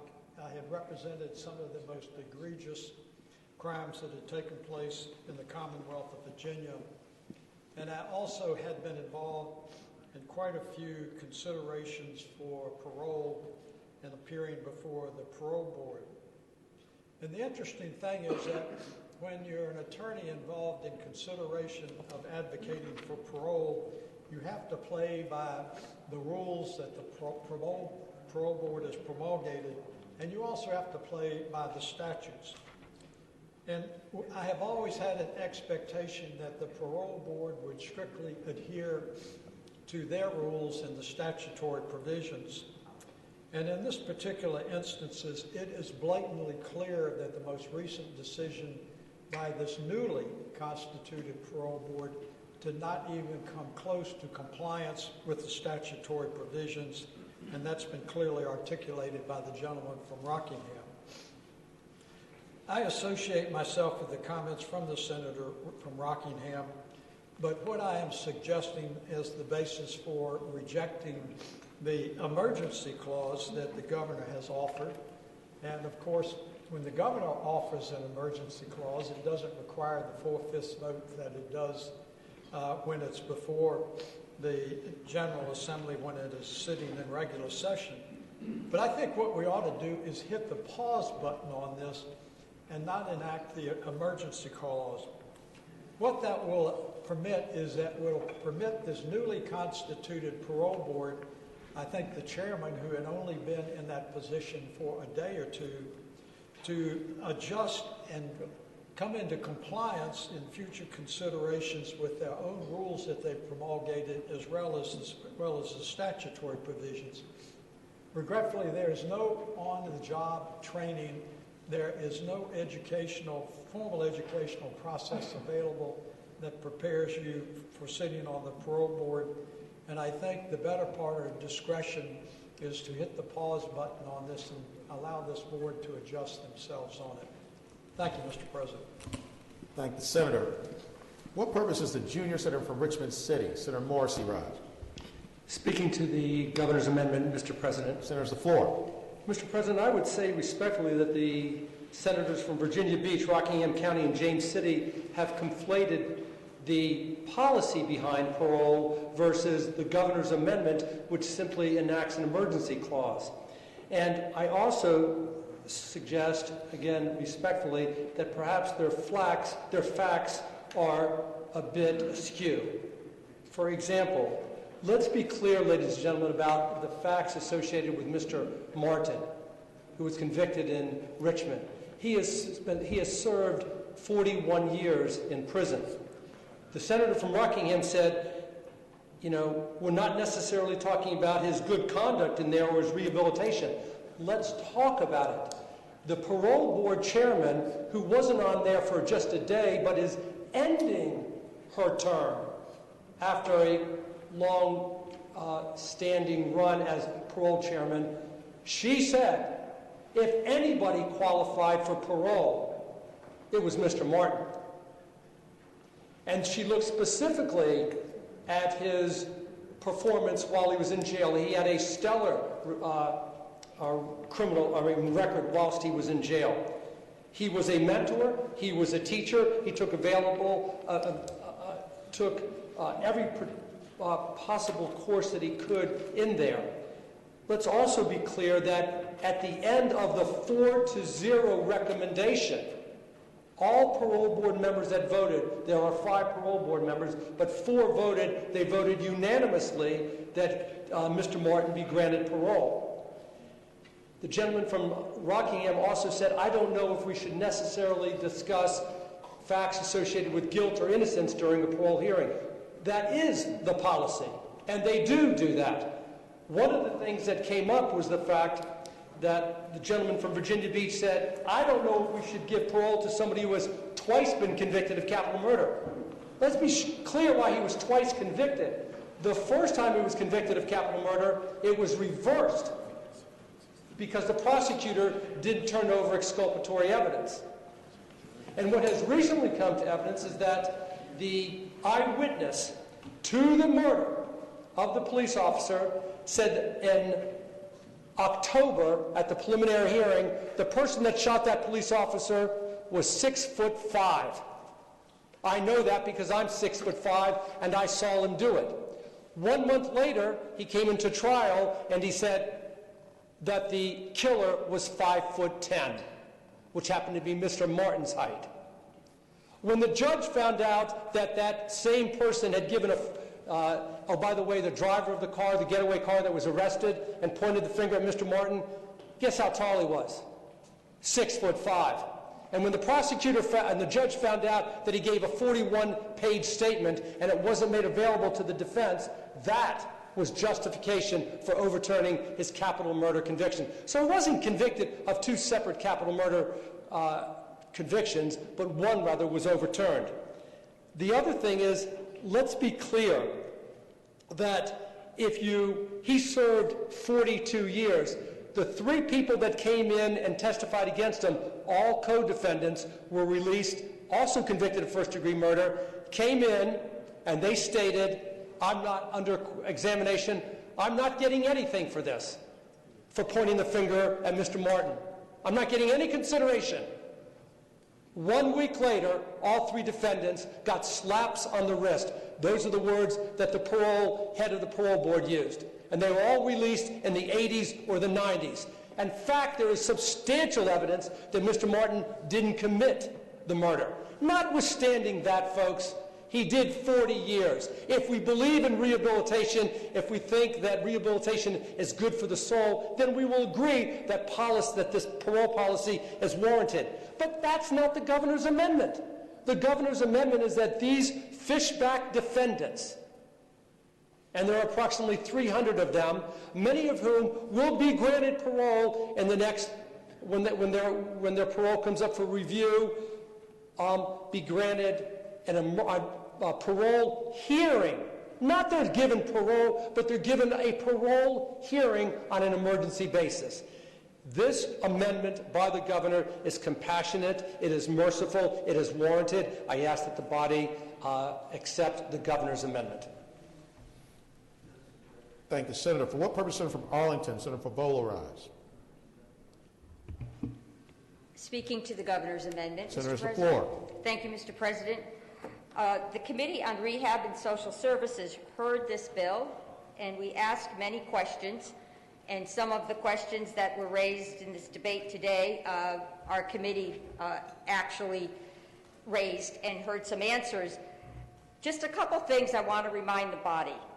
There are definitely some exclusions in terms of crimes that may have been committed, and the perpetrator would be excluded from being eligible for a parole hearing. As I read the governor's amendment, an individual has an emergency clause, would automatically, but from this time going forward, be eligible to be scheduled for a hearing. Doesn't necessarily mean the individual would actually get the hearing quickly or even be released. The bill also says, and the governor didn't change this, that the parole board has to establish procedures That's still in the bill. There are some very rational safeguards in this bill. And if an individual is paroled, under this statute anyways, you still have to follow the conditions of the parole. So this is a very pragmatic and, yes, I would say compassionate step in allowing us to address what I would consider in some cases an injustice because of our minimum sentencing laws that had been in effect. In some cases, we need to be pragmatic. We are suffering from a COVID-19 crisis pandemic. The impact on our prison population has not gone unnoticed, and in some cases has not been, in my opinion, has not been addressed as adequately or quickly as it should have been. And now we're merely giving ourselves and the Commonwealth a tool to address those issues. I strongly ask that the body adopt the governor's amendment. Thank you. Thank the senator. For what purpose is the senior senator from Chesapeake, Senator Cosgrove, rise? Speak the amendment. Senator, it's the floor. Thank you, Mr. President. Ladies and gentlemen of the Senate, this is a request indeed for an emergency clause on a bill. But we have to understand exactly what we're doing if we grant that emergency. When the parole board took their latest action, they released a man who killed a Richmond police officer, execution style, with a .357 caliber pistol, the entire content of that pistol. The chairman of the parole board basically just told everybody, sorry, we made our decision, there's nothing you can do, there's no redress, you have no choice, we've made our decision, we're done. And we talk about the perpetrator spending 41 years in prison. I'm sorry, but Officer Michael P. Connors will be dead forever. Now, unfortunately, and I know we don't usually talk about this kind of stuff on the floor, but this is important. Unfortunately, the chairperson of this board was recently appointed to sit on the bench. That is a vote that I will regret for the rest of my life and consider one of the biggest mistakes that I have made in the General Assembly of Virginia. This emergency clause is rife with opportunity for abuse by a parole board who's already proven that they know how to abuse it. I really hope that we will send a strong message, not necessarily to the governor, but to this parole board, that no, the emergency is not going to happen. You need to do your job correctly. And let's remember Officer Michael P. Connors. Thank you. Thank the senator. For what purpose is the senator from Eastern Fairfax, Senator Sorvell, rise? Thank you, Mr. President. Speaking to the recommendation. The senator's the floor. Ladies and gentlemen, let me try and bring some clarity to this while we debate this murder that happened when I was 8 years old that has nothing to do with this bill. So, before this session started, I was just curious as to how many Virginia legislators may have succumbed to the pandemic in 1918. And our clerk was lucky enough to do a little research for me. Turns out that 5 legislators passed away in the year 1918. I'm pretty sure none of them were in session, like wasting their time arguing about things, but I would just say the less time we spend debating things that don't have anything to do with bills, the more time likely we are to get out of here alive. So, just having said that, first of all, note the victims have plenty of lobbyists. They're called Commonwealth attorneys, and they come down and remind us about victims every single year. Number one. Number two, you've already heard the doubt about this guy's case. If we want to talk about this case, we talk about this guy. This thing happened when I was 8 years old. He spent 4 decades in jail. Okay? This bill has to do with people who were sentenced between January 1 of 1995 and July 1 of 2020. This case that we're debating in here occurred 25 years before what we're talking about right now. And the last thing I'll point out is all this amendment does is it accelerates the time somebody can seek a fishback parole by about 60 days. That's all it does. We're moving by 60 days. We just spent 40 minutes debating a case that has nothing to do with this. We need to end this debate. We need to pass this amendment. We need to just move on. We can have a big debate about parole next year, but the debate we just had has nothing to do with this bill.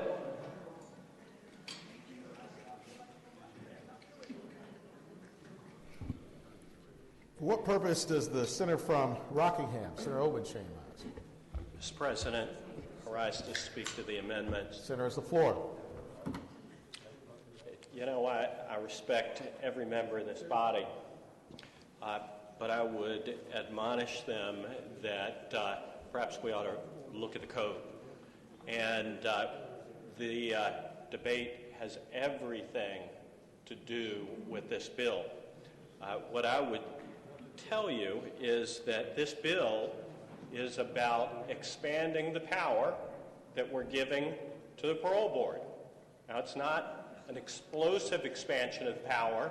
It's accelerating their right to exercise that power by a few months. But I think that that is a bad idea, especially given the conduct of that board over the course of the past 3 weeks. Now, the junior senator from Richmond expressed his belief that we do expect parole boards to go back and make assessments as to whether the people that they are assessing are guilty or not of the crimes for which they've been convicted. That is not their job. It is not their job. Their job is prescribed and detailed in the Code of Virginia. 53.1-155 says that the parole board is to conduct an investigation, but their investigation is into the prisoner's history, physical and mental condition, character, and his conduct, employment, and attitude while in prison. The board shall also determine that his release on parole will not be incompatible with the interests of society or of the prisoner. That's the job. It's not to go back and make a determination that a jury, duly constituted, made a mistake, or that they would have reached a different result. This is a parole board that does have guidelines and limitations that are imposed by code. But in this Halifax case, it is clear that they ignored those guidelines and those limitations and did not do their job properly as is outlined and detailed in the Code of Virginia. What I think is at a minimum, let's give them till July. They're going to have this power in July. But maybe the governor will ask them to do a little in-service between now and then and acquaint them with their statutory duties and the limitations and guidelines that are in code, that we do expect them to abide by. So I would hope that we will not, by passing these amendments, expand the power of the parole board in Virginia, given their absolute disregard of those limitations over the course of the past few weeks. Thank you, Senator. For what purpose does the senior senator from Richmond City, Senator McClellan, rise? Thank you, Mr. President. Speaking to the amendment. Senator has the floor. Thank you, Mr. President. I want to remind everyone why this bill is here. And first, I appreciate all of the senators who spoke against the amendment for their consistency, because all of them, with the exception of one, voted against the underlying bill. Senator Norman voted for it at one point and then against it another time. But at least they are consistent in their opposition to parole of any kind. But that's not what this bill is about, or the amendment. This bill, which passed the Senate 30-10, and the conference report 29-11, is about fixing an injustice. Because when parole was abolished, juries were not instructed that parole was abolished, and the Supreme Court of Virginia said that was wrong. And yet, because their order was not retroactive, you have defendants who are stuck with an injustice. And time after time after time, this body has passed bills to fix it. And we were finally able to convince our colleagues in the other body to join us. This amendment is not about whether we revisit that decision or not. It is about, will the parole board be able to begin their work to fix this injustice in April or July? No one is going to be released under this bill in April, because the parole board still not only will have to come up with the guidelines, as Senator Favola mentioned, they've got to investigate each of these cases.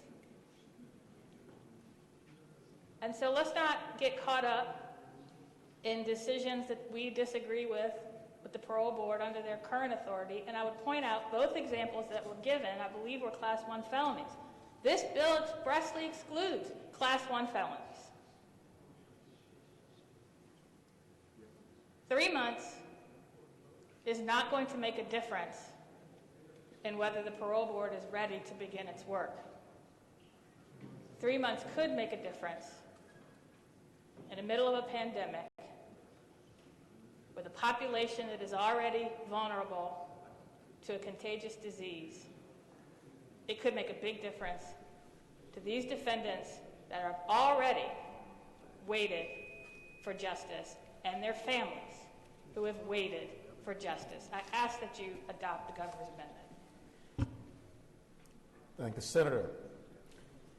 Question is, shall the governor's amendments be adopted? All in favor of the motion will record their vote aye. Those opposed, no. Are the senators ready to vote? Have all the senators voted? Do any senators desire to change their vote? The clerk will close the roll. Ayes 23, noes 17. The governor's amendments are adopted.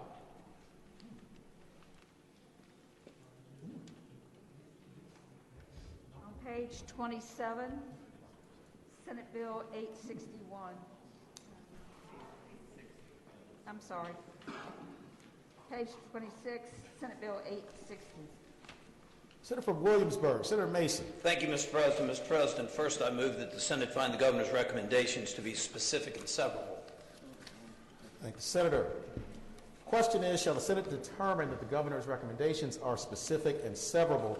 All in favor of the motion will record their vote aye. Those opposed, no. Are the senators ready to vote? Have all the senators voted? Do any senators desire to change their vote?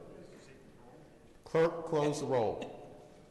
Ayes 40, noes 0. Ayes 40, noes 0. The governor's recommendations are specific and severable. Senator from Williamsburg, Senator Mason. Thank you, Mr. President. Mr. President, I move that we accept the governor's substitute to Senate Bill 860. And speaking to that motion. Senator, has the floor. Thank you, Mr. President. Mr. President, sometimes the calendar makes for some awkward segues between bills, but now it's time to talk a little bit about wind energy. This was the first of the standalone wind energy bills, and what the governor's recommendation has done is make it compatible and exactly the same as the Clean Energy Act, which has been signed into law. It keeps the same dates and the same targets, reads the same amounts into the code that we expect and that we want as a signal to industry that we're serious about this opportunity in Virginia. There are a couple of differences. Much was made of wind energy being the most expensive form of renewable. That is so. With that, in my original legislation, we set a cap on it. The cap is actually lowered from 1.6 times the amount to 1.4. The major changes are in sections 3 and 4 of the recommendation, which speak to some work we did on large versus mid-sized data centers, also the review of low income and not passing along the additional cost, coming up with a standard that was substantially better. Another note, the senior senator from Virginia Beach had requested an amendment to include veterans and a specific effort for workforce. We ran into some issues with the other chamber down the stretch in session, so we committed to him that we would continue to work on that outside of his amendment. With his indulgence, we did so, and you will also find that in Section D, the apprenticeship and training of veterans, local workers, and workers from historically economic disadvantaged communities will be given preference. In a moment, Mr. President, you'll also hear from the Madam President, the senior senator from Portsmouth, with Senate Bill 990. Her bill will be identical with one change.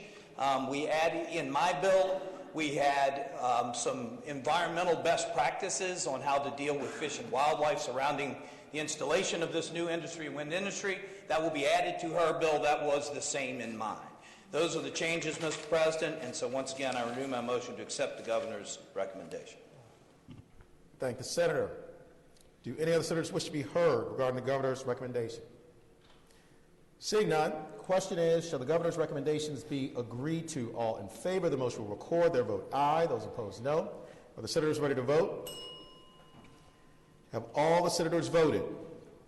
Do any senators desire to change their vote? Clerk, close the roll. Ayes 26, noes 14. Ayes 26, noes 14. The governor's recommendations are adopted. On page 27, Senate Bill 861. Senator from Williamsburg, Senator Mason. Thank you, Mr. President. Mr. President, with the recommendation that it be rejected, I move that we accept the governor's amendment. Thank you, Senator. You have the floor. Speaking to that, Mr. President, thank you, Mr. President. Earlier we heard a discussion from the senator from Southern Fairfax about a health plan bill that has many similarities to this one. We debated it last year and passed it with wide support. The governor then vetoed the bill, and we committed to work together in the off-season to try to address some of those concerns, which we have done. This bill was built on the foundation of the governor's recommendation from last year. There are some differences with the senator from Southern Fairfax in this bill. This is not an association plan. This is an employer welfare arrangement, which was first established in the Code of Virginia in 2007, then adjusted in 2014 and 16. But there are the other similarities with the gentleman from Southern Fairfax is there have been wild amounts of misinformation associated with this bill. Probably the biggest is, having worked with seniors to try to help senior population since I've been doing this, to have the AARP suggest that this doesn't have a protection against seniors because it doesn't specifically say you can't charge them 3 or 5 times as much. In fact, this takes advantage of composite rates, where each employee in a specific group, regardless of age, gender, health, pre-existing health, all are the beneficiaries of the same coverage and the same standard. So in fact, it could be more advantageous for seniors. We heard across the board, there's a lack of oversight. This isn't even an insurance product. It's a multiple employer welfare arrangement set up in a trust. But in fact, one of the reasons that this bill didn't go through the House of Delegates 100-0 is we were doing an amendment that we worked through with the Board of Insurance that we built off the previous plan that had no business being in here. It just didn't match. But the Board of Insurance has entire oversight and regulatory authority of the plans, as well as the financial and the solvency requirements. It is also subject to all ERISA requirements. A new one since session, Mr. President and members, is some information from multiple sources that the Kaiser Family Foundation has provided examples where insurers had collected up to $2.7 billion in additional that had to be returned to the employees. Mr. President, again, very similar to the previous discussion, the bold text of the bill provides that being set up in a trust and managed by a board of trustees, it provides that the funds of the trust are to be used for the benefit of the participating employees and the dependents of those employees. So no, it has no requirement for a minimal loss ratio because any profit or any overage would be to the benefit and returned to those covered. Finally, Mr. President, we've heard a lot about the dent that a plan like this consortium benefit plan, would put to the marketplace. The marketplace is designed for Monty Mason to get insurance, the Mason family to get insurance, individuals. This is a small group plan that takes advantage of a larger pool at the top, some 25,000 people at the larger pool where you set the rate and the foundation, and then it moves to a smaller pool so that the McPike and the Mason Foundation, working for Sproul Industries, could get coverage in a small group with the benefit of the larger pool. I hope to work for Sproul Industries one day, Mr. President. But finally, Mr. President, the latest numbers from the Bureau of Insurance suggest that twice as many Virginians are uninsured that are currently covered by small group plans like this. Twice as many. And up to a quarter of those are employed Virginians. Half of small businesses are unable to offer health care today, Mr. President. I do not see this as a competition to the marketplace because of its small group elements and others. But, Mr. President, this is an opportunity for us to continue to expand health care, an opportunity for us to give small business the opportunity to offer a product to hardworking Virginians that today do not have that opportunity. With that, Mr. President, again, I renew my motion that with the recommendation that we reject the governor's amendment, that the governor's amendment be accepted. Thank you, Mr. President. Thank the Senator. For what purpose is the Senator from Northwestern Fairfax? Senator Boysko rise. Thank you, Mr. President. I'm speaking to the governor's amendment. Senator has the floor. Thank you, Mr. President and members of the Senate. With great regard for our senator from Williamsburg, I've been asked to speak on the governor's behalf about his support for his amendment. You know, it's his priority that we are going to expand access to affordable and meaningful health coverage. And to that end, the governor supports the creation of the state-based exchange and reinsurance, which the senior senator from Richmond carried this past year. Both are proven strategies that drive down premiums for all Virginians, not just segments of the markets, and I think that's where his concern is. The belief is that SB 861 would draw healthier individuals out of that individual market, and sicker individuals would be left in the ACA, which would drive up premiums for everyone. And there's a concern that it would take the health insurance outside of the scope of the regulatory authority. I know our senator from Williamsburg has spoken otherwise. Additionally, individuals who have coverage through the MEWA plans might not be denied coverage for pre-existing conditions like other factors like age, gender, geography. They could still experience discrimination based on those same factors and could experience much premium or have insurance that lacks coverage for various conditions. Concerns that the sicker individuals without the balance of the healthier individuals would be, one, more expensive and unbalance the risk in the statewide market. The smaller individuals, the number of individuals would share the risk compared to the ACA, which does not permit market segmentation. The smaller risk pool would have a higher cost for those individuals with the multiple employer welfare agreement. And with that, I move that we accept the governor's recommendation to 861. Thank you. Thank the senator. For what purpose is the senator from Henrico? Senator Donovan rise.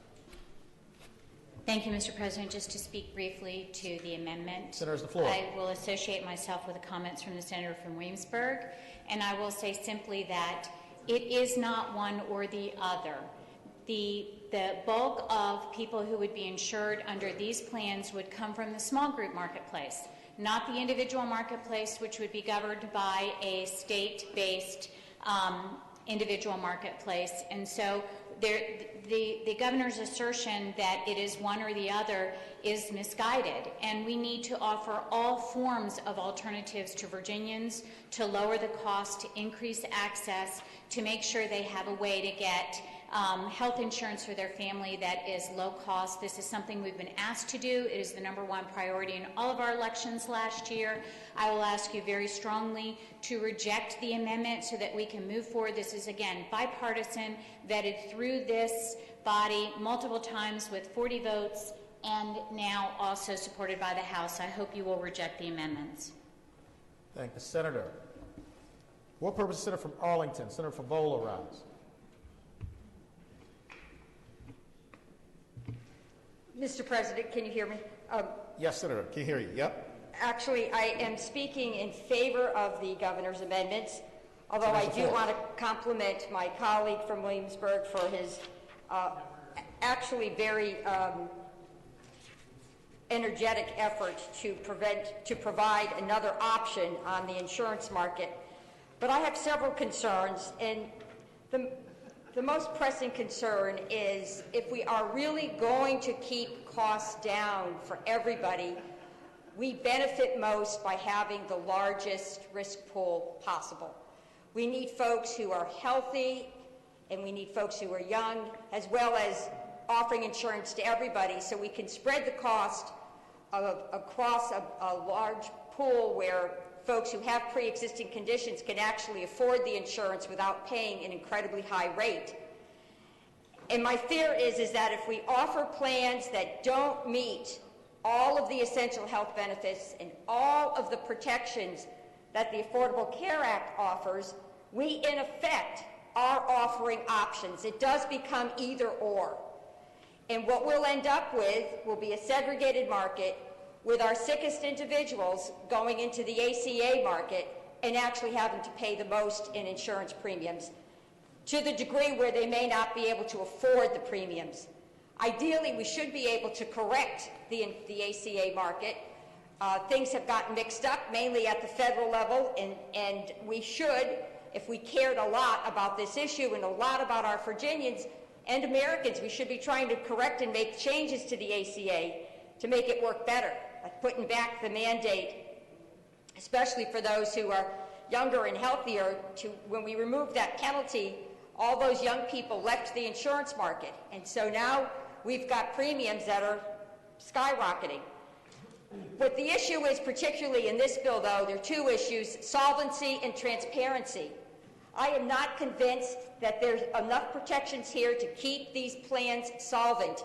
I understand there will be a management board that will look into these plans and be responsible for any fiduciary actions.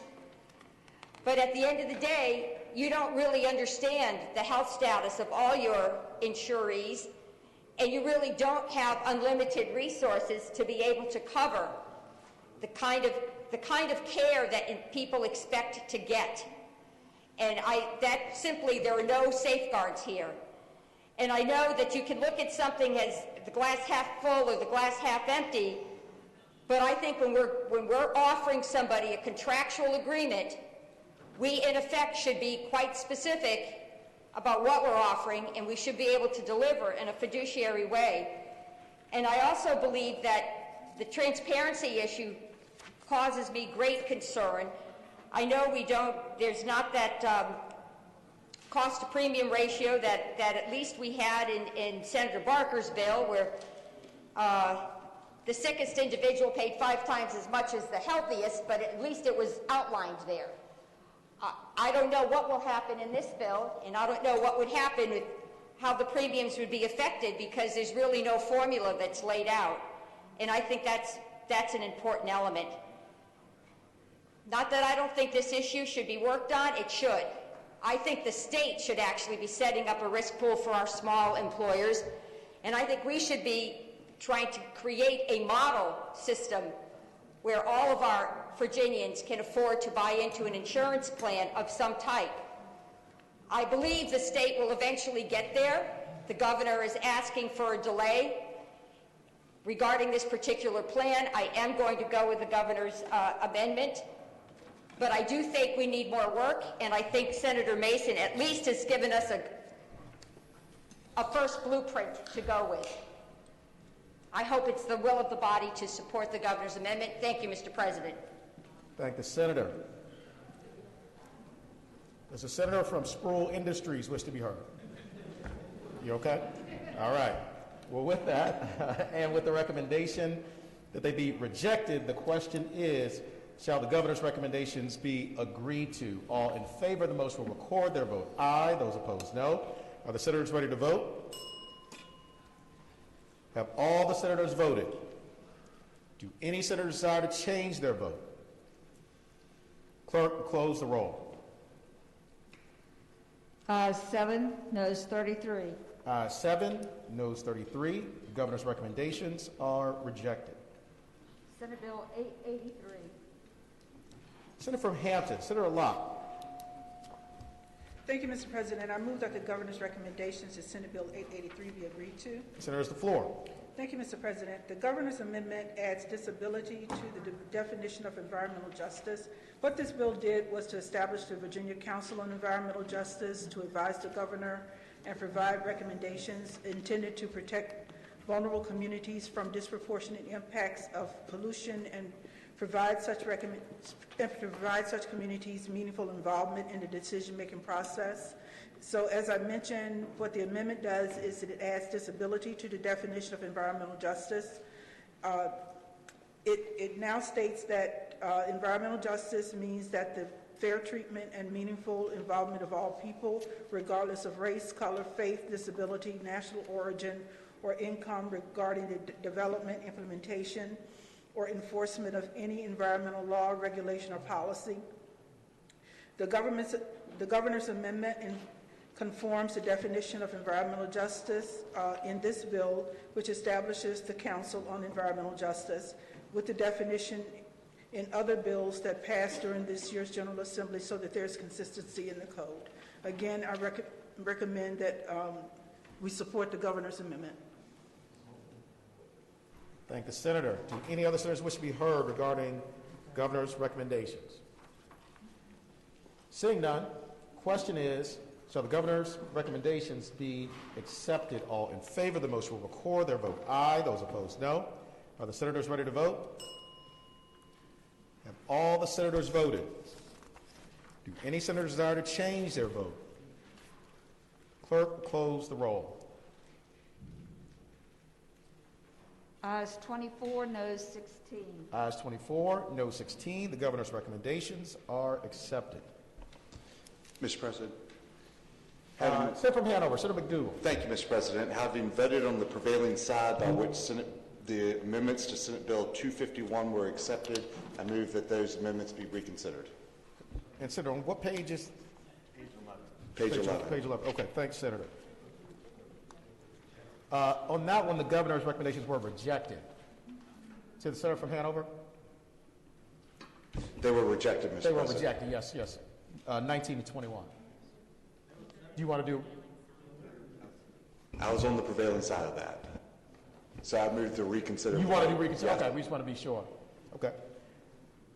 Question is, shall the vote by which the governor's recommendations were rejected regarding Senate Bill 251 be reconsidered? All in favor of the motion will record their vote aye. Those opposed, no. Are the senators ready to vote? Have all the senators voted? Do any senators desire to change their vote? Clerk will close the roll.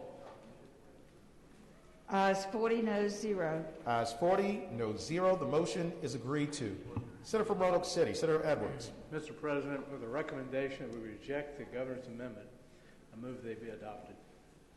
Thank the senator. For what purpose, Senator from Roanoke County, Senator Suderline rise. Mr. President, I'd like to ask that the bill go by temporarily, or that the recommendation go by temporarily. Any objection? Without objection, the amendments to 251 will go by temporarily. Thank you. Thanks, Senator.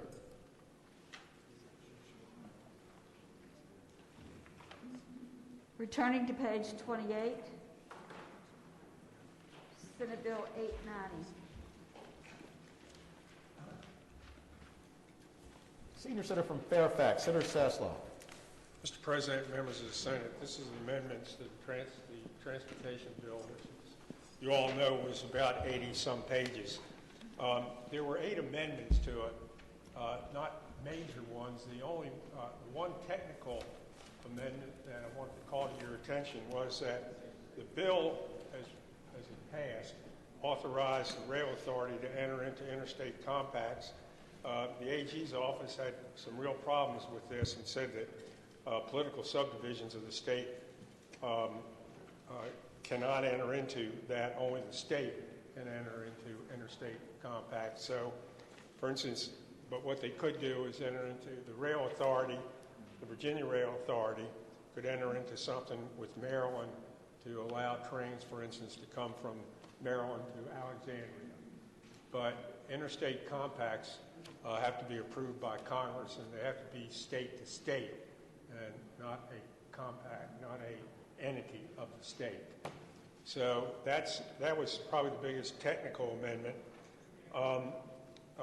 He incorporated, I think, part of, I think Senator Peterson had a bill during the session that the person paying the grantor's tax, the purchaser, if I'm not mistaken, under this bill, and he incorporated it in here, would be allowed to pay the grantor's tax. Finally, the other thing, we've moved initially the diesel tax really should have been at 20, I think about 20.2 cents. It came out in the conference committee a penny higher, and it doesn't conform with what the existing law was. So the amendment moves it back a penny. You know, it's going to ultimately go up, I think, in 2022. And the other, the transient occupancy tax for Northern Virginia, which was supposed to go, a 1 penny increase, 1% increase, was supposed to go into the Northern Virginia Transportation District, supposed to go into effect this coming July 1st. That's been moved to next May 1st, similar to some of the other bills that we've seen here before. There have been no objections by any of the parties involved, and this was, you know, we heard discussions about the distress in the hotel industry, so we put it off,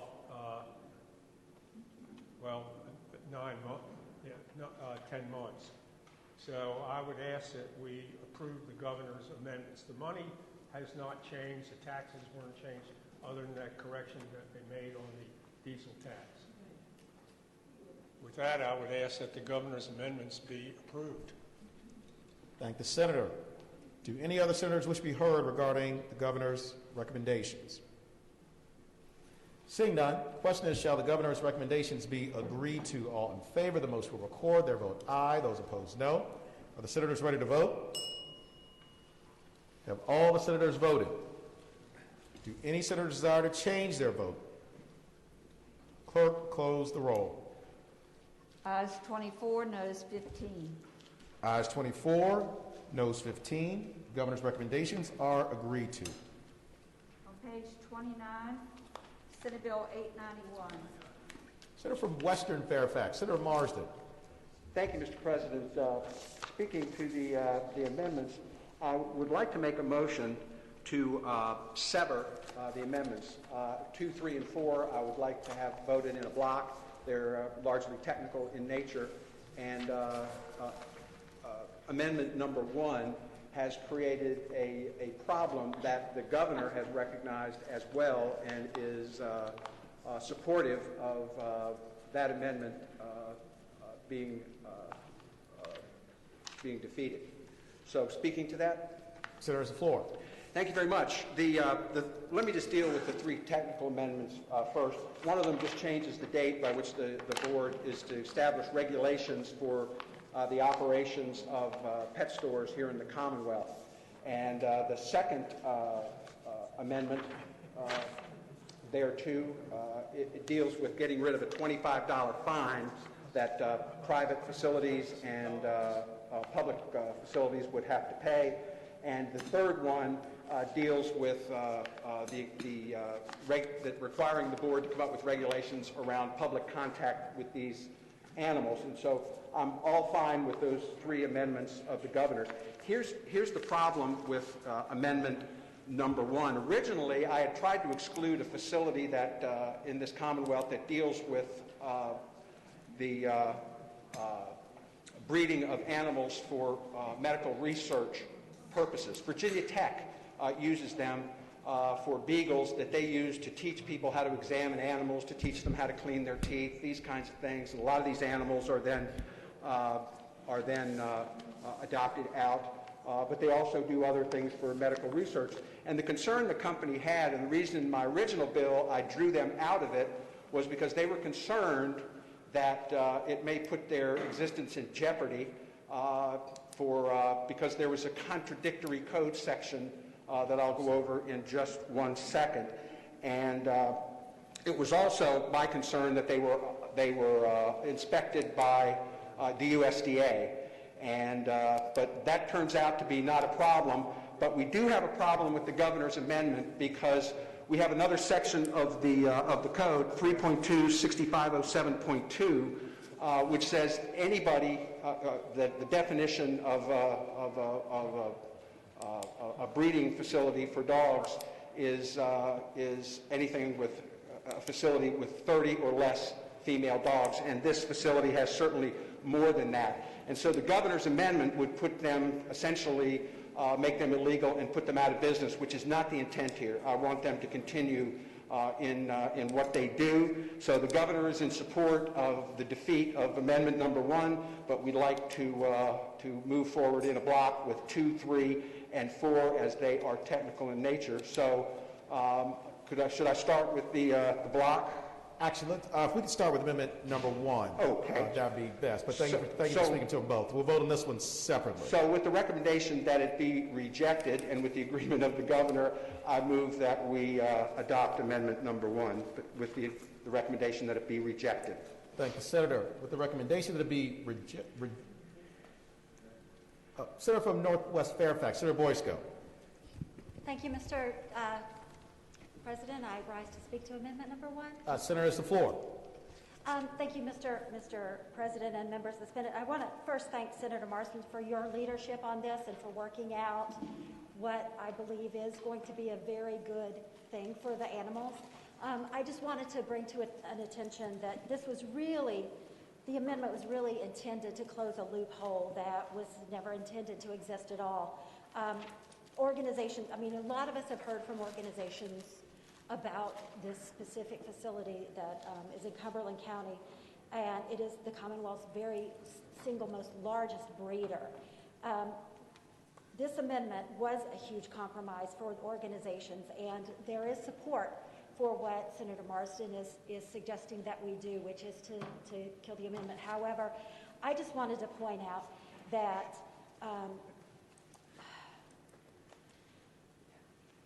the animals who were abused in this facility, there were 5,000 beagles. They were greatly hurt, and we've had support for trying to change things for them by the Humane Domain, the Humane Society of the United States, the People for the Ethical Treatment of Animals, the Virginia Alliance for Animal Shelters, the Virginia Animal Control Association, the Federation of Humane Societies, the Pet Advocate Alliance, and the Virginia Veterinary Medical Association.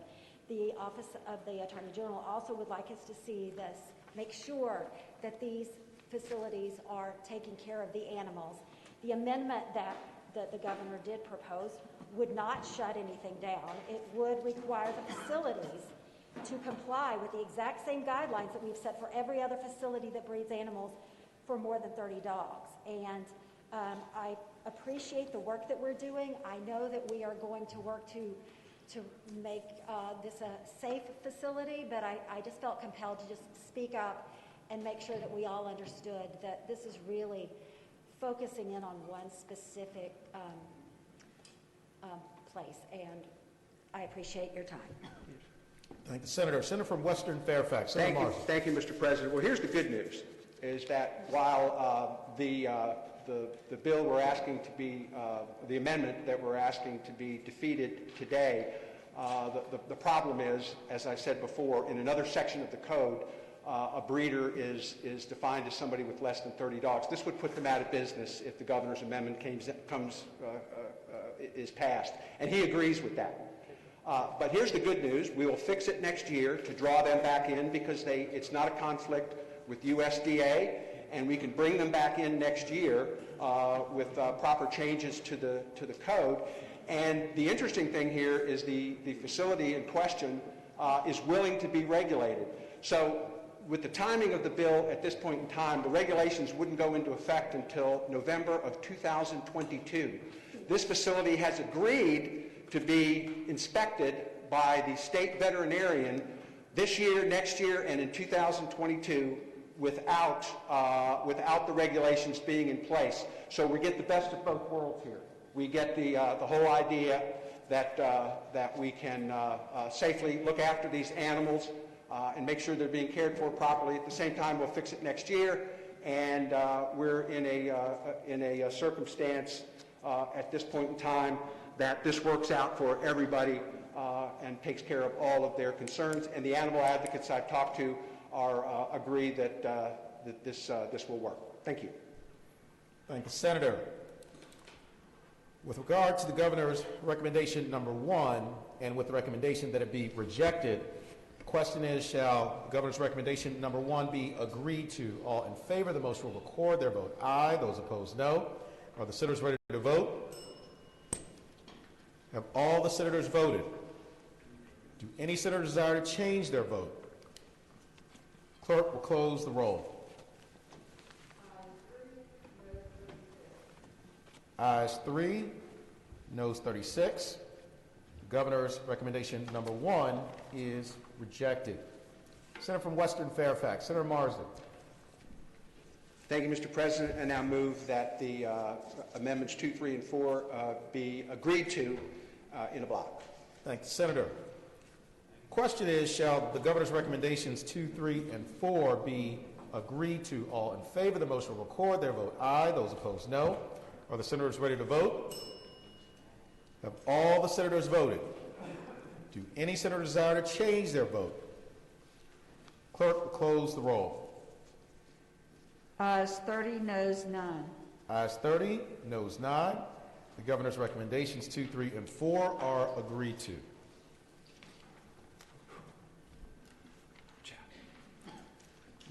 On page 30. Senator Marsden. Oh, okay. There you go. Mic is on. Okay. Page 30, Senate Bill 939. Senior Senator from Fairfax, Senator Saslaw.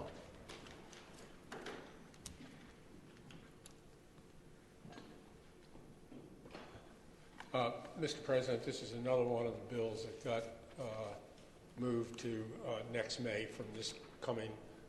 It would have gone into effect July 1st. It's been changed to next May. Thank you, Senator. Question is, shall the governor's recommendations be adopted? All in favor of the motion will record their vote aye. Those opposed, no. Are the senators ready to vote?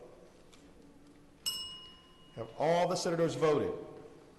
Do any senators desire to change their vote? Clerk will close the roll.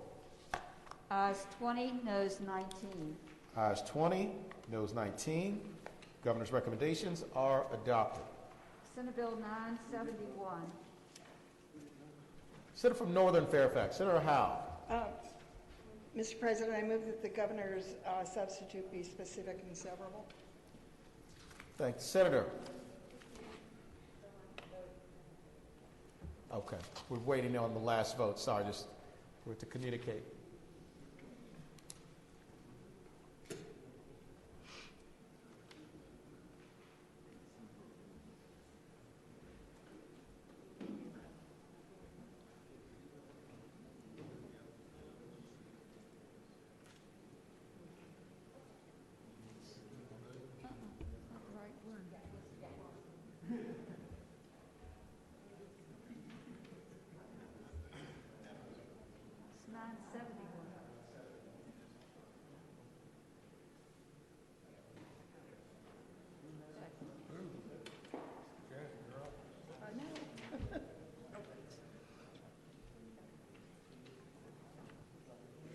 You're good. Okay, Senator from Northern Fairfax, Senator Howe. Thank you, Mr. President. I again move that the governor's substitute be specific and severable. Thank the Senator. Question is, shall the Senate determine that the governor's recommendation is specific and severable? All in favor of the motion will record their vote aye. Those opposed, no. Are the senators ready to vote? Have all the senators voted? Do any senators desire to change their vote? Clerk will close the roll. Ayes 36, noes 4. Ayes 36, noes 4. The governor's recommendations are specific and severable. Senator from Northern Fairfax, Senator Howe. Thank you, Mr. President. I'm going to move that we agree to the governor's amendments and speaking to that. Senator, it's the floor. This is the bill dealing with the gray machines. When we left our regular session, we had passed the bill to totally ban them effective this July 1st. And I was really pleased with that. I have very little respect for that industry. Sometimes I think of them unseemly, but mostly I think they're kind of sleazy. And I resent what they've done to taking monies away from our public education system. But when we left here after the regular session, we also had a great economy. And I was really pleased with the budget and all we were able to do. As everybody knows, the world has changed since then. Our revenues are collapsing.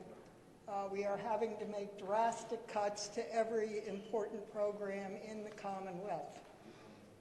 So I am almost reluctantly supporting what the governor is proposing. And what he is proposing is to allow these machines for an extra year, to charge them significant funds, $1,200 a month per machine, and to put the proceeds from that, which will be approximately $150 million, into a special relief fund dealing with the COVID virus.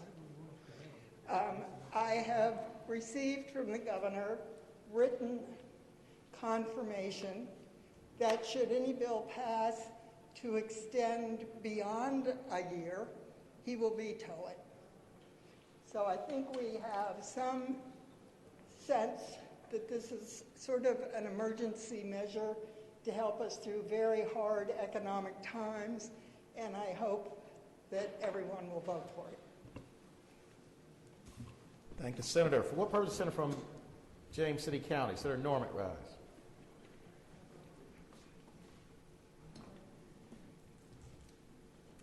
I'll try to speak loud, Mr. President. Is your mic not working? Okay, Senator has the floor. The microphone. There we go. Senator has the floor. If the gentlelady from northern Fairfax County would be generous enough to yield for... Well, Senator Yield, your mic is still on, sir. Senator Yield, you have the floor. A couple of softball questions. Senator has the floor. Mr. President, my question with the preface is that I absolutely deplore these machines. They remind me of Alabama in that story. But having said that, I would ask the gentlelady, has the governor offered any public assurance that he would not only not support but veto any legislation that might emerge in the 2021 session that would extend the life of these games of skill? He is. Senator has the floor. To respond to the gentleman, he has sent rather broadly an email to those of us who've been involved with this bill that says, if the General Assembly adopts the governor's proposed amendments to Senate Bill 971 and House Bill 881, the governor will veto any legislation that delays the prohibition of these machines beyond July 1st, 2021. Further question? Mr. President, I thank the gentlelady, and I'm going to lob her another softball. Senator Yield for softball. I like softball. Senator Yield, you have the floor. Mr. President, my question would be, I appreciate that each machine is going to be assessed a $1,200 per month machine, but do we anticipate very timely regulations or an executive order coming out to how we will determine the exact number of these machines rather than an honor system from Alabama? Senator has the floor. Yes, I would answer that in the same email, the governor has said he will direct the Virginia Alcoholic Beverage Control Authority to promulgate regulations to place reasonable restrictions on the proliferation of machines as needed. Further question? Mr. President, I thank the gentlelady. I would further inquire, Mr. President, is there any constraint or restriction on the further dispersing of additional machines beyond that which exists today? Senators, the floor. I believe the answer is no.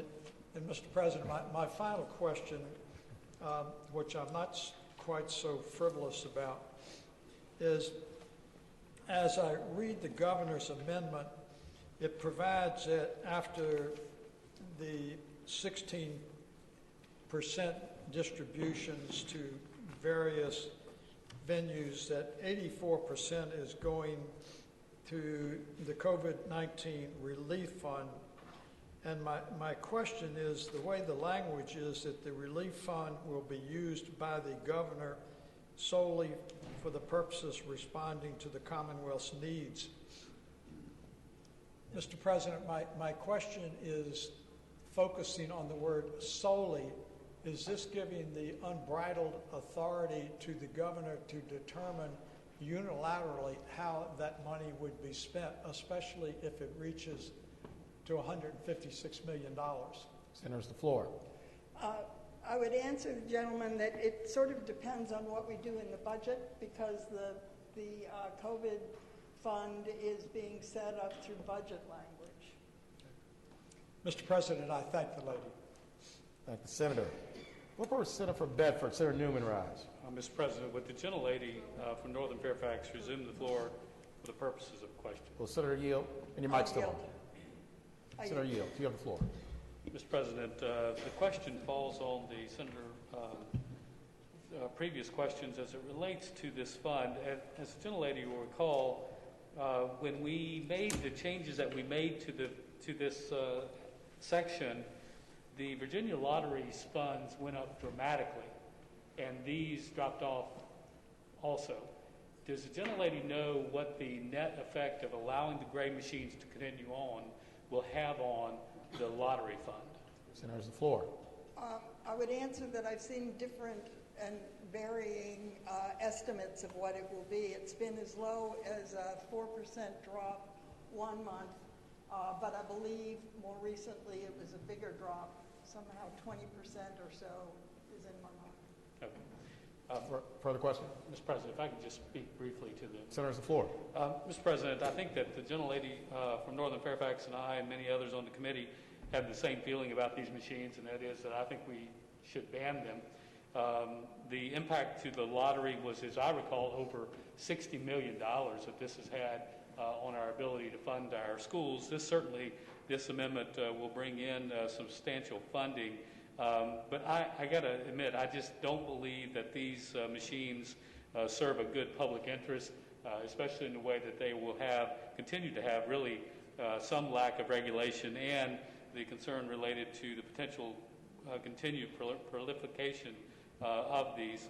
Mr. President, the last thing I'll say is that we just had a vote on whether this one is separate and severable, and I'm not going to go back to that, but I do hope that the General Assembly, Republicans and Democrats, come together on that, because if you actually read this amendment, the substitute, it is intertwined in such a way there's no way to tear it apart. And so, in my opinion, I know there's a desire to get this. It helps with the relief funding, but I hope that maybe in the future this would be a great example of where we will watch over the Senate's prerogative to have amendments that are specific and servable, because I think that will help us, whether there's Republican governors or Democrat governors or Republican majorities or Democrat majorities.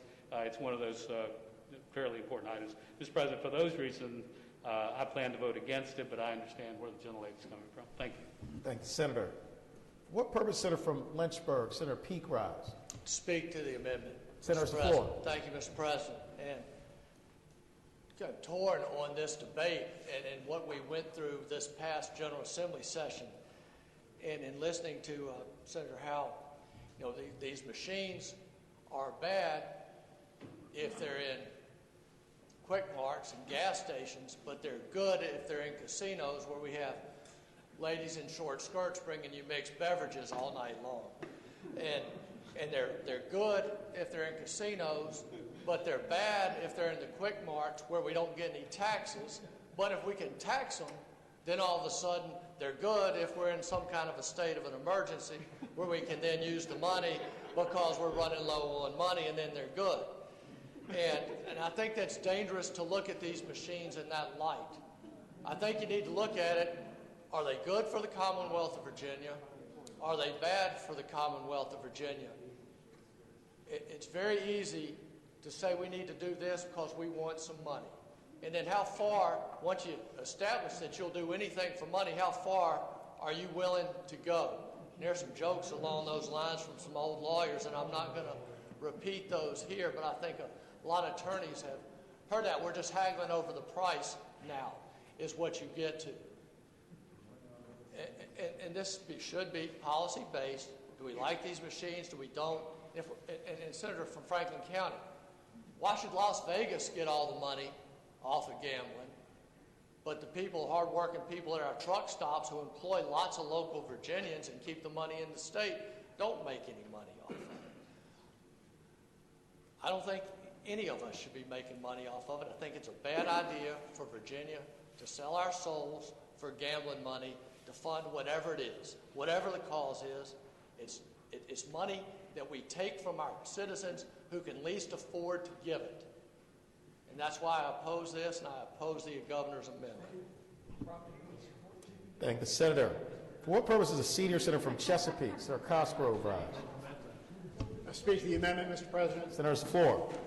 Thank you, Mr. President. I thank the gentlelady from Northern Virginia. She's worked hard on this bill. And I cannot support the governor's amendment here. I have to listen to my friend from Lynchburg. You know, he made some really good points. If we didn't trust these machines before to give us correct information, why would we trust them now? You know, these machines came in the dead of night, slipped under every door they could, all of a sudden just poof, they showed up. And the last numbers that I heard last year is they actually cost the Virginia Lottery $140 million. So if we're going to make $110 million off these machines this year, it's still losing money for the lottery, which means the schools are still losing money. Mr. President, ladies and gentlemen of the Senate, we know about these machines. We know their business model. We know the way that they have infiltrated into every nook and cranny into the Commonwealth. That, coupled with they're going to let ABC regulate them. ABC started the whole mess in the first place. Mr. President, ladies and gentlemen of the Senate, yeah, $110 million, that sounds like a great amount of money, but it doesn't sound so great for the lottery.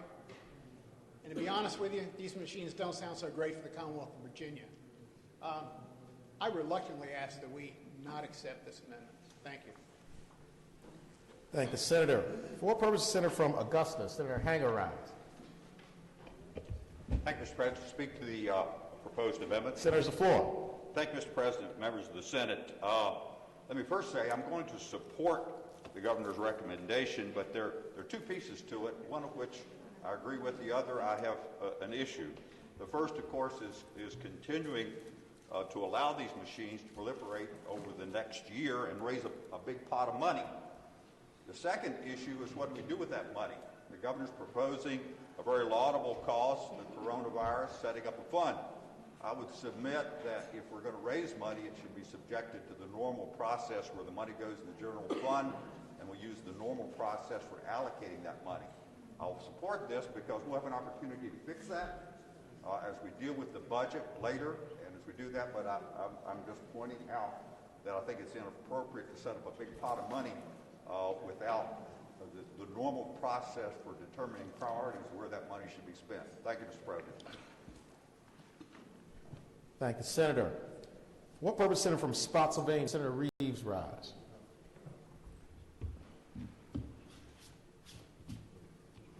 Mic working? Nope. Thank you, Mr. President.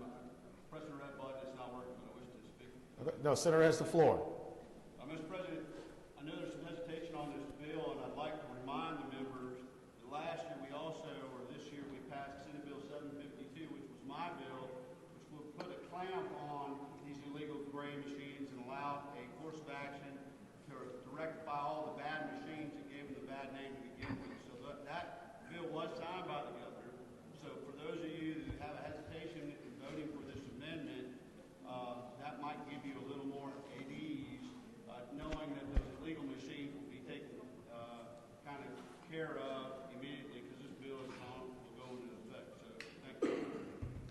Thank the Senator. For what purpose is the Senator from Franklin County, Senator Stanley Rogers?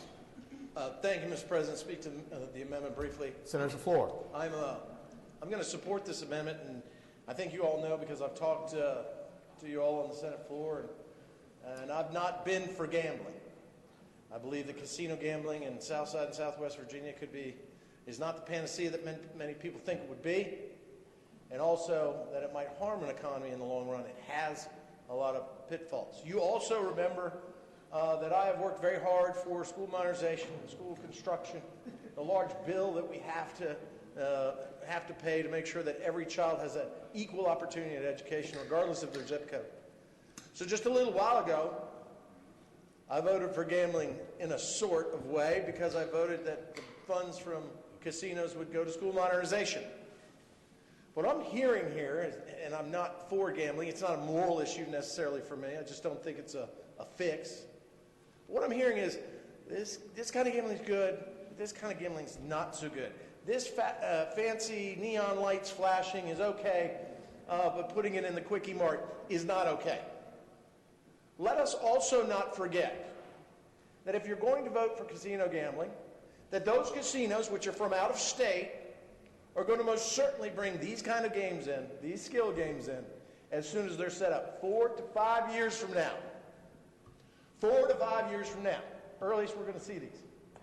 But in the meantime, we have Virginia companies making these games, employing thousands of people, and most importantly, Mr. President, in light of what we're seeing right now with the COVID epidemic in Virginia, what we're seeing right now, ladies and gentlemen, bars and restaurants are suffering. They're closed. Takeout only. Heck, it's gotten so bad for them, we're allowed takeout cocktails, which as a defense lawyer to me raises a couple issues because that's open container, man. But we're willing to make these accommodations because of the need to try to save bars and restaurants. Well, ladies and gentlemen, these skill games, these gray machines, these machines that seem so ooky to some, are sitting in those closed bars and restaurants. And I've talked to many owners of those restaurants and many owners of those bars who have those games. And they have said it's the difference between a good month and a bad month. And let me tell you, when they open up, it's going to be a bad month. I'm just betting. I'm speculating. So those skill game machines that can make a difference from a restaurant or a bar from surviving and thriving or dying, and especially after the COVID closures, they're going to need every bit of revenue that they can get. And it's a revenue that will sustain them, keep their people employed, and in the meantime, at least for this year, because if we're going to allow gambling, let's allow gambling, not just this kind of gambling and not that kind of gambling. But it's going to go to try to shore up the financial needs of this Commonwealth in a very critical moment, at a very critical time, and for a very critical reason. So, ladies and gentlemen, I would submit to you, and I know you have liked that I've sat here quietly all day. You're welcome. You're welcome. I'll try to go back to eating Pop-Tarts. They're now my new favorite thing during the closure, as you can tell. But ladies and gentlemen, we should use these monies. They are available. It's like turning on the spigot of water at home. You don't have to wait for the setup like the casinos, 4 or 5 years, referendum, then building, then bringing outside interest to bring in money to build these things. These are here. And this is a much needed infusion of financial revenue for the Commonwealth of Virginia that we cannot and we should not pass up, especially if it's going to be used to assist the citizens of the Commonwealth of Virginia. Mr. President, I ask my friends and colleagues here in the Senate that we support and adopt the governor's recommendation with the amendment. And I thank you, sir. Thank the Senator. For what purpose is the Senator from Northern Chesapeake, Senator Sproul rise? Thank you, Mr. President. Speaking to the Major. Senator, the floor. Thank you. Mr. President, my concern was these gray machines. I'm against them altogether.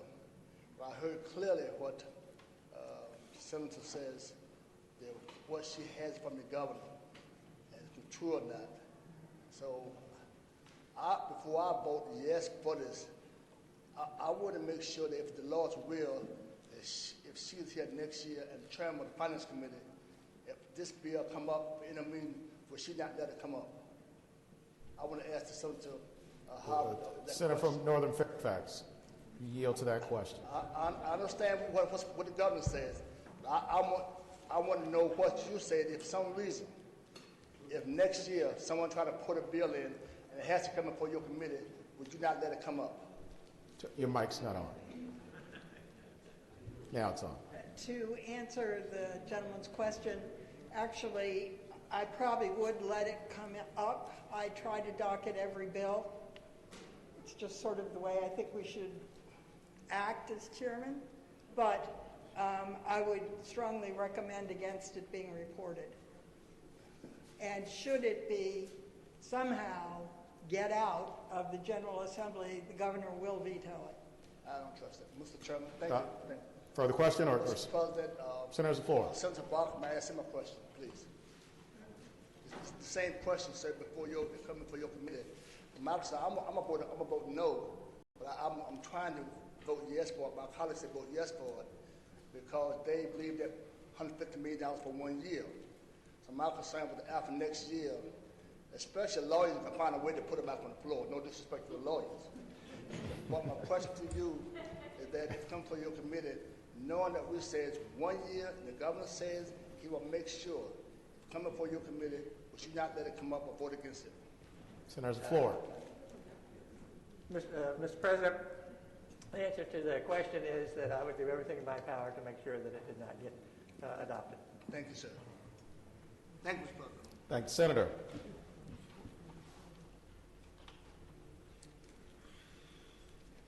Question is, shall the governor's recommendations with regard to Senate Bill 971 be agreed to? All in favor, the motion will record their vote aye. Those opposed, no. The senators ready to vote? Have all the senators voted? Do any senator desire to change their vote? Clerk will close the roll. Ayes 32, noes 8. Ayes 32, noes 8. The governor's recommendations are adopted.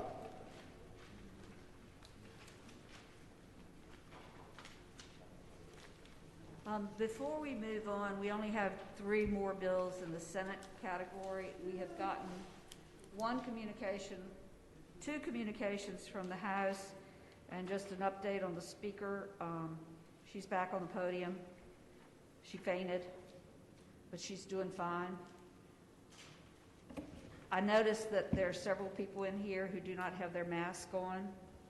And if there's anyone in here who hates wearing this thing more than I do, I'd like to talk to you. But we have several members in this room who are in a higher risk category for various reasons, including myself. And we have some staff people who are here working who were assured that everyone would be wearing masks. So I know it's difficult. Mine is driving me crazy. But it's very important that you have those masks on. That's one of the criteria the Department of Health emphasized, no matter where we meet, whether it's in a tent or whether it's here. So I am respectfully asking you to please keep your mask on.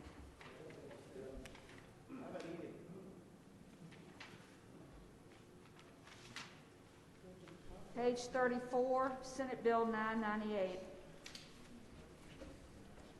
What? Probably the Senator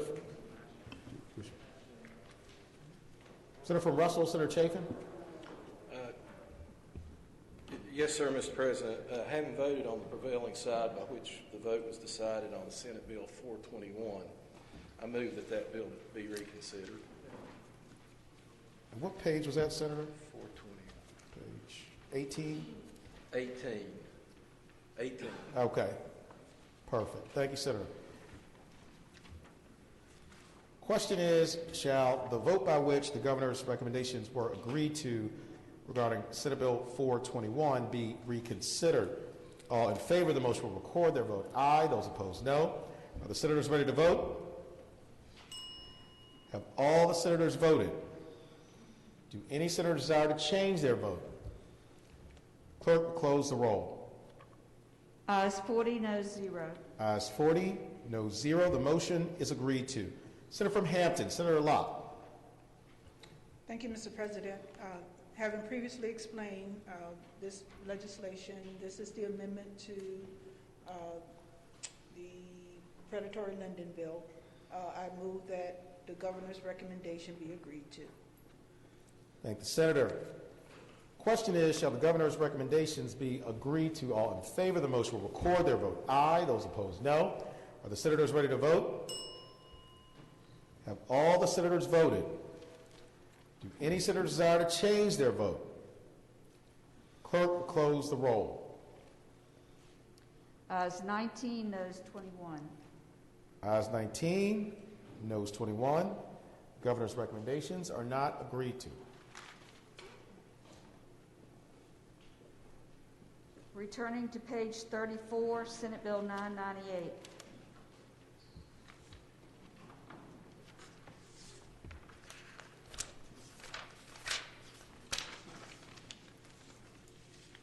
Senator from Portsmouth, Senator Lucas. Thank you, Mr. President. I move that the Senate determine that the governor's recommendation is specific and severable on Senate Bill 998. Thank the senator. Question is, shall the Senate determine that the governor's recommendations are specific and severable? All in favor of the motion will record their vote aye. Those opposed, no. Are the senators ready to vote? Have all the senators voted? Do any senators desire to change their vote? Clerk will close the roll.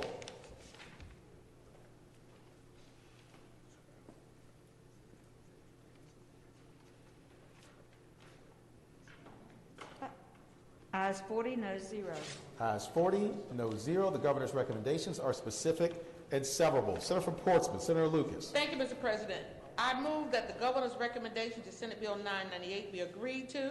Thank you, Senator. You have the floor. Thank you, Mr. President. Mr. President, the governor is providing a substitute to align the offshore wind provision in this bill with the same provision in the Virginia Clean Economy Act, Senate Bill 851, and House Bill 1526. The substitute will be provided for all three standalone offshore bills, House Bill 1664, Senate Bill 860, and Senate Bill 998. And the rationale being, without this substitute, the provision in all bills will not align with the provisions set forth in the Virginia Clean Economy Act, and there may be confusion with the two new code sections addressing the offshore wind development. The substitute includes the following provisions. Clarify the definition for the category of customers that may directly purchase from the offshore wind facility, thereby reducing the cost for all other consumers or customers. These customers are defined as advanced clean energy buyers and qualifying large general service customers. And it also strengthens the cost contaminant language to ensure that the project cost is no more than 1.4 times the cost of the natural gas combustion turbine facility. The previous version was 1.6 times the cost of such facility. With that explanation, Mr. President, I again renew my motion that the governor's amendments be agreed to. Thank the senator. Question is, shall the governor's amendments be agreed to? All in favor, the motion will record their vote aye. Those opposed, no. Are the senators ready to vote? Have all the senators voted? Do any senators desire to change their vote? Clerk will close the roll. Ayes 26, noes 14. Ayes 26, noes 14. The governor's amendments are agreed to. Page 35, Senate Bill 1027. Senator from Accomack, Senator Lewis. Yes, sir, Mr. President. I move that the governor's amendment be accepted. And speaking to that motion. Senator's the floor. What this does, Mr. President, these are technical amendments to the amendments that we had to the Community Flood Preparedness Act. And what this does is ensure that the revenue going into the fund is protected and used for the proper purposes. And it also ensures that the fund parameters are tightened so that certain aspects of the fund requirements are made clear. And the amendment states, among other measures, that the fund is permanent and perpetual, and the Virginia Resources Authority can issue funding to finance any flood prevention or protection project pursuant to the legislation. So with that, Mr. President, I ask that the governor's amendment be accepted. Thank the senator. Question is, shall the governor's recommendations be adopted? All in favor of the motion will record their vote aye. Those opposed, no. Are the senators ready to vote? Have all the senators voted? Do any senators desire to change their vote? Clerk, close the roll. Ayes 23, no 17. Ayes 23, no 17. The governor's recommendations are adopted. On page 36, Senate Bill 1038. Senator from Portsmouth, Senator Lucas. Thank you, Mr. President. Mr. President, Senate Bill 1038, this is the Hampton Roads Transit Program and Fund legislation, and the governor has recommended 5 amendments. 1 and 2, Mr. President, clarifies that these new funds are to supplement, not supplant, existing local funds for transit. Amendment 1 strikes or and inserts a semicolon. Amendment 2 adds clarifying language. Amendment 3 extends the provisions of Senate Bill 230, which is Senator Peterson's bill, which passed both chambers unanimously this session, to the new regional Hampton Roads grantor's tax. It allows for the grantee to pay all or a portion of the new regional Hampton Roads grantor's tax. Amendment number 4 provides that while these funds flow to the Hampton Roads Transportation Accountability Commission, only members of the commission subject to the new regional tax can vote on the disbursement of funds. 2/3 majority of such members is required for the disbursement. And of course, amendment number 5 delays the new 1% transient occupancy tax, that's the hotel tax, in Hampton Roads until May 1st, 2021, to allow the industry to recover from COVID-19 impacts. And so, Mr. President, with that explanation, I would like to renew my recommendation that we agree to the governor's amendments. Thank the senator. For what purpose, Senator from James City County, Senator Norman rise. Mr. President, I would ask if the gentlelady would yield for a question or two. Will the senator yield? Mr. President, I yield. I don't know if I'll be able to answer, but I'll try. Senator yields. You have the floor. Mr. President, my first question would be, under the provisions of Senate Bill 1038, are appropriations moved at all to bringing Hampton Roads Transportation, the HRT, under HR tax? That's not, yes, sir, Mr. President. Mr. President, I would respond to the senator from that under amendment number 4, it provides these funds flow to the Hampton Roads Transportation Accountability Commission. And only the members of that commission subject to the new regional taxes can vote on the disbursement. So I think at that amendment alone, it would suggest to me that the funds will be directed just simply to our HR tax. Further question? Mr. President, the real thrust of my question, and this is not necessarily an easy question, so I'll preface it by saying that as a result of the legislation and the amendments, are localities going to have money taken off of the top of their anticipated distribution that they will not receive but will be distributed according to this bill, and will it approximate as much as $20 million? Senator has the floor. Mr. President, he is correct. I do not know the answer to that question. Further question? I would ask that we pass that bill by temporarily, please, sir. Without objection? Without objection. Without objection, Senate Bill 1038, the governor's recommendations will go by temporarily.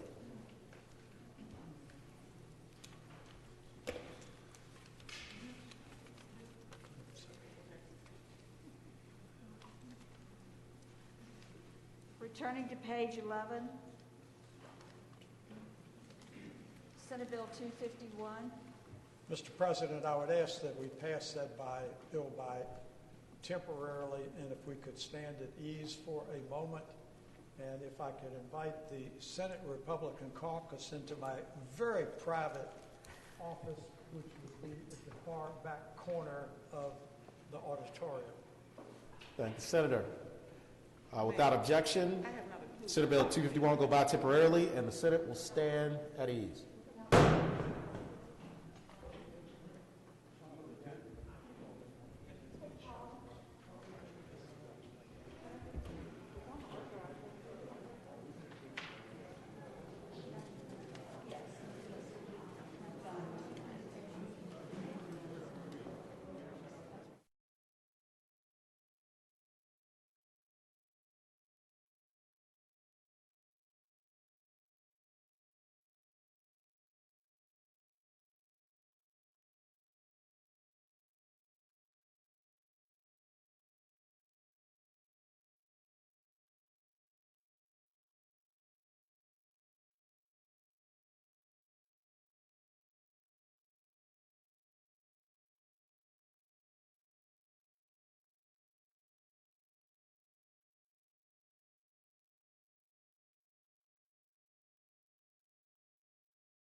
Madam Clerk, I'm just going to start and go to you. All right.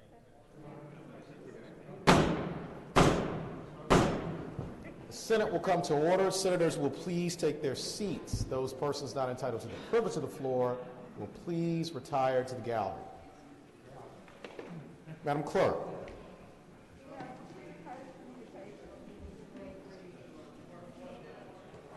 If that mic is, there we go. Actually, we have 3 House communications we need to waive the reading of. Senior Senator from Fairfax, Senator Saslaw. Mr. President, I move that we waive the reading of the communications from the House. Thank you, Senator. The question is, shall the reading of the communication from the House of Delegates be waived? All in favor of waiving the reading will record their vote aye. Those opposed, no. Are the senators ready to vote? Have all the senators voted? Do any senators desire to change their vote? The clerk will close the roll. Ayes 38, noes 2. Yes, Senator Lucas. Ayes 38, noes 2. The reading of the communication from the House of Delegates is waived. Do we want to return to the bills we passed by temporarily? Yes. Thank you. Yes, we are. Page 11, Senate Bill 251. Senator from Roanoke City, Senator Edwards. Mr. President, this is a bill dealing with PBMs, the licensing of PBMs, and we rejected the governor's amendment and having explained the bill previously and recommending that the governor's amendment be rejected, I move the governor's amendment. I move the governor's recommendation. Thank the Senator. For what purpose, Senator from James City County, Senator Norman rise. What purpose is the senior senator from Chesapeake, Senator Cosgrove rise? Thank you, Mr. President. Speaking to the amendment. Senator has the floor. Thank you, Mr. President. As I mentioned before, I have heard from numerous small pharmacy owners, several in our city of Chesapeake, especially one who provides all of the prescriptions for our local school system. They're very, very concerned about the governor's amendment.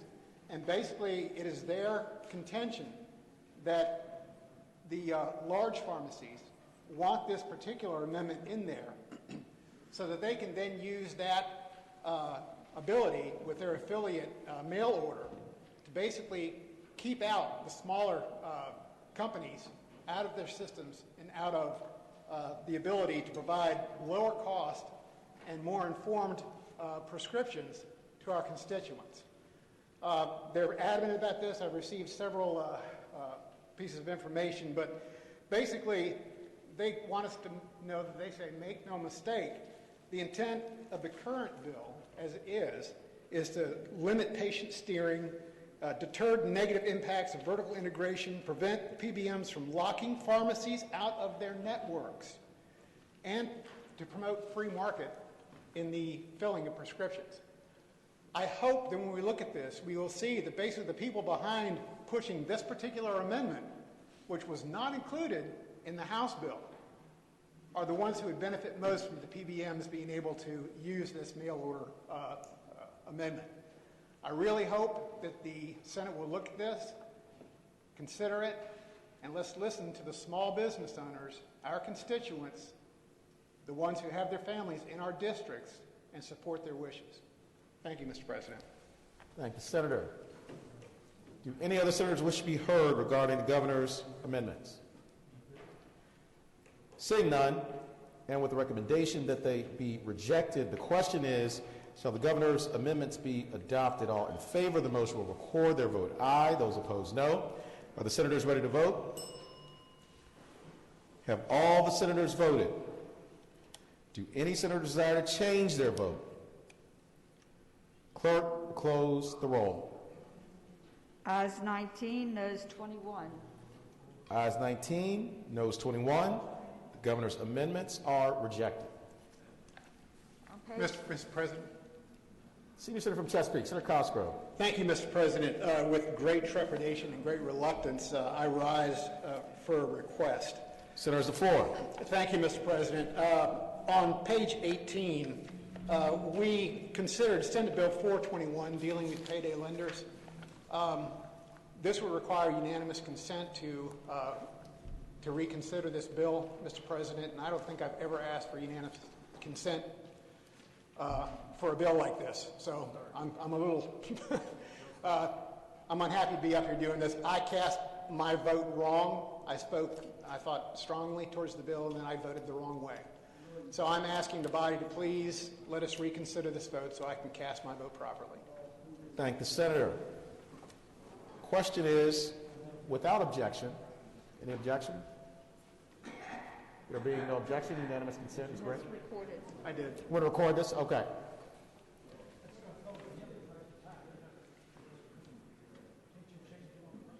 No.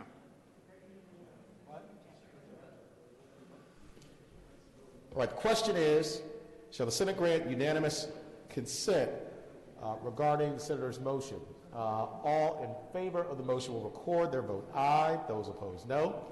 Are the senators ready to vote? Have all the senators voted? Do any senators desire to change their vote? Clerk, close the roll. Ayes 37, noes 0. Ayes 37, no 0. Senate grants unanimous consent. Senator from Hampton, Senator Locke. Thank you, Mr. President. Having previously explained the bill, I move again that the governor's recommendations be agreed to. Thank the senator. Question is, shall the governor's recommendations be agreed to? All in favor of the motion will record their vote aye. Those opposed, no. Are the senators ready to vote? Have all the senators voted? Do any senators desire to change their vote? Clerk will close the roll. Ayes 22, noes 18. Ayes 22, noes 18. The governor's recommendations are adopted. Returning to page 36, Senate Bill 1038.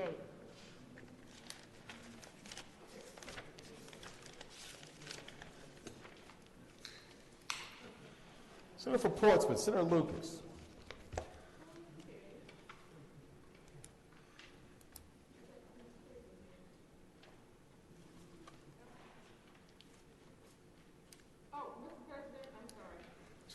Your mic's not on, Senator. We'll make sure we can hear you. There it is. Okay, Mr. President, I think I may have the answer now to that. Senators, the floor. Okay, Mr. President, as I tried to explain before, but I didn't have all the information right off the top of my head, the governor's amendments do not take money from anyone or change any money flow except for the new hotel tax. That's all it does, basically.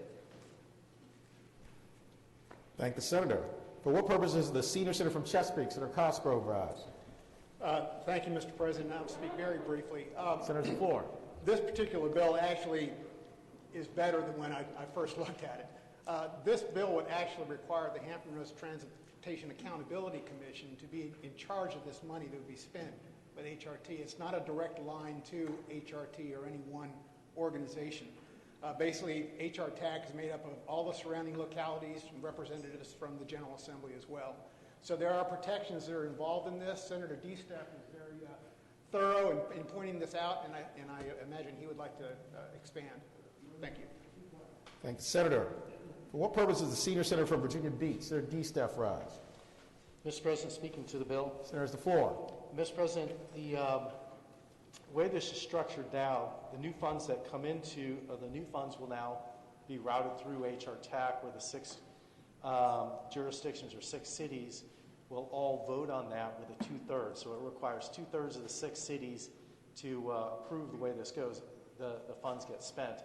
It's structured much better than it is today, and I believe this brings more accountability to the way the HRT is getting its funding and the way it's managing the expansion of its routes. So with that, I'll be supporting this bill. Thank you. Thank the senator. Do any other senators wish to be heard regarding the governor's recommendations on Senate Bill 1038? Seeing none, the question is, shall the Senate adopt the governor's recommendations regarding Senate Bill 1038? All in favor of the motion will record their vote aye. Those opposed, no. Are the senators ready to vote? Have all the senators voted? Do any senators desire to change their vote? Clerk will close the roll. Ayes 29, noes 11. Ayes 29, noes 11. The governor's recommendations are adopted. Senior Senator from Fairfax, Senator Saslaw. Give your mic. Does this complete the Senate? Yes. Okay. Yes. This completes the Senate bills on the calendar. Yeah. Just a brief announcement. All the bills, I think we're going to put them in a block. If you recognize if there's a bill that gets pulled out of the block and it's identical to what you had, and it passed out of here one way or another, you all take it on the floor. Otherwise, the committee chair will take it. This way it'll move a lot quicker if we do it that way. So if you see a House bill that's pulled out of the block and it's the same as yours, then when it comes, put your light on and request to speak.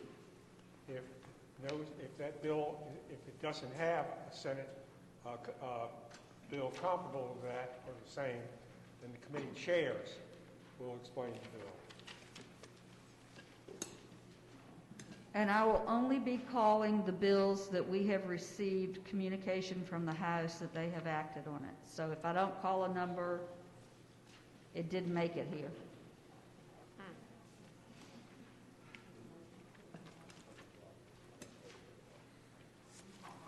Yes. Senior Senator from Fairfax, Senator Saslaw, do you want to make a motion to put the House bills in a block to start? Mr. President, I would move that the House bills with the governor's recommendations be placed in the block with the understanding any senator desiring to move bills in the block, please do so after the clerk has read the number of the bill. Thank the senator. The question is, shall the House bills with the governor's recommendations be placed in the block with the understanding that any senator desiring a bill be removed from the block will do so after the clerk has read the number of the bill? All in favor of the motion will say aye. Aye. Those opposed, no. The ayes have it. The motion is agreed to. The bills are before us in the block. Clerk will read the number of the bills. House Bill 4, House Bill 10. Madam President, Mr. President. Senator from Bedford, Senator Newman. House Bill 4 come out of the block. Without objection, House Bill 4 will be removed from the block.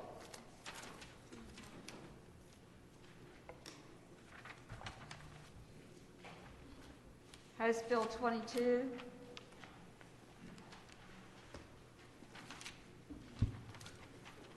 House Bill 33.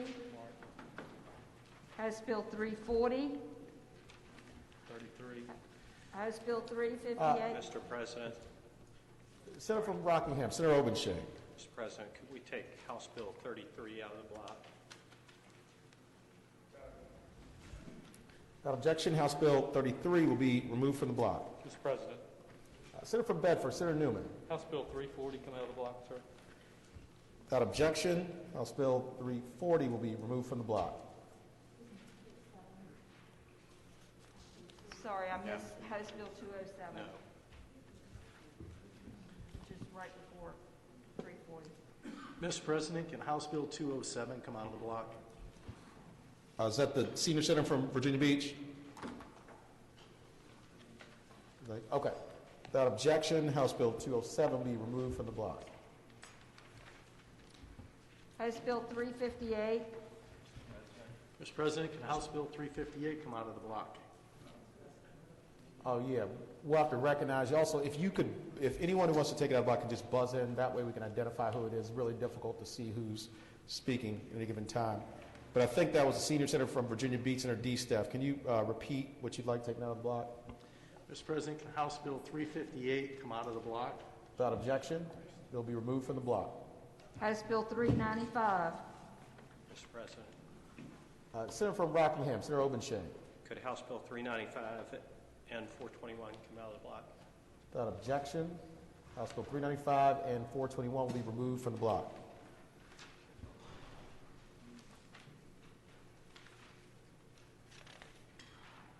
House Bill 438. House Bill 504. House Bill 575. House Bill 582. House Bill 622. Mr. President, Senator from Rockingham, Senator Obenshain. could Senate Bill or House Bill 582 come out of the block? Without objection, House Bill 582 will be removed from the block. House Bill 651. Mr. President, Senator from Roanoke County, Senator Suderline. can House Bill 622 please come out of the block? Without objection, House Bill 622 will be removed from the block.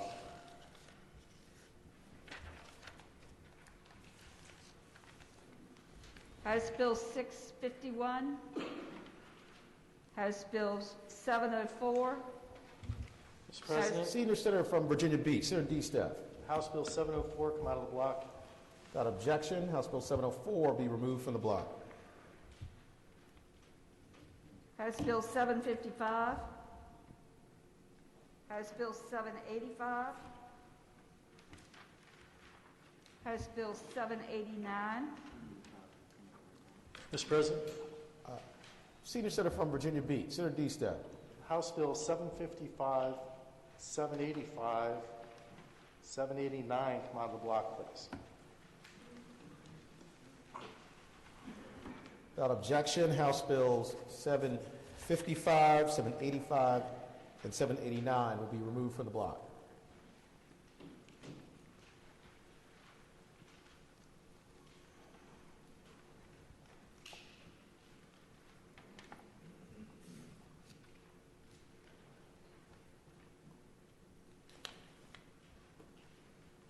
House Bill 833.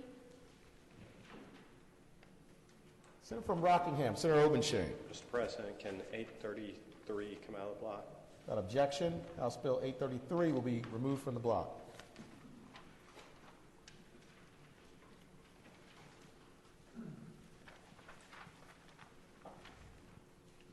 House Bill 881. House Bill 896. Senator from Bedford, Senator Newman. Mr. President, can House Bill 881 come out of the block? Without objection, House Bill 881 will be removed from the block.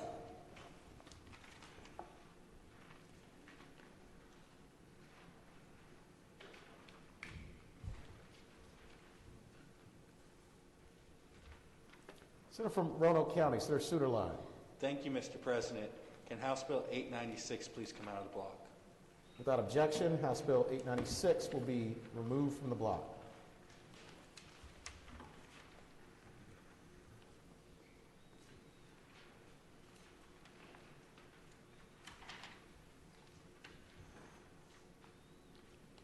House Bill 972. The House. Mr. President. The House has agreed to amendments 1 through 5 and 7 through 17. They rejected number 6. Mr. President, Senator from Alexandria, Senator Evans. could HB 972 come out of the block? Without objection, House Bill 972 will be removed from the block.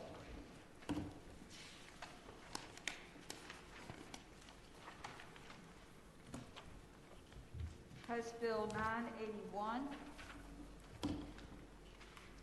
House Bill 1002. House Bill 1004. House Bill 1084.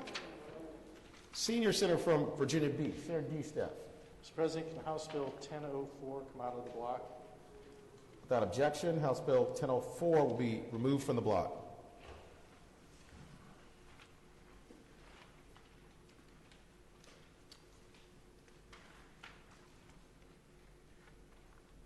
House Bill 1090, House Bill 1131, House Bill 1133, House Bill 1149, House Bill 1211. Mr. President. Senator from Bedford, Senator Newman. Mr. President, could House Bill 1211 come out of the block? Without objection, House Bill 1211 will be removed from the block.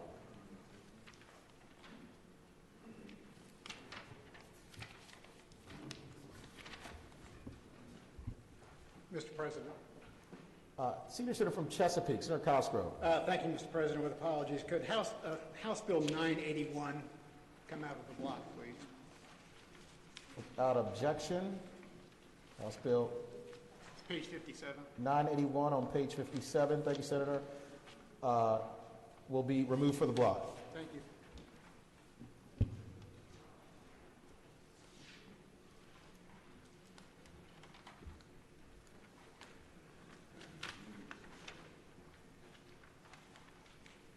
House Bill 1252. Senator from Roanoke County, Senator Suderline. Thank you, Mr. President. With apologies, I'm not sure I heard. I'd like House Bill 1131 and House Bill 1133 to come out of the block if they're still in the block. Without objection, House Bills 1131 and 1133 are removed from the block. Thank you. Thanks, Senator. Senior Senator from Virginia Beach, Senator D-Staff. As you were, Mr. President, I'm fine. Thanks, Senator. Senior Senator from Chesapeake, Senator Cosgrove. You okay? And Senior Senator from Chesterfield, Senator Chase. Thank you, Mr. President. I would like to ask that House Bill 1090 please come out of the block. Without objection, House Bill 1090 will be removed from the block. And that's on page 60.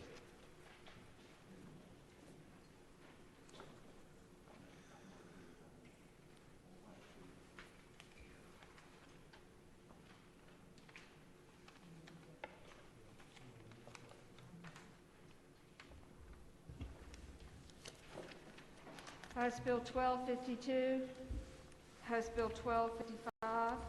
Mr. President. Senator from Bedford, Senator Newman. And House Bill 1255 come out of the block. Without objection, House Bill 1255 will be removed from the block.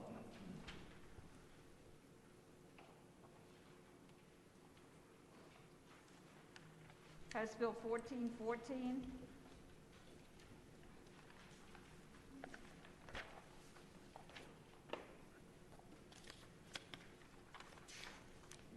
House Bill 1420. Yeah, Mr. President. Senator from Hanover, Senator McDougal. Could 1414 come out of the block? Without objection, House Bill 1414 will be removed from the block. Senior Senator from Virginia Beach, Senator D-Staff. Mr. President, can House Bill 1420 come out of the block? And while we're at it, can 1442 also come out of the block? Thank you very much. Without objection, House Bill 1420 and House Bill 1442 will be removed from the block. House Bill 1452. House Bill 1505. House Bill 1541. House Bill 1544. House Bill 1577. House Bill 1634. House Bill 1647. House Bill 1664. House Bill 1726. Mr. President. Senator from Bedford, Senator Newman. House Bill 1664 and House Bill 1541, I don't have the page number for that, sir, come out of the block. Without objection, House Bill 1664 and 1541 will be removed from the block.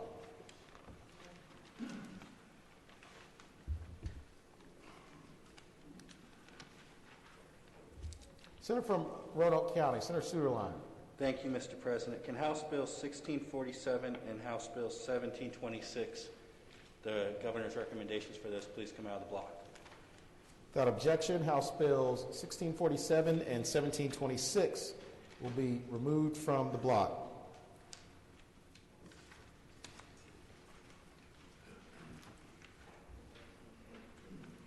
Do any other senators wish to remove any House bills from the block? 1726 was the last one. So we're going to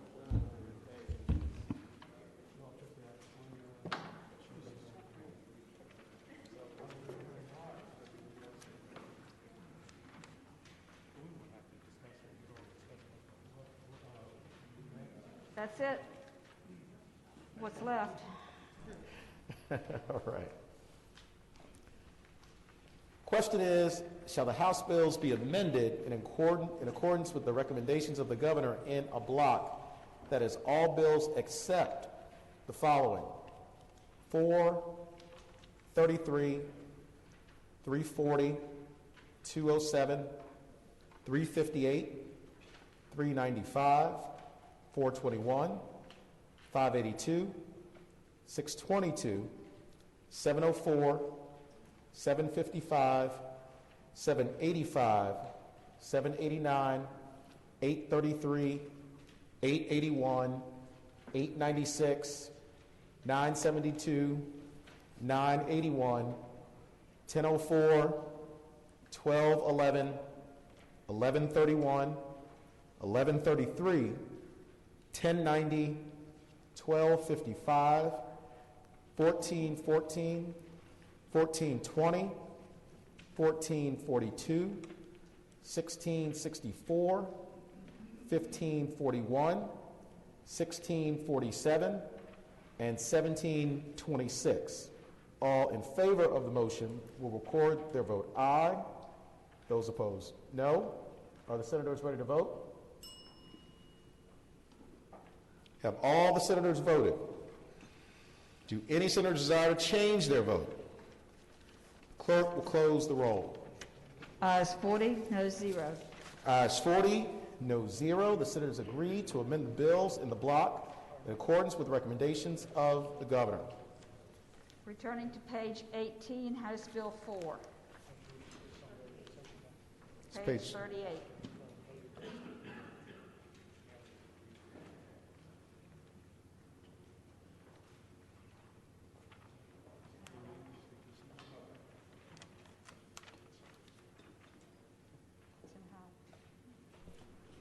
Senator from Northern Fairfax, Senator Howe.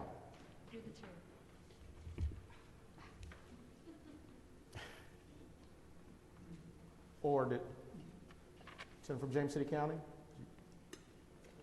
You okay? Okay, Senator from Northern Fairfax, Senator Howe. I would move that we agree to the governor's amendments. Senator's the floor. As I had thought this was identical to another bill, Senate Bill 36. Which, that's good? Okay. Then I would move that we pass the bill. Senator from Portsmouth, Senator Lucas. Yes, sir, Mr. President. Chairman of Finance appropriately stated that this bill is similar to Senate Bill 36. As a matter of fact, they're identical and having previously been explained or described in Senate Bill 36. I move that we adopt the governor's recommendations. Thank the senator. Question is, shall the recommendations of the governor be adopted? All in favor of the motion will record their vote aye. Those opposed, no. Are the senators ready to vote? Have all the senators voted? Do any senators desire to change their vote? Clerk, close the roll. Ayes 29, noes 11. Ayes 29, noes 11. The recommendations of the governor are adopted.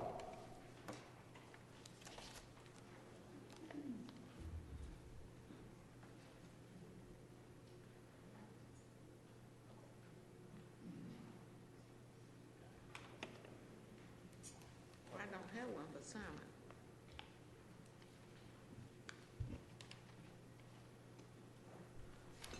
And we'll proceed, Madam Clerk will proceed to the next bill. But right before we do, just to reiterate what was said before by Madam Clerk, if a bill that's been pulled out of the block is like your bill, then you would be the one who will explain it and move it. If not, then the chair, the respective chair would do so. On page 42, House Bill 33.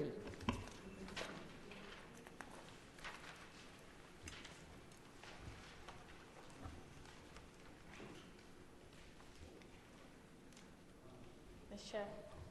Mr. President. Senior Senator from Richmond City, Senator McClellan. Thank you, Mr. President. House Bill 33 is the fishback bill that we voted on earlier. And for all of the reasons explained earlier, I move we adopt the governor's amendment.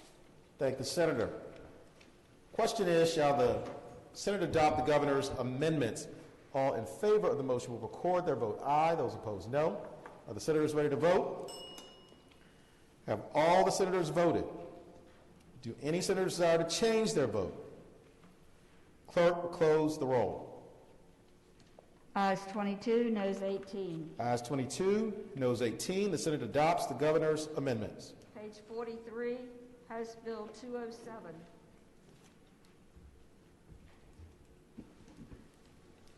Senator from Bath, Senator Deeds. Mr. President, I move that the governor's amendments be agreed to.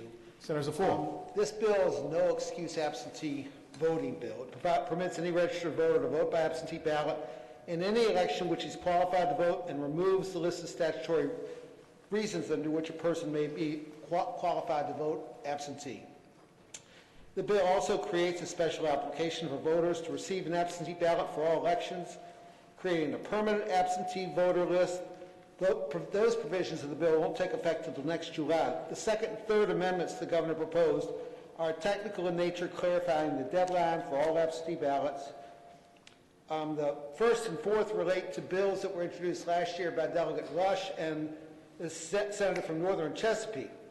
Last year they had no excuse absentee voting bills, but both bills included second enactment clauses stipulating the provisions would take effect beginning with the November 3, 2020 elections. The governor's first and fourth amendments repeal the enactment clauses of those bills, allowing them to take effect immediately. Again, I move that the amendments be agreed to. Thank the senator. Question is, shall the governor's amendments be agreed to? All in favor of the motion will record their vote aye. Those opposed, no. Are the senators ready to vote? Have all the senators voted? Do any senators desire to change their vote? Clerk will close the roll. Ayes 21, noes 19. Ayes 21, noes 19. The governor's amendments are adopted. Page 43, House Bill 340. Senator from Prince William County, Senator McPike. Mr. President, move the adoption of the governor's amendments and speaking to the motion. Senators, the floor. This did not have a Senate companion, but actually last year we had a Senate bill that I introduced and passed. This was in response to the federal shutdown, and it put off and allowed a delay of evictions and foreclosures. Delegate Price put this forward this year as a more permanent construct. The governor has responded to the COVID crisis by including a provision allowing essentially a 90-day period that will extend the same provisions in B, C, and D of this bill, providing the same sort of constructs. There are some provisions to make sure it runs concurrently with other federal provisions, if there are federal provisions that do apply, so it's not adding additional time.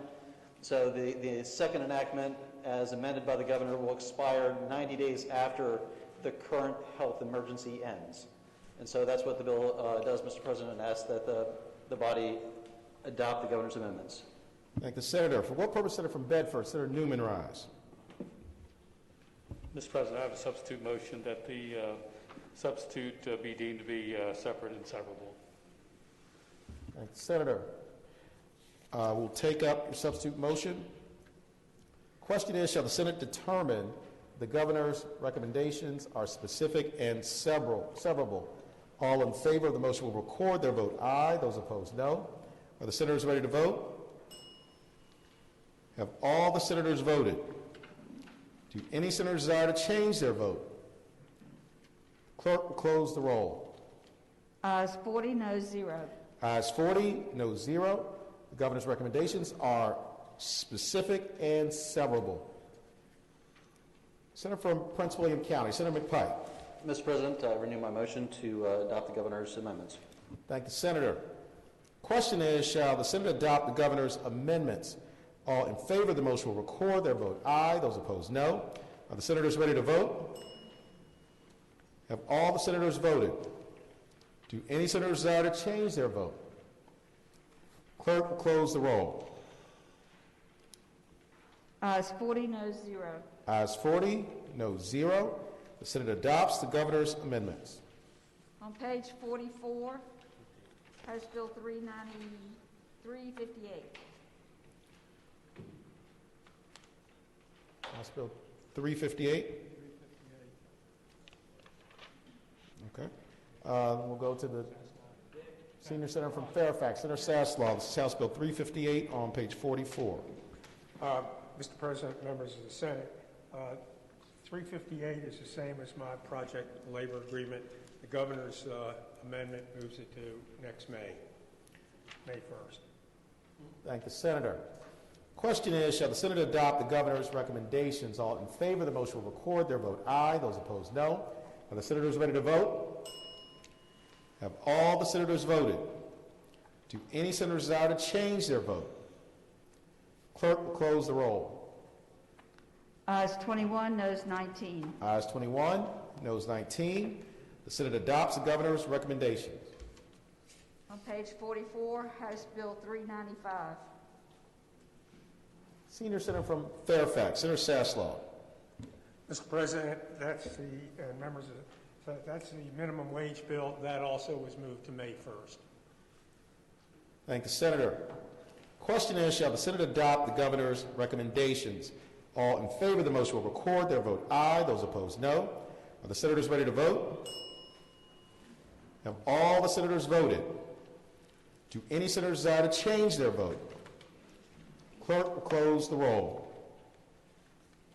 Ayes 20, noes 20. Ayes 20, noes 20. The chair votes aye.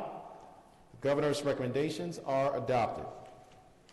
Page 45, House Bill 421.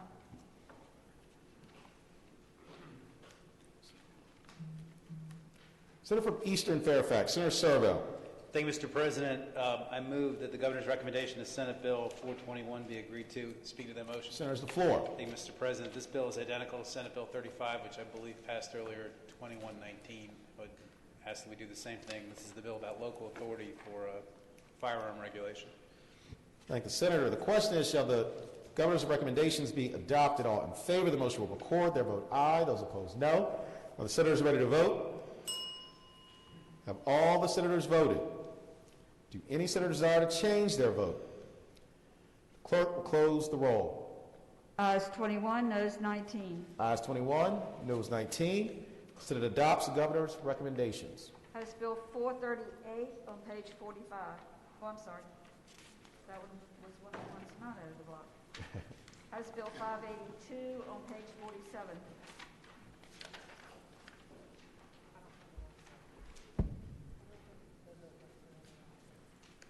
The last one.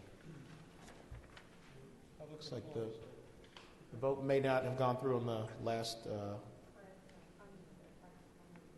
Okay. That was, yeah, House Bill 421. Those are firearms.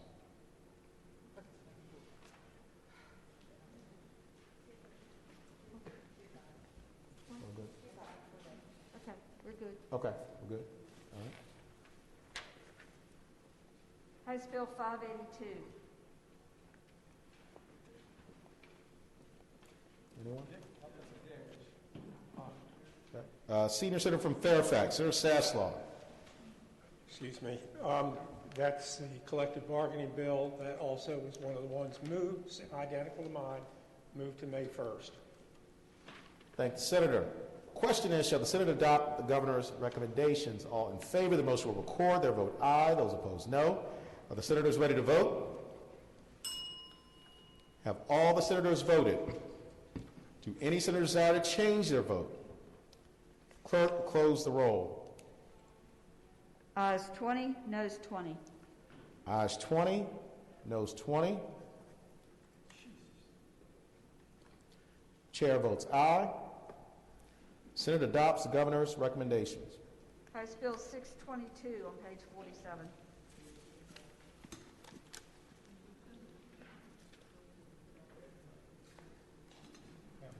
Senior Senator from Fairfax, Senator Saslaw. This is one that, this is a bill that prohibited an employer from penalizing an employee for discussing their wages with other people. And the governor's amendment, what he did was he put an exemption in there if you happen to be a personnel, in the personnel department or somebody like that, then they would have a right to restrict, what you could tell other employees about other employees. And that's generally standard procedure in virtually all companies, is they can't discuss private information. So I would move that we accept the amendment. That's the only amendment that he did to that. Thank you, Senator. Question is, shall the Senate adopt the governor's amendment? All in favor of the motion will record their vote aye. Those opposed, no. Are the senators ready to vote? Have all the senators voted? Do any senators desire to change their vote? Clerk will close the roll. Ayes 22, noes 18. Ayes 22, noes 18. The Senate adopts the governor's amendment. On page 48, House Bill 704.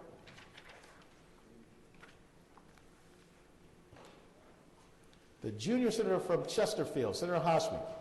Thank you, Mr. President. House Bill 704 is companion bill to SB 406, the Environmental Justice Act, and we voted earlier today to adopt the governor's amendment, and I move that we adopt this amendment. Thank the senator. Question is, shall the Senate adopt the governor's amendment? All in favor of the motion will record their vote aye. Those opposed, no. Are the senators ready to vote? Have all the senators voted? Do any senators desire to change their vote? Clerk will close the roll. Ayes 23, noes 17. Ayes 23, noes 17. The Senate adopts the governor's amendment. House Bill 755.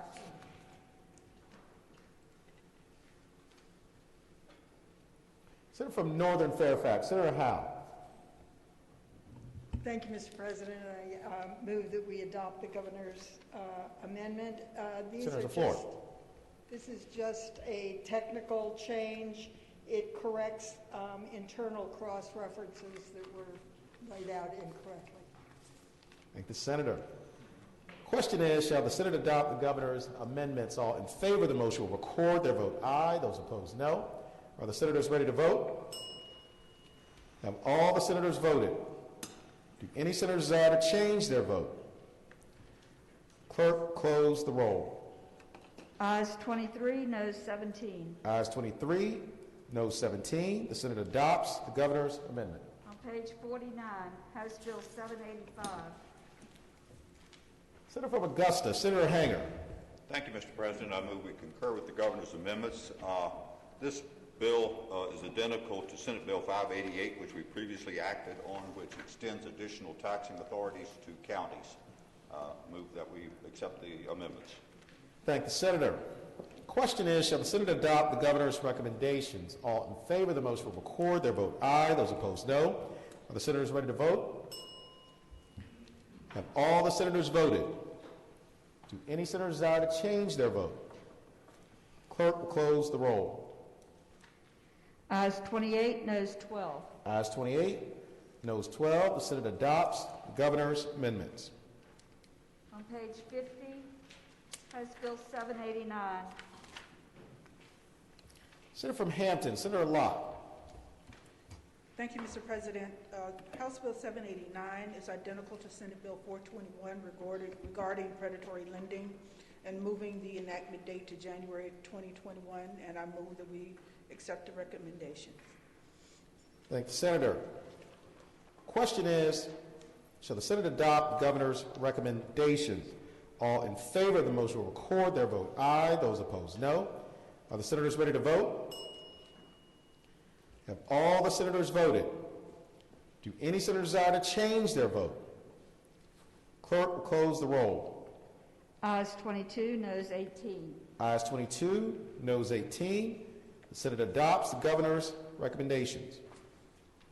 On page 51, House Bill 833.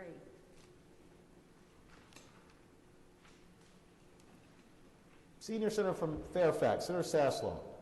Yes, Mr. President, that is the prevailing wage bill that was identical to mine, and that was the change made to that was moving the effective date from July 1st of this year to May 1st of next year. I would move we accept the governor's recommendation. Thank the Senator. Question is, shall the Senate adopt the governor's recommendation? All in favor of the motion will record their vote aye. Those opposed, no. Are the senators ready to vote? Have all the senators voted? Do any senators desire to change their vote? Clerk will close the roll. Ayes 21, noes 19. Ayes 21, noes 19. The Senate adopts the governor's recommendation. On page 52, House Bill 881. Senator from Northern Fairfax, Senator Howe. I move we adopt the governor's recommendations. This bill is identical to Senate Bill 971, the gray games machine, which we've discussed at length. Thank the Senator. Question is, shall the Senate adopt the governor's recommendations? All in favor of the motion. For what purpose, Senator from Henrico? Senator Dunham, rise. Thank you, Mr. President. May I just make a substitute motion first that we agree that these amendments are separate and severable? Thank the Senator. Taking up the substitute motion, the question is, shall the Senate determine that the governor's recommendations are specific and severable?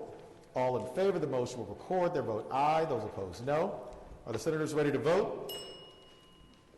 Have all the senators voted? Do any senators desire to change their vote? Clerk, close the roll. Ayes 40, no 0. Ayes 40, no 0. The governor's recommendations are specific and severable. Senator from Northern Fairfax, Senator Howe. I repeat my motion that we agree to the governor's recommendations. Thank the Senator. Question is, shall the Senate adopt the governor's recommendations? All in favor of the motion will record their vote aye. Those opposed, no. Are the senators ready to vote? Have all the senators voted? Do any senators desire to change their vote? Clerk will close the roll. Ayes 34, no 6. Ayes 34, no 6. The Senate adopts the governor's recommendations.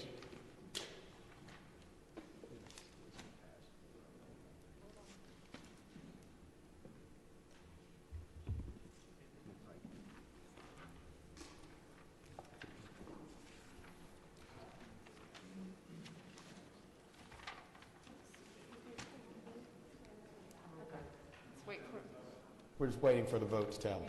Good? Okay. Page 52, House Bill 896. Senator from Prince William County, Senator McPike. Thank you, Mr. President. I move that the governor's amendments to House Bill 896 be agreed to. And speaking to the motion. Sorry, Senator. Or not. I'm sorry. We need to pause for just a minute. Okay. Sorry, Senator. We can just pause for 1 second.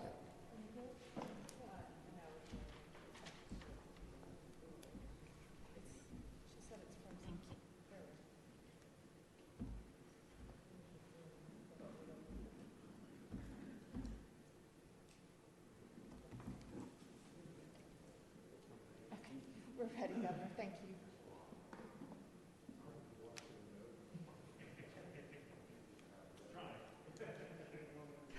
Love it.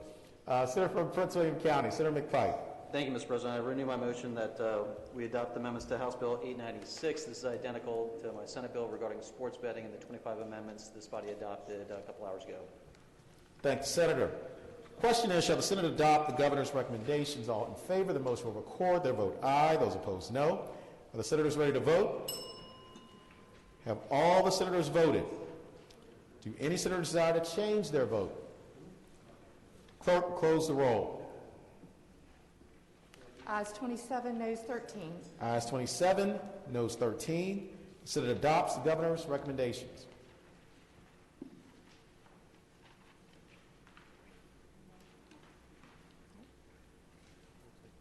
On page 55, House Bill 972. Senator from Alexandria, Senator Evan. Thank you, Mr. President. First, I would Sorry, Senator. Sorry to interrupt. Waiting on The House has agreed to amendments 1 through 5 and amendments 7 through 17 and has rejected amendment number 6. Yes, Mr. President. First, I would move that we sever amendment number 17 from the remaining amendments. Without objection, we will sever Amendment 17 from the remaining amendments. Senators, the floor. So to take up number 17 first, this is the amendment that was rejected by the Senate that delayed the report date for an executive branch work group on the feasibility and mechanisms by which marijuana could potentially be legalized in Virginia, which was rejected overwhelmingly by the Senate. I move that it be agreed to.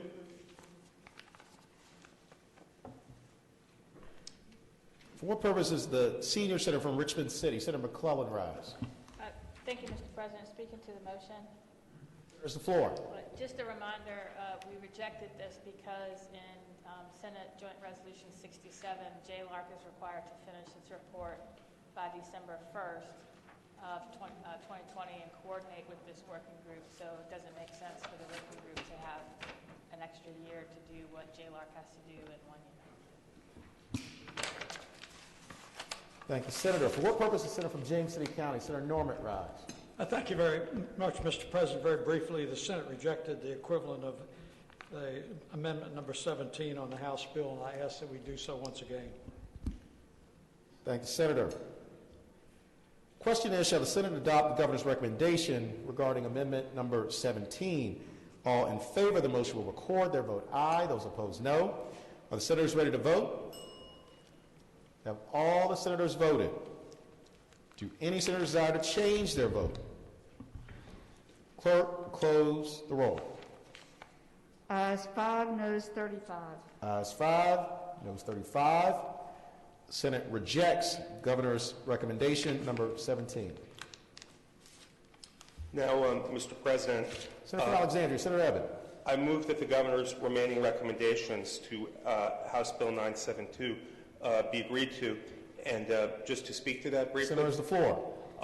The other amendment that we rejected, the one dealing with trial by jury, was rejected by the House, so that's no longer before us. So I move that the other recommendations pass.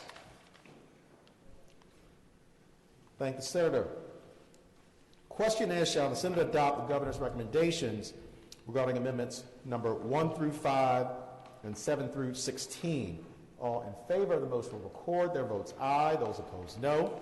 Are the senators ready to vote? Have all the senators voted? Do any senators desire to change their vote?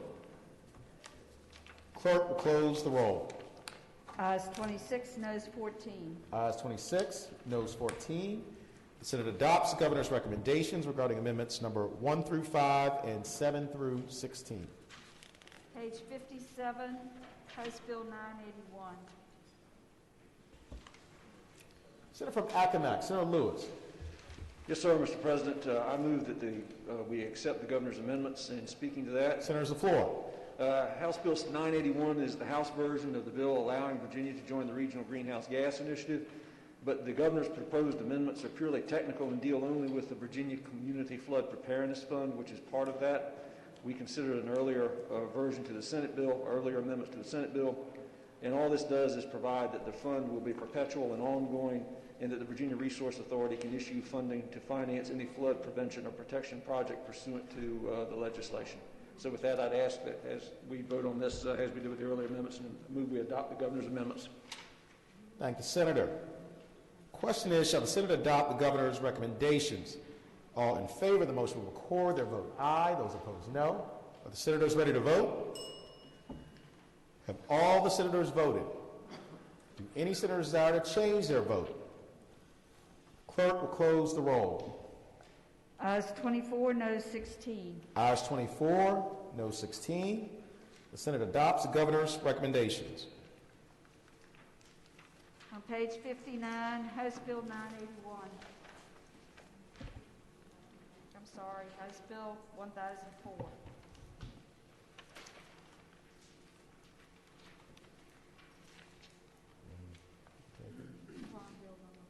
That's okay. We'll get to it. We're going to be moving to House Bill 1004 in just a moment.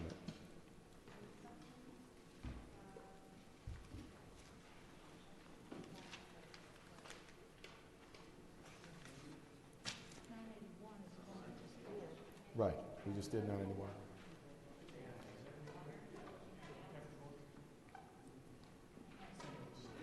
We're going to, again, in a second, we're going to move to 1004, and if no other senator is going to take it up, we'll go to Senator from Roanoke City, Senator Edwards, unless another senator wants to speak to it.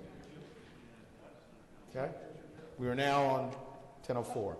Senator from Northern Fairfax, Senator Howe. House Bill 1004 is the cognate of my bill that dealt with protective orders and giving up the firearm. It had minimal changes, mostly clarifying. Thank you, so Senator. I move we adopt it. Question is, shall the Senate adopt the governor's recommendations? All in favor of the motion will record their vote aye. Those opposed, no. Are the senators ready to vote? Have all the senators voted? Do any senators desire to change their vote? Clerk, close the roll. Ayes 21, noes 19. Ayes 21, noes 19. The Senate adopts the governor's recommendations.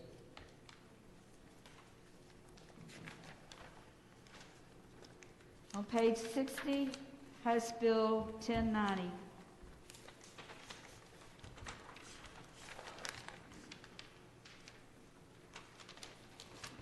Senator from, you take that? Or Senator from Arlington, Senator Favola? Thank you, Mr. President. I would ask that we adopt the governor's amendments. One is technical on line 38. It moves from 3 to 2, the HPV vaccine. They're keeping track, actually, of CDC best practices. And then there's just a delayed enactment for the rest of the vaccines that are listed. The new language that the Senate and House had adopted, which would be lines 40 through 45, the enactment would be delayed by 1 year.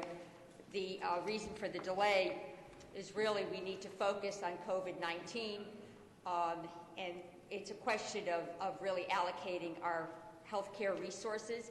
I strongly recommend that we adopt the governor's recommendations. Thank you. Thank the Senator. Question is, shall the Senate adopt the governor's recommendations? All in favor of the motion will record their vote aye. Those opposed, no. Are the senators ready to vote? Have all the senators voted? Do any senators desire to change their vote? Clerk will close the roll.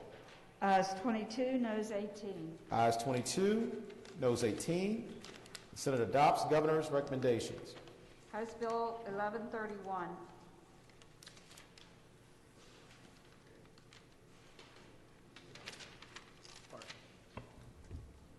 Seeing no one else. Okay. Senator from Southern Fairfax, Senator Barker. Mr. President, this bill is identical, both in terms of what's in the bill and also the amendments that have been proposed by the governor. It deals with deals between solar manufacturers and local governments across the Commonwealth. And there's some clarification as it relates to sunset, which is in 2030, and to lock in the percents of returns that the two parties get out of the projects that are there. And we already dealt with my bill earlier today, So I'd hope it'd be the pleasure to pass this bill, adopt the amendments. Thank the senator. Question is, shall the Senate adopt the governor's recommendations? All in favor of the motion will record their vote aye. Those opposed, no. Are the senators ready to vote? Have all the senators voted?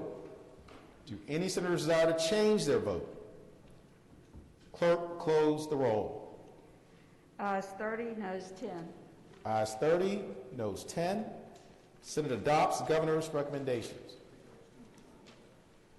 On page 61, House Bill 1133. Senior Senator from Fairfax, Senator Sasslaw.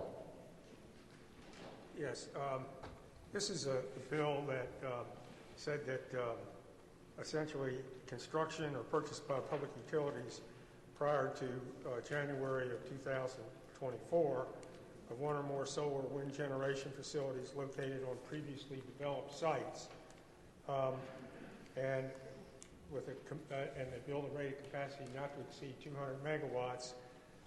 That essentially that's in the public interest. What the governor did when he amended it was to they talked about, he said you could not do it on mining sites that were developed after after 1977. In fact, I don't remember the exact date, August 3rd. And however, you could do it if it was on a site that was approved by the Department of Mines, Minerals, and Energy. And that was a change to the bill. It wasn't major. Thank the senator. The question is, shall the Senate adopt the governor's recommendations? All in favor of the motion will record their vote aye. Those opposed, no. Are the senators ready to vote? Have all the senators voted? Do any senators desire to change their vote? Clerk, close the roll. Ayes 30, noes 10. Ayes 30, noes 10. Senate adopts the governor's recommendations. House Bill 1149. Oh, I'm sorry. Okay. On page 62, House Bill 1211. Senator from Eastern Fairfax, Senator Servo.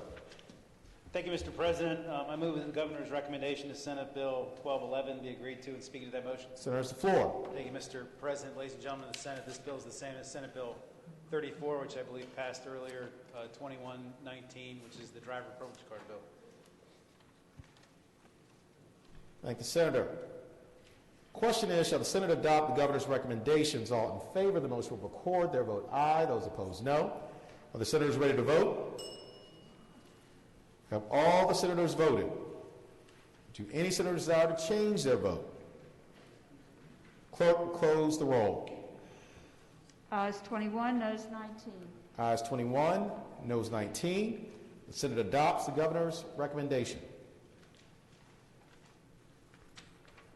Page 64, House Bill 1255.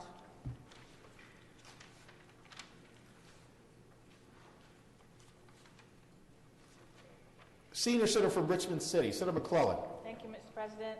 This is the House version of the redistricting criteria bill that provides more clarity on when and how the Department of Corrections will provide information on prisoner data for redistricting purposes. Thank the senator. Question is, shall the Senate adopt the governor's recommendations? All in favor of the motion will record their vote aye. Those opposed, no. Are the senators ready to vote? Have all the senators voted? Do any senators desire to change their vote? Clerk, close the roll. Ayes 21, noes 19. Ayes 21, noes 19. Senate adopts the governor's recommendations. On page 65, House Bill 1414.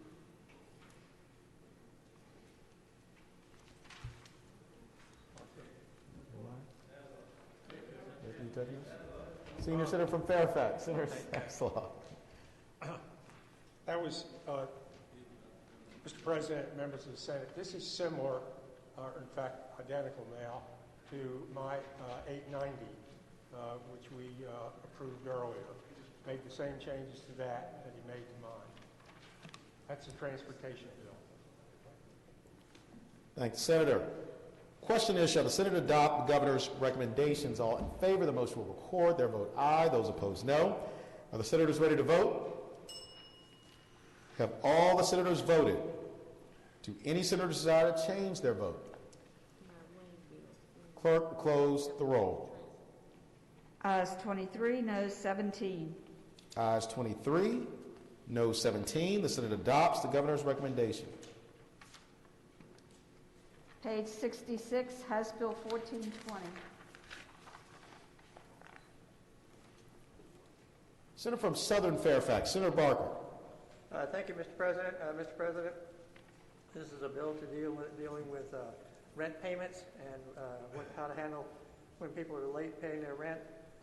With a bill that was worked out among a group of stakeholders, and it basically says not the what would be owed in terms of catching up on the rent payments would be the lesser of 10% of the periodic rent or 10% of the remaining balance due by the tenant. What the governor's proposed here, in addition to that, is language to have it be an emergency clause tacked onto it, particularly related to the fact that a lot of people are having difficulty being able to afford their rent payments here since they've lost their jobs. With that, I'd move that we accept the governor's recommendations. Thank the Senator. For what purpose, Senator from Western Fairfax, Senator Marsden rise. Question is, shall the Senate adopt the governor's recommendations? All in favor of the motion will record their vote aye. Those opposed, no. Are the senators ready to vote? Have all the senators voted? Do any senators desire to change their vote?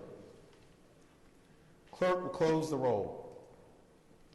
Ayes 34, noes 6. Ayes 34, no 6. The Senate adopts governor's recommendations.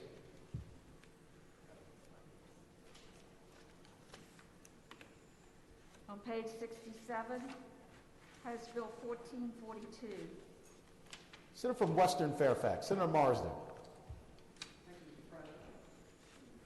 Thank you, Mr. President. House Bill 1442 authorizes state and local law enforcement to operate photo speed monitoring devices in or around school crossing zones and highway work zones. Clearly, everybody's supposed to, on this bill, report to the state police, but people are going to do it, some by paper, some by electronic format. So what the governor's action does is inserts the words, in a format to be determined by the Department of State Police to keep it consistent. So I would move that we accept the governor's amendment. Thank the Senator. Question is, shall the Senate adopt the governor's amendments? All in favor of the motion will record their vote aye. Those opposed, no. Are the senators ready to vote? Have all the senators voted? Do any senators desire to change their vote? Clerk will close the roll. Ayes 22, noes 18. Ayes 22, noes 18. The Senate adopts the governor's amendments. On page 68, House Bill 1541.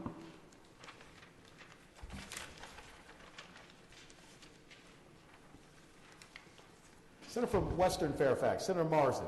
Thank you, Mr. President. This is the Central Virginia Transportation Authority legislation, and the governor's made 9 amendments here. Amendment number 1 requires the authority to develop a prioritization process for the evaluation of projects.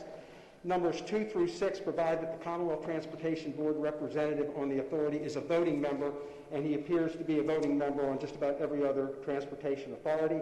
Amendment number 7 corrects the date for the maintenance of effort clause and provides that starting in FY23, the amount shall be adjusted by the greater of inflation or 0.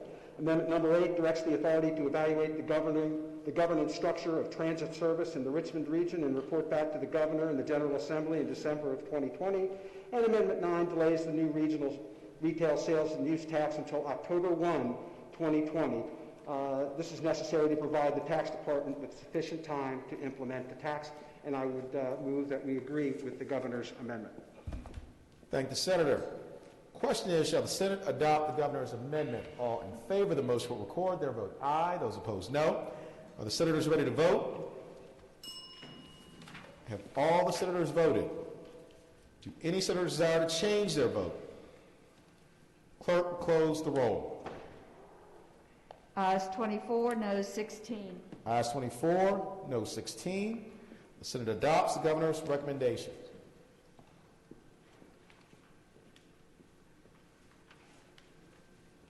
On page 70, House Bill 1577.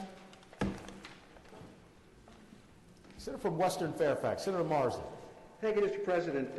House Bill 1577 authorizes the Department of Criminal Justice Services to issue a tow truck driver registration to a person who was convicted of a violent crime or of crime involving the driving of a tow truck, provided that such conviction occurred more than 15 years prior to the date of application. The governor's action amendment provides that before a person convicted of a violent crime or a crime involving the driving of a tow truck will be eligible for a tow truck driver registration. Such person must complete all terms of probation or parole related to the conviction before that can happen. And I would move that we agree with the governor's amendment.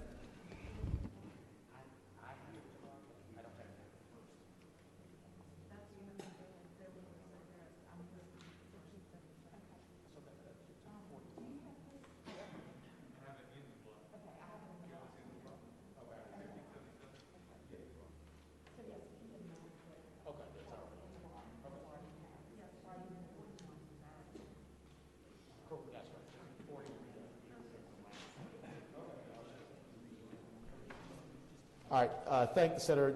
Sorry, just wanted to note, appreciate the explanation. It was already still in the block, so we mistakenly said it was out of the block, but it's actually in the block. So it's already been amended as part of the block, so we don't need to vote on it individually.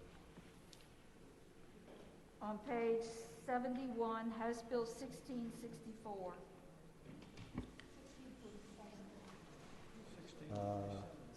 I have 64. 1647. Okay, hold on 1 second.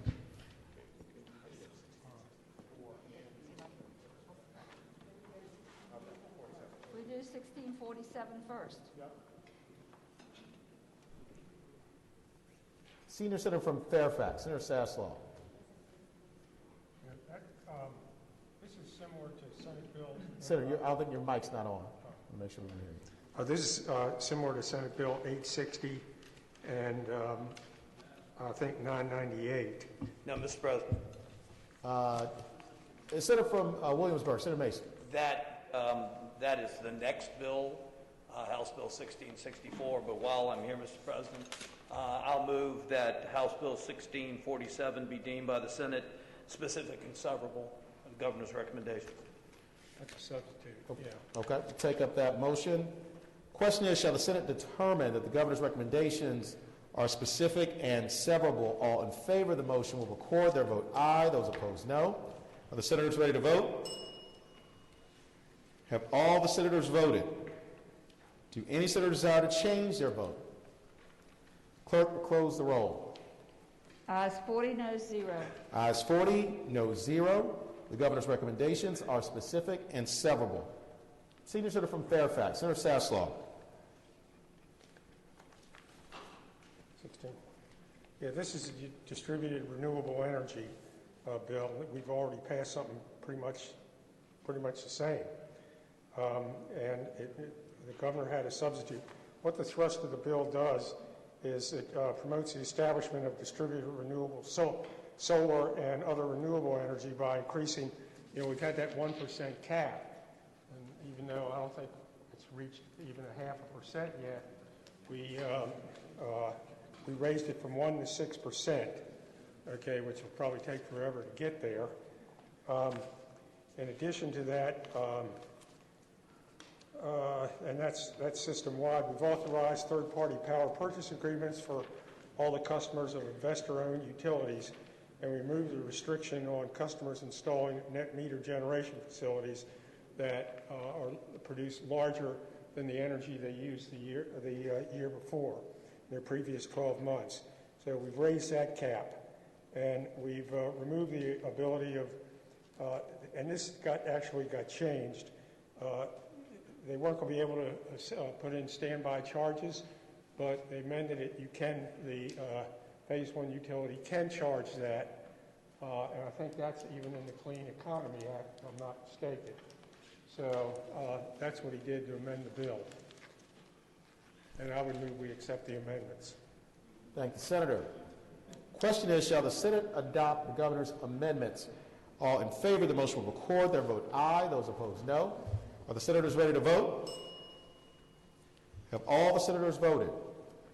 Do any senators desire to change their vote? Clerk will close the roll. Ayes 25, noes 15. Ayes 25, noes 15. The Senate adopts the governor's amendments. House Bill 1664. Mr. President?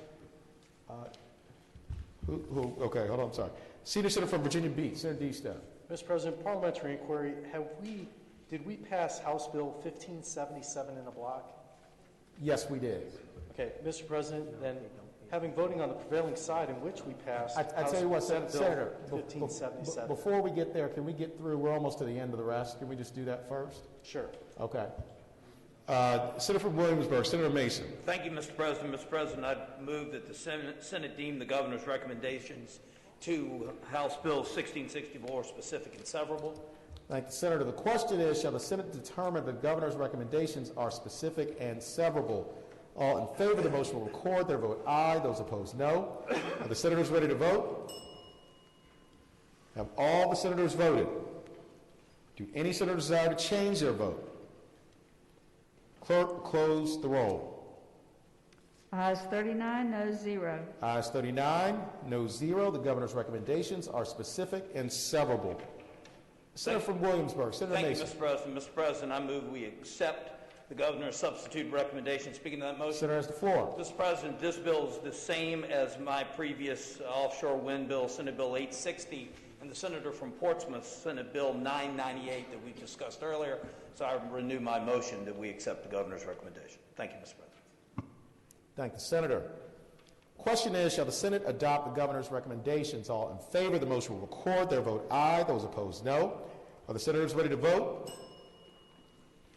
Have all the senators voted? Do any senators desire to change their vote?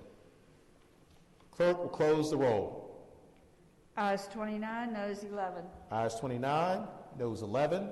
The Senate adopts the governor's recommendations. House Bill 1726. Senator from Western Fairfax, Senator Marsden. Thank you, Mr. President. This is the Hampton Roads Regional Transit Program and Fund legislation, and the governor has recommended 5 amendments.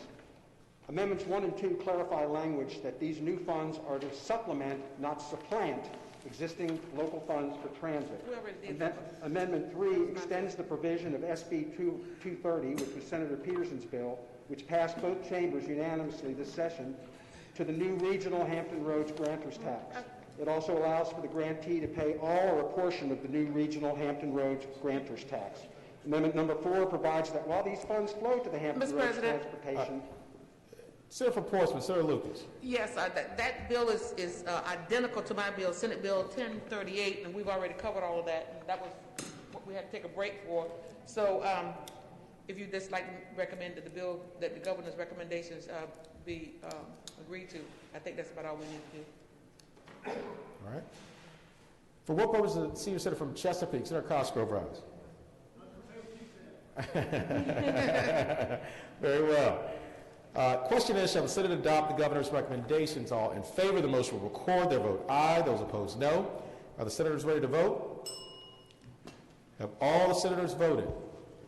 Do any senators desire to change their vote? Clerk will close the roll.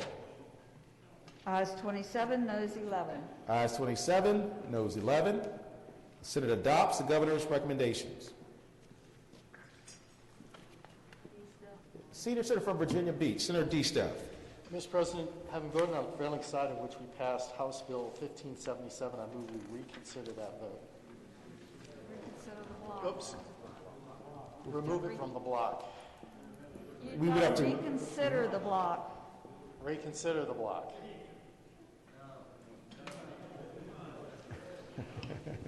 So yes, we would have to reconsider the block.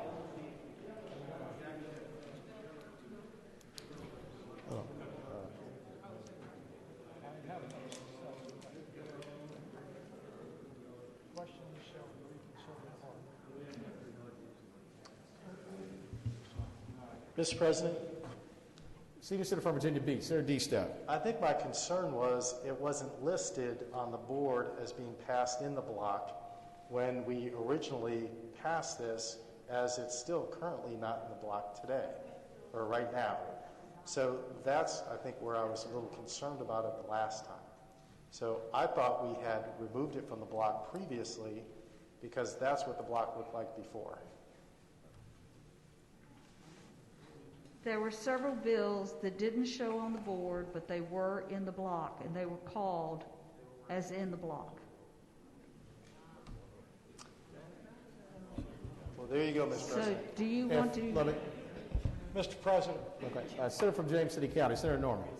rather than having this dialogue going back and forth, there is an appropriate motion that will tee this up if the senior senator from Virginia Beach would like to do that. Mr. President, Senior with Senator that, from Virginia Beach. I would like to move that we reconsider the block in which the vote in which we passed the block earlier. Question is, shall the vote by which the Senate agreed to the governor's amendments in a block be reconsidered? All in favor of the motion will record their vote aye. Those opposed, no. Are the senators ready to vote? Have all the senators voted? Do any senators desire to change their vote? Clerk will close the roll. Ayes 38, noes 1.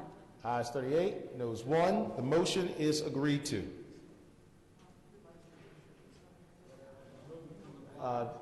Senior Senator from Virginia Beach, we'd like to remove the bill from the block. Senator from James City County, Senator Norman. Mr. President, I respectfully move that the bill be removed from the block, sir. Without objection, House Bill 1577 will be removed from the block. Mr. President, I will now move that all of the remaining bills in the block on the reconsideration vote pass.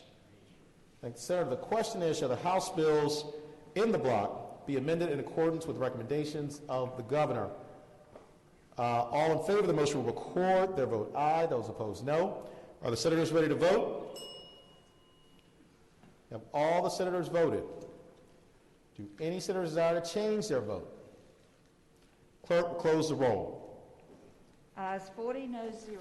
Ayes 40, no 0. The Senate has agreed to amend the bills in the block in accordance with the recommendation of the governor.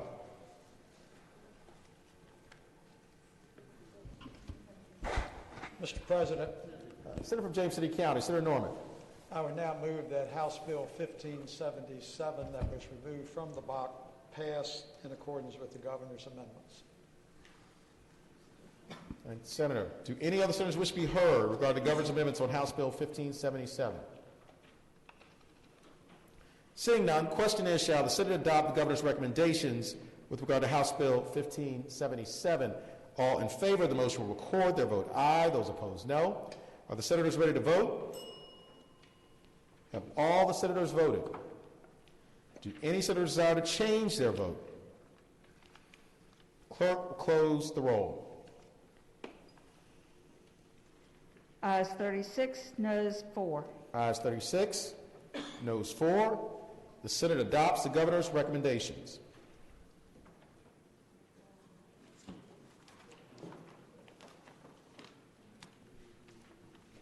Madam Clerk? Yes, sir. Okay. Do we have any more to take up now? No. Nothing more to take up now? Senator from Arlington, Senator Favola. Thank you, Mr. President. I too stand with great trepidation. I was just going to ask for reconsideration of a Senate bill if it is not too late. It was Senate Bill 251 on page 11. Unfortunately, the last vote I voted incorrectly. If it's already been sent, then I understand. 251, page 11. We still have it. Okay? I respectfully ask for reconsideration of that vote. I meant to vote for the governor's amendments. What was the bill number again? I'm sorry, the page. Senate Bill 251, page 11.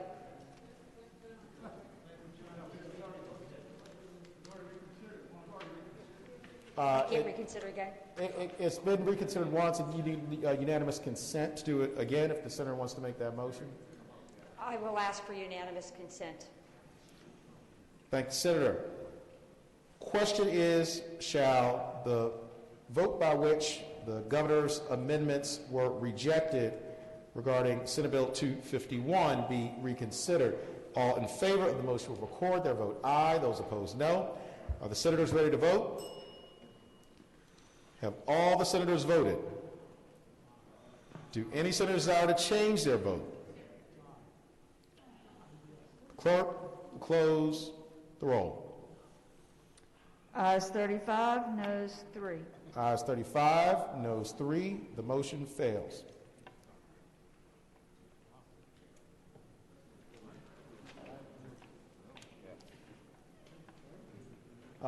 Senator from James City County, Senator Norman. Thank you, Mr. President. Inquiry of the clerk, are we at a point where we're going to begin to transition to House Bill 29 and 30? We have not had a communications from the House yet. I'm sorry, I cannot hear you. Okay. Mr. President. We do not have a House communication yet regarding those two House bills. Mr. President. Senator's floor. Thank you. In anticipation that we may move through 29 and 30 fairly rapidly, considering that the House did not take that much action, I'd respectfully like to make a request and an announcement, sir. Senator's floor. Thank you, Mr. President. At the conclusion of the Senate's action on House Bill 29, assuming there will not be any reconsiderations, I would respectfully ask that after we adjourn sine die, that all of the senators and the Senate staff remain in place very quickly. Mr. President, it will not involve you, and I don't mean that in a disrespectful way, so please don't misinterpret it. I am going to offer a petition and a request for the calling of a special session. And the reason that I am requesting you to stay is that I want to be able to use the electronic board for voting purposes to determine whether or not we will get a 2/3 vote from the Senate of Virginia. And I'm respectfully going to ask the Senate Clerk's office if they would distribute that call for a special session.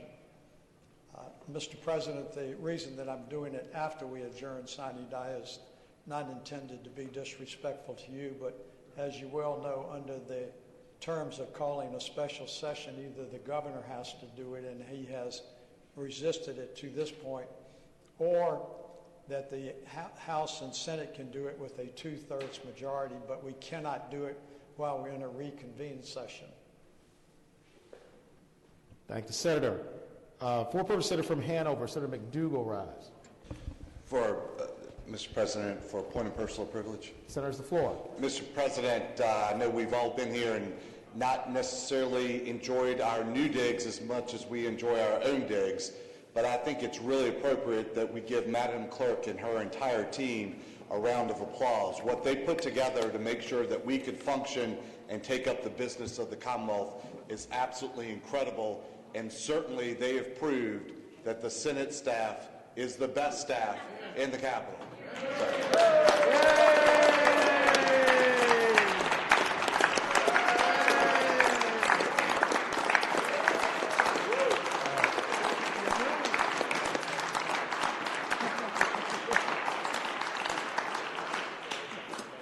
Senior Senator from Fairfax, Senator Sasslaw. I've made it clear to everybody, including the Washington Post, that we have the greatest clerk in America with the greatest staff in America, bar none. And you might note, we didn't have any problems voting. Some other people did. Our presiding officer didn't keel over. That's a good thing. Washington Post, that was Dick Sasslaw, the senior senator from Fairfax. No, and the good news is, as our clerk said, Eileen is doing fine. But no, this has been quite a process. And just to think that everything was put together and worked perfectly. We didn't have any technical glitches. Everything went fine. And also, by putting us indoors, I'd gotten text, I don't know, some of you probably got the same thing, that honking of the horns made it awful hard to conduct that session down there with attendance. So, Madam Clerk, our hats off to you.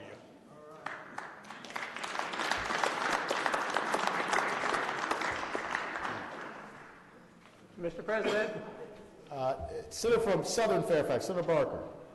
as the only one here who got his own box today, and built my own mask, I certainly want to express my appreciation to the clerk, to the staff, and to the clerk's family, so, and helping protect little old me. So, Thank you, Senator. Mr. President, Senator from Western Fairfax, Senator Marsden. would it be appropriate to make a motion that when we return to our chambers that we keep Senator Barker in his box? Madam Clerk. Mr.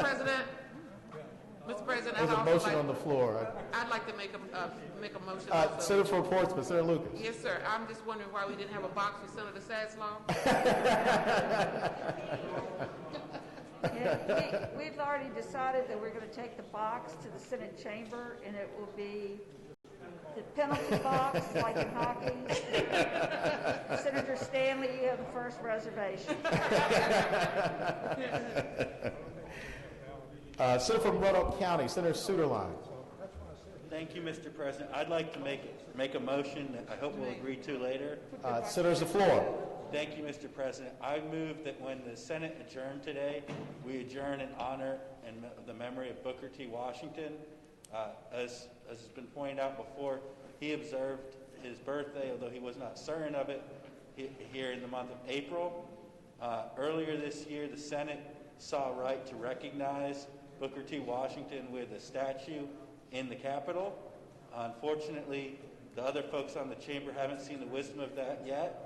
But I think with our great share of Senate rules, we are going to prevail upon them, and I hope it will be the pleasure of the body to do that today. Thank the Senator. What about Senator from Loudoun County, Senator Bell rise? Thank you, Mr. President. I rise for a motion. Senator has the floor. Mr. President, I move that when we adjourn today, we do so in honor of Kay Smith. Speaking to that motion. Thank the Senator. You have the floor. Mr. President, Kay Smith was the secretary for myself and Delegate Paul Krizak my first 2 years in the House of Delegates, and she passed away on the 12th. And Kay was quite a remarkable lady.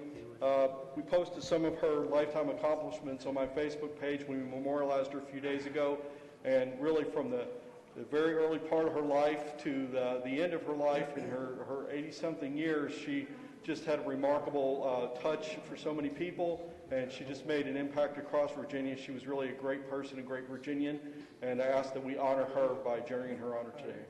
I think I'm doing okay. Thank the Senator. Do any other senators wish to be recognized at this time?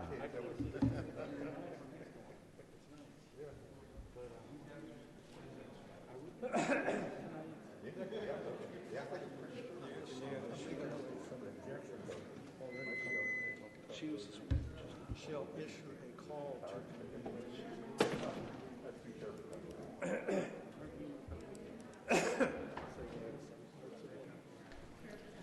All right. Without objection, the Senate will stand in recess until 8 p.m.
Senate will come to order. The senators will please take their seats. Those persons not entitled to the privilege of the floor will please retire to the gallery.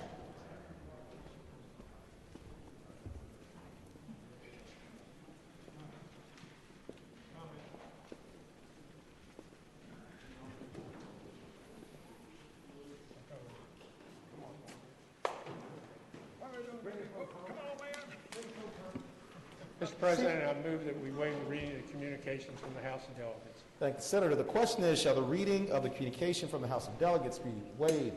All in favor of waiving the reading will record their vote aye. Those opposed, no. Are the senators ready to vote? Have all the senators voted? Do any senators desire to change their vote? Clerk will close the roll. Ayes 36, noes 4. Ayes 36, noes 4. The reading of the communication from the House of Delegates is waived. Madam Clerk? On your desk, you will find a list of rejected amendments on House Bill 29 and House Bill 30. On House Bill 29, the House has rejected amendments 19, 22, and 24.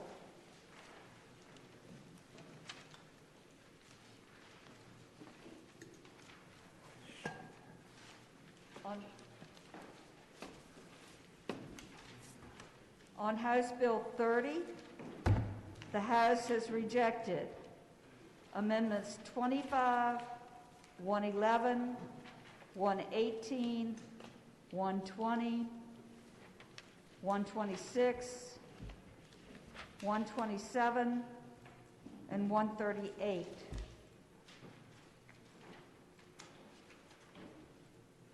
And if any of you are getting tweets or text or whatever from your counterparts, the House has everything communicated to them that we have acted on,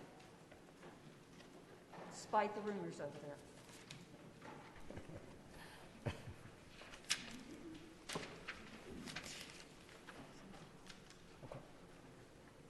Senator from Northern Fairfax, Senator Howe. Mr. President, I would move that we consider all of the governor's amendments to House Bill 29 in a block, but any senator who desires to remove an amendment from the block may do so after the clerk has called the number of the block of the amendment. Thank you, Senator. The question is, shall the amendments be considered in a block, and that any senator desiring an amendment be removed from the block will do so after the clerk has read the number of the amendment. All in favor of the motion will say aye. Aye. Those opposed, no. The ayes have it. The amendments will be considered in a block. Amendment 1.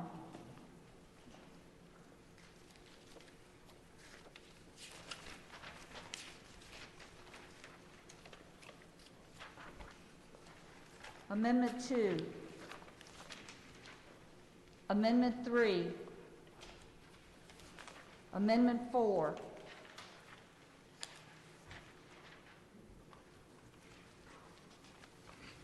Amendment 5.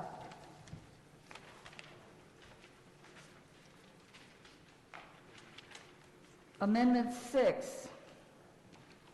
Amendment 7. Amendment 8. Amendment 9. Amendment 10. Amendment 11. Senator from Bedford, Senator Newman. Mr. President, can we remove amendment number 11? Without objection, amendment number 11 be removed from the block. Mr. President. Senator from Rockingham, Senator Obenshain. Could number 4 come out of the block? Was that number 4, Senator? 4. 4. Thanks, Senator. Without objection, amendment number 4 will be removed from the block.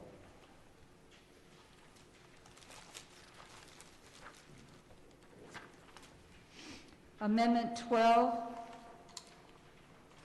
13, 14, 15, 16, 17,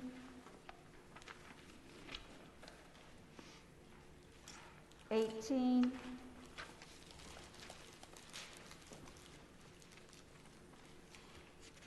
20, 21. Mr. President. Senator from Bedford, Senator Newman. Mr. President, could you remove item number 21? Without objection, amendment number 21 will be removed from the block. 23. Mr. President. Senator from Bedford, Senator Newman. Could you remove item number 23 from the block? Without objection, amendment number 23 will be removed from the block. 25, 26, 27, 28, 29, 30, 31, 32, 33, 34, 35, 36. Mr. President, can you remove number 36 from the block, please? Is it the senior senator from Virginia Beach, Senator D. Steph? Without objection, amendment number 36 is removed from the block. 37.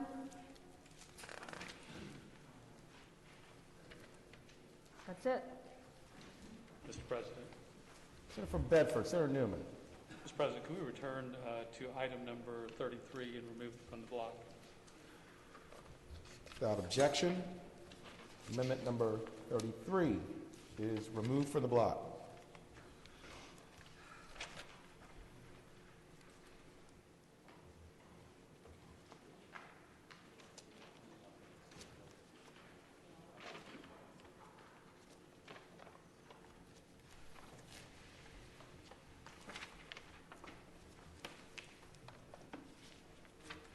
Question is, shall the governor's recommendations be adopted with regard to House Bill 29, with regard to the amendments in the block, that is, all amendments except for the following: amendment number 4, 11, 21, 23, 33, and 36.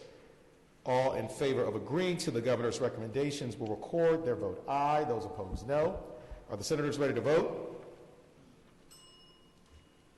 Have all the senators voted? Do any senators desire to change their vote? Clerk, close the roll. Ayes 33, noes 7. Ayes 33, noes 7. The Senate has agreed to adopt the governor's recommendations with regard to the amendments in the block. On page 2, number 4.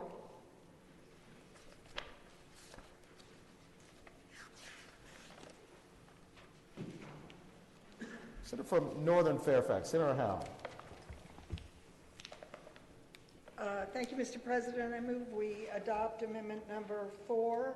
What this amendment does is it gives the governor the authority to override the provisions of the Virginia Unemployment Compensation Act in response to the COVID-19 pandemic. Thank the senator. Do any other senators? Senator from Rockingham, Senator Obenshain. Mr. President, if that was all that this did, I certainly wouldn't stand to oppose this amendment.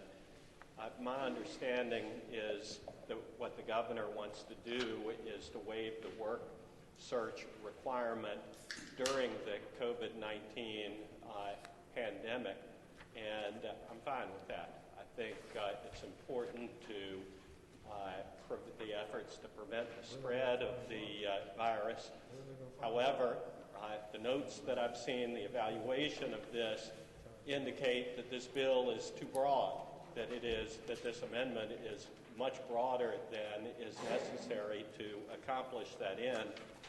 And, we've got businesses that are going to be reopening as they're able to safely reopen.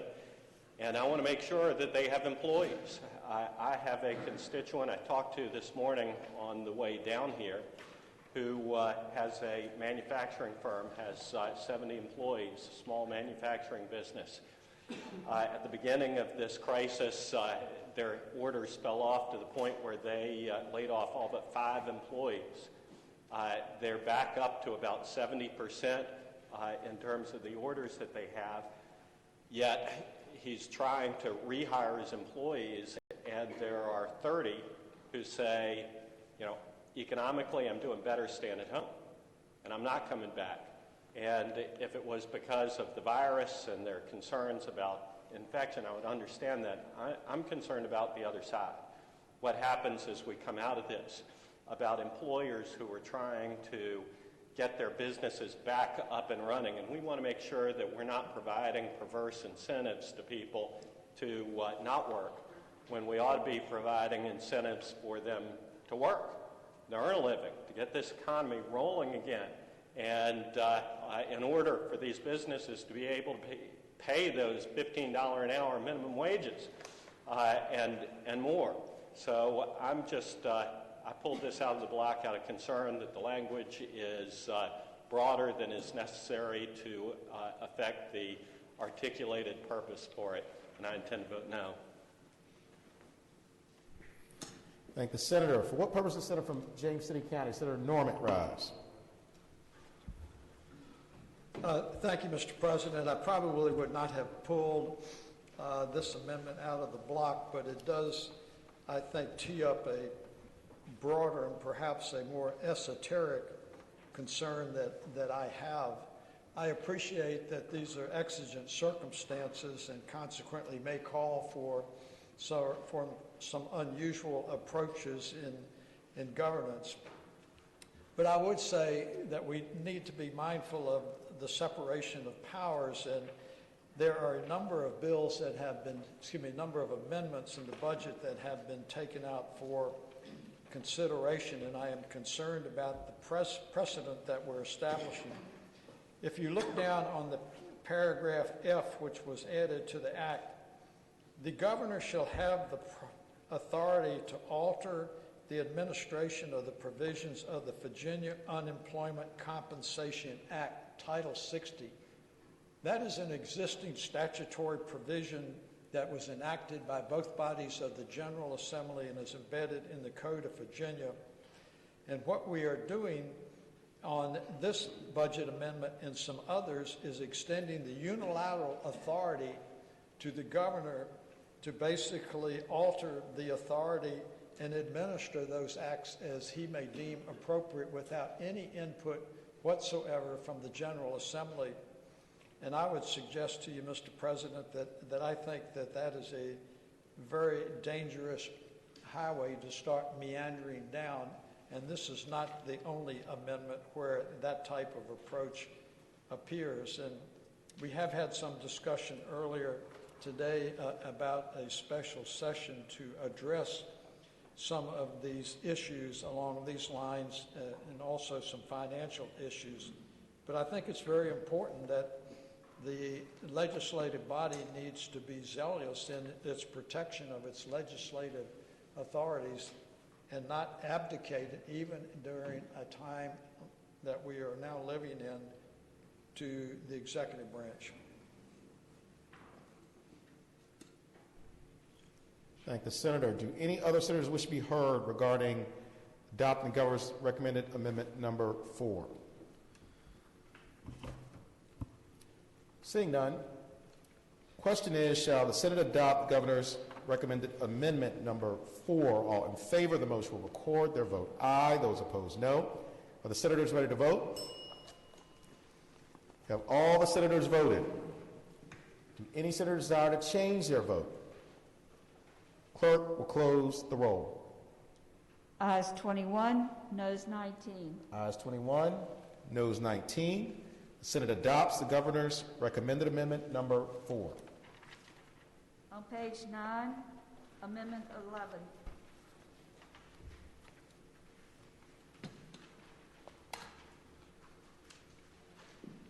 Senator from Bedford, Senator Newman. Mr. President, Following up on the statements from the gentleman from James City, it is in times of emergencies that I think that some extraordinary damage can be done to the process and potentially to the budget. Mr. President, I just can't imagine any time that any of us have ever sat in these chairs that we've had a statement in the budget that says, notwithstanding any other provision of the law, the Department of Medical Assistance Services, DMAS, shall have temporary authority to seek any emergency changes to the state medical assistance services plan, and DMAS is authorized to make managed care organization contracts consistent with the activities. Mr. President, with this, they can do whatever they want to do with DMAS. All the rules we provide, everything we provide, is up to the executive. Mr. President, I think that's too much. They could very well have put a lot of provisions there. I'm delighted that they said they will notify the chair when they do it, but it's only 15 days after it's already done. Mr. President, there's a number of items in the budget that kind of follow this path. It seems like an overreach, and I will not be supporting the amendment. Thank the Senator. Senator from Northern Fairfax, Senator Howe. Thank you, Mr. President. I do want to move that the amendment be agreed to. Senator's floor. And in ordinary times, I would share the concern of the minority leader and the senator from Bedford, but we're not in ordinary times, and we're not going to be able to keep coming back into special sessions to make adjustments such as may be needed here. I would point out that this ends with the emergency order ending, and so it would be my hope that we would vote for this amendment. Thank the Senator. For what purpose, Senator from Augusta, Senator Hanger rise? Thank you, Mr. President. To speak briefly to the proposed amendment. Senator's the floor. Thank you, Mr. President. I too share some concern with this. I guess it's better that it's limited just to the emergencies, but I would hope that our chair of the Senate Finance Committee would insist with the administration, perhaps if this is passed, and I expect it will pass, that this information be shared by DMAS with the chair and with our staff at the time the request is made of the governor, rather than 15 days afterwards. And I would just make that point. Thank the Senator. Do any other senators wish to be heard regarding adopting the governor's recommended amendment number 11? Seeing none, the question is, shall the Senate adopt the governor's recommended amendment number 11? All in favor of the motion will record their vote aye. Those opposed, no. Are the senators ready to vote? Have all the senators voted? Do any senators desire to change their vote? Clerk will close the roll. Ayes 21, noes 19. Ayes 21, noes 19. The Senate adopts the governor's recommended amendment number 11. On page 19, Amendment 21. Senator from Northern Fairfax, Senator Howe. Thank you, Mr. President. I would move that this Amendment 21 be agreed to. Senator has the floor. This allows the Department of Corrections Director to discharge from incarceration or place into a lower level of supervision, including probation, home electronic incarceration, or community corrections, any prisoner except those convicted of a Class 1 felony or sexually violent crime with less than 1 year remaining in their sentence, if it is determined that such action will assist in maintaining the health, safety, and welfare of any prisoner and is compatible with the interests of society and public order. I would move that it be agreed to.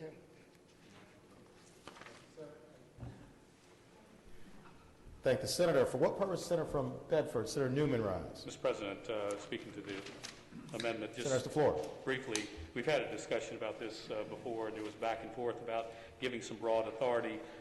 I also don't see some of the requirements that I would anticipate being in this authority as it relates to some of the notifications of individuals that have been victims. But, Mr. President, I think also some of the discussions earlier related to the parole board, for some of you that know the Yen Soaring case in Bedford County, that was released just a few months ago.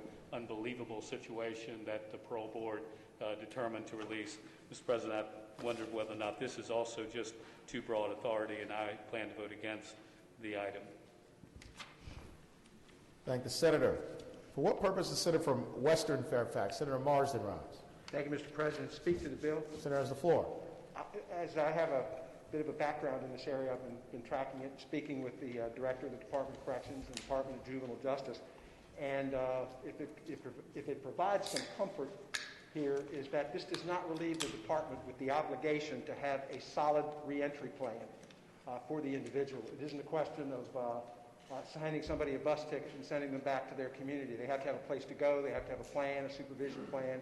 It's just not as simple as that. It simply gives them the authority to release a little bit early. We've had great success in this Commonwealth reducing our prison population, and as such, we have reduced the number of facilities we have here in the Commonwealth, which is meant for some somewhat crowded conditions in certain places, and this will help relieve that. Any number of small steps that they can take, this being one of them, when you add them up, will make for some significant spacing improvements in these facilities that will create safety for individuals. And I don't think the authority here has gotten too broad, because they are still required to come up with a reentry plan. That has not changed. Thank you, Mr. President. Thank the senator. For what purpose is the senior senator from Richmond City, Senator McClellan, rise? Thank you, Mr. President. Speaking briefly to the amendment. Senator has the floor.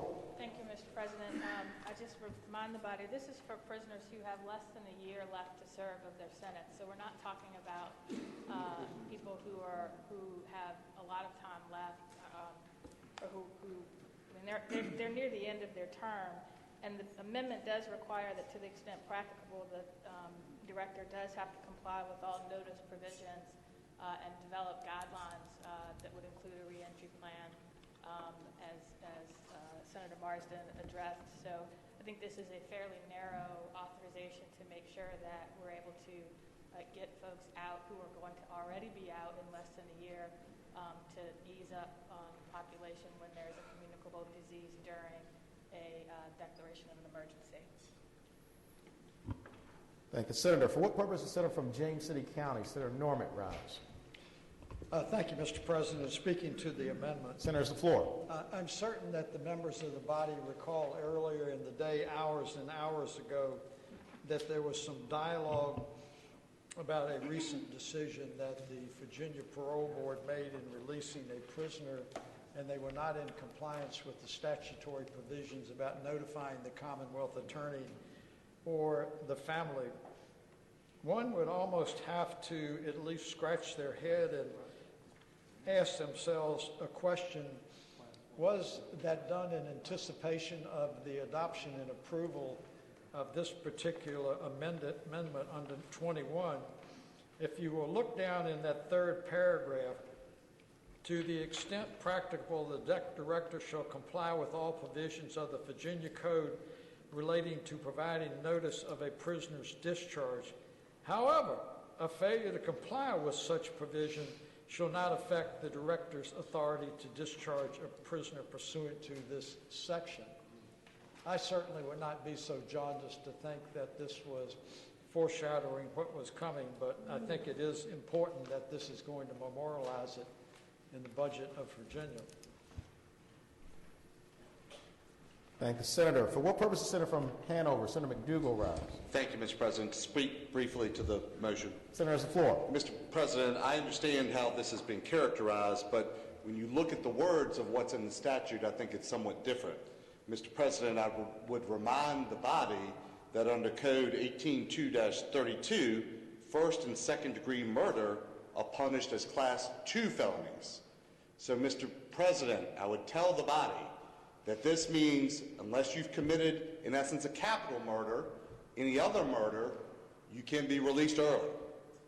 Mr. President, I do not believe that that is the direction we should do in the budget. If they're going to be somebody's going to be released early from after serving their time, then it should go through the normal process. We're not even talking about individuals convicted of non-violent offenses. We're talking about people who have potentially been convicted of murder. Thank the senator. Do any other senators wish to be heard regarding adopting the governor's recommended amendment number 21? What representative from Western Fairfax? Senator Marsden rise. Thank you, Mr. President. If no one else wishes to speak who hasn't yet spoken. Senator has the floor. Thank you, Mr. President. I think that the issue around notification of victims, I think victims after sometimes 10, 15, 20 years may be very, very difficult to find. I don't think we keep a registry of victims.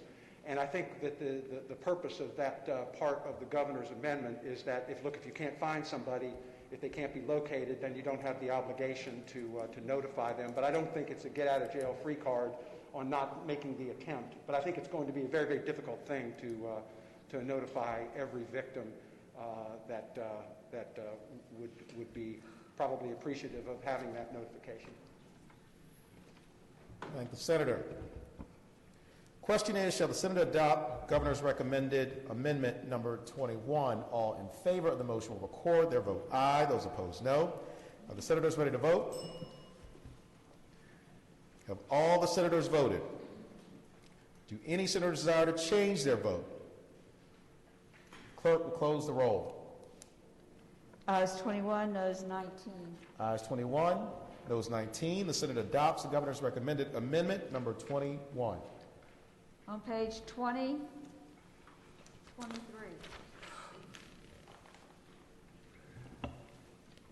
Senator from Northern Fairfax, Senator Howe.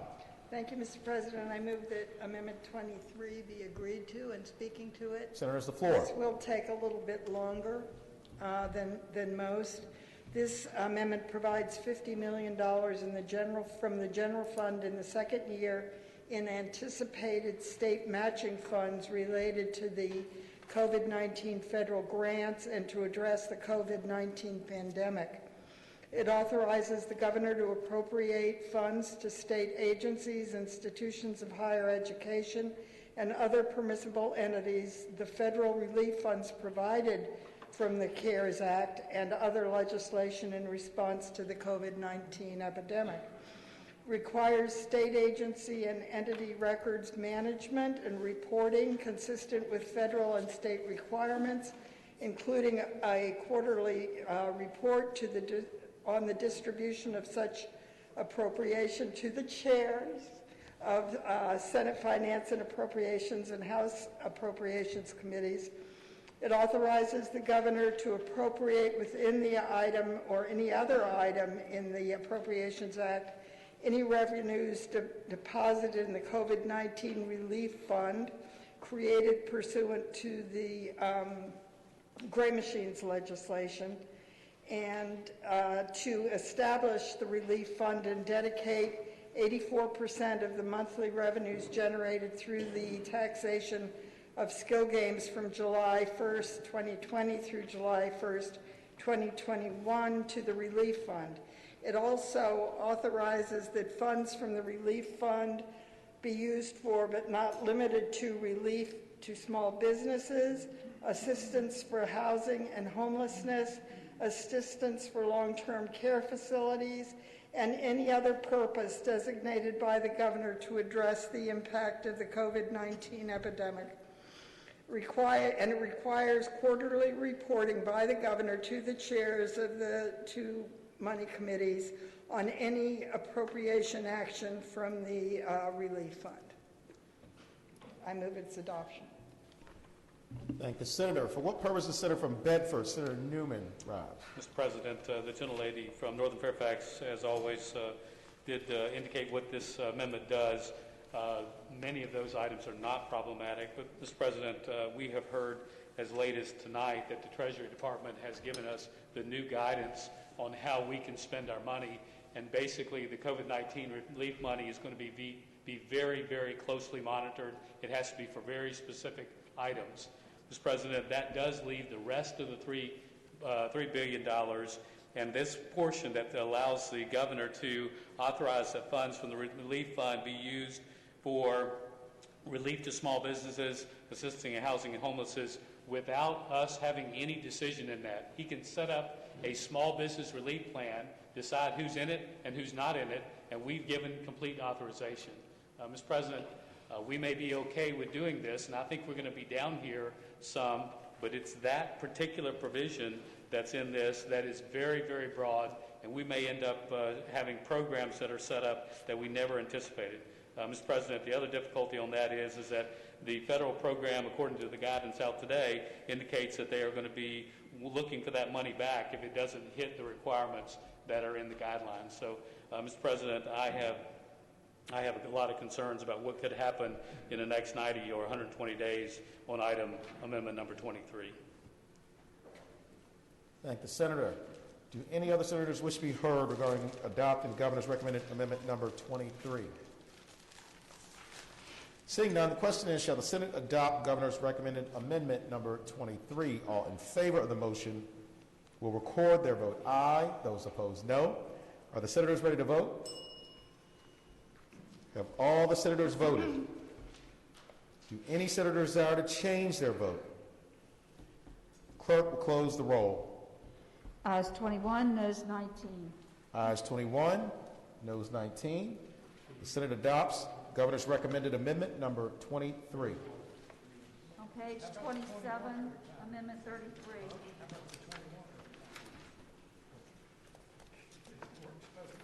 Senator from Northern Fairfax, Senator Howe. Thank you, Mr. President. I'd move that Amendment 33 be adopted and speaking to it. Senator has the floor. It proposes to allow state agencies to establish new services in response to the COVID-19 pandemic if the funding is provided from a non-general fund source or from any other source when specifically approved by the governor in response to the pandemic.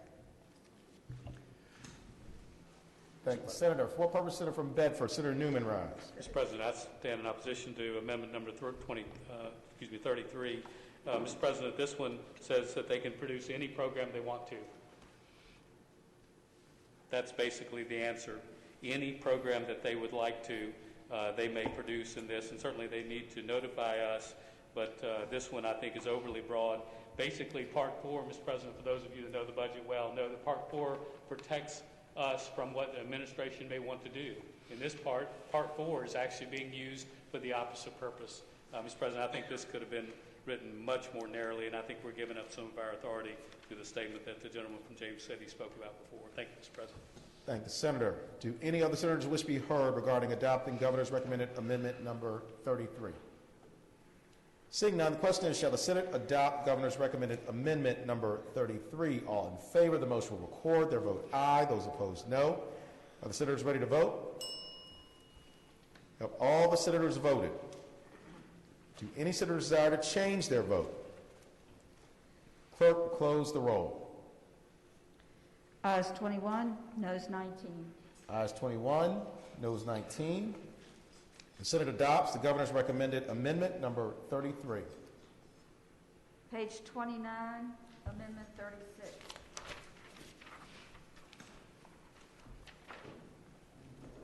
Senator from Northern Fairfax, Senator Howe. For what purpose is Senator from Fairfax City, Senator Peterson rise? I'll speak to the amendment, Mr. President. Senator has the floor. Thank you, Mr. President. Ladies and gentlemen of the Senate, I'm going to move that we pass this amendment by for the day and then speak to the motion. Senator has the floor. Mr. President, ladies and gentlemen of the Senate, this is the motion that moves municipal elections from May 5th to November 3rd. It affects 60 localities, or excuse me, more than 60 localities in Virginia. It's problematic on a number of fronts. First of all, it basically voids all the local charters that require those elections to be held by June 30th. All of those localities, to the best of my knowledge, reorganize on July 1st, and therefore those terms are ended, so they need to have the election before June 30th. Secondly, we've already had thousands of absentee ballots that have been cast. I know in my hometown of Fairfax City, we've actually had more absentee ballots cast that we're on track to have a higher turnout absentee ballot-wise than we had in the ordinary election 2 years ago. So it basically would void what has been, at this point, an election that's already taken place. And third, in many of these localities, these are nonpartisan elections, and by moving them, by charter, they're nonpartisan, and by moving them from May 5th to November 3rd, you basically void that charter provision. So this amendment both does too much and too little. And let me talk a little bit about the too little. It also references moving the primary date from June 9th to June 3rd. Well, here's the problem. We don't know where we will be with this COVID-19 in June. And the bottom line is we need our State Board of Elections to come up with guidance, to come up with all sorts of regulations to keep our election workers safe, to keep our voters safe. None of that is outlined in this amendment. This is just moving dates around. I have prepared 2 pieces of legislation in anticipation of this issue. The first one would move the municipal elections back to June 16, and then also would ask the State Board of Elections to come up with specific guides on social distancing so we can make sure that both our voters and our election officials are safe when they vote on June 16th. The second would take the party primary and move it all the way back to July 28th, and there's 2 reasons for that. First of all, to give the candidates more opportunity to campaign because right now they're basically on lockdown. Secondly, the actual access to the ballot is tied to the party primary date. So if somebody wants to get on the ballot as a Libertarian or Green Party or whatever they want to do, right now they should be out getting petitions so they can turn that in on the primary date. Right now they're basically, because of the shutdown order, they're going to have no opportunity to do so. So that's not what democracy is about. So ladies and gentlemen, in order to get to my legislation, in order to really address this issue, we really need to get to a special session. But first we need to move past this bill by for the day, have it die a quiet death, and then take this up in a special session where we can really wrap our arms around these issues dealing with elections. So I would ask that you support that motion, and I make the motion. Thank the Senator. For what purpose, Senator from James City County, Senator Norman rise? Thank you, Mr. President. I rise in support of the gentleman's comments, and I think he has articulated some of the genuine considerations of it. And as many of you in this body know, that I was maneuvering in a positive way to try to bring about 2 special sessions today, but we had a reversal in attitudes. But these local elections are incredibly important. And as I look down the list, I see how many of us came out of local government and have had that experience of running in these local elections where we are physically in closest proximity to those that we represent. The senior senator from Chesapeake came out of city council. The gentlelady from Hampton came out of city council where she had been a mayor. The gentleman from Bedford came out of local government. I came out of local government. The gentleman from Fairfax City came out of local government.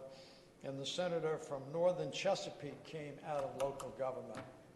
The reason I go through that litany is I say to, and I forgot my good friend, the gentle lady, the casino lady from Portsmouth.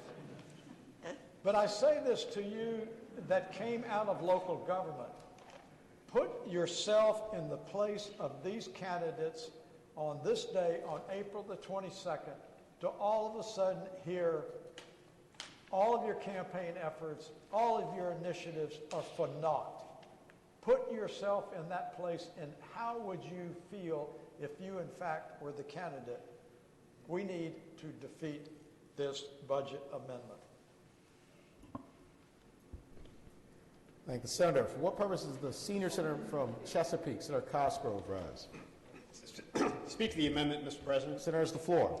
Mr. President, ladies and gentlemen of the Senate, I hope that we will all align our votes with the senator from Fairfax City. Indeed, many of us have come from local government, and these May elections are basically the election culture of those localities. But let me put this in more immediate terms. These folks who have already gotten all their petitions signed, they have all of their campaign materials already purchased. They've already spent money on social media. They've already spent money on mailers. They've already put ads in the newspapers. We are going to confuse the heck out of all the electorate if we start moving these dates around, especially from May to November when it's never been done before.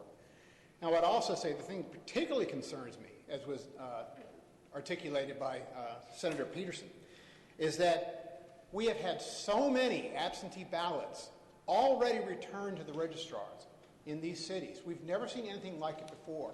But under this particular amendment, those ballots will be deemed spoiled. They will be trashed. They will be thrown away. That's not how we should treat votes. We talk about how important the vote is. how important elections are, we should not treat those ballots as spoiled. I truly hope that we will not accept this amendment. There are other ways to go about this. Again, Senator Peterson has legislation that he has proposed, but I think this is a step way too far, and I hope that we will not accept the amendment. Thank the Senator. For what purpose is the Senator from Roanoke County, Senator Suderline, rise? Mr. President, to speak very briefly. Senator has the floor. Mr. President, I also endorse the motion from the Senator from Fairfax City. I represent the city of Salem, which is just a little bit bigger than the city of Fairfax. And we also are on pace to have more votes cast in our election this year by absentee than were even cast 2 years ago. I think it would be a horrible precedent to turn away ballots that have already been cast. Also, in some of my jurisdictions, to help increase turnout, they've already mailed an absentee ballot application to every voter. And that money was spent. I think it was money well spent to get the folks engaged in this with everything else that's going on. And it would be awful to make waste of that. And I thank the Senator from Fairfax City for his leadership on this. Thank the Senator. For what purpose is the Senator from Fauquier, Senator Vogel, rise? Thank you, Mr. President. Speaking to the motion. Senator has the floor. Mr. President, I would just like to associate my remarks with my colleagues and to say that the Senator from Fairfax City, I believe, has responded to a request.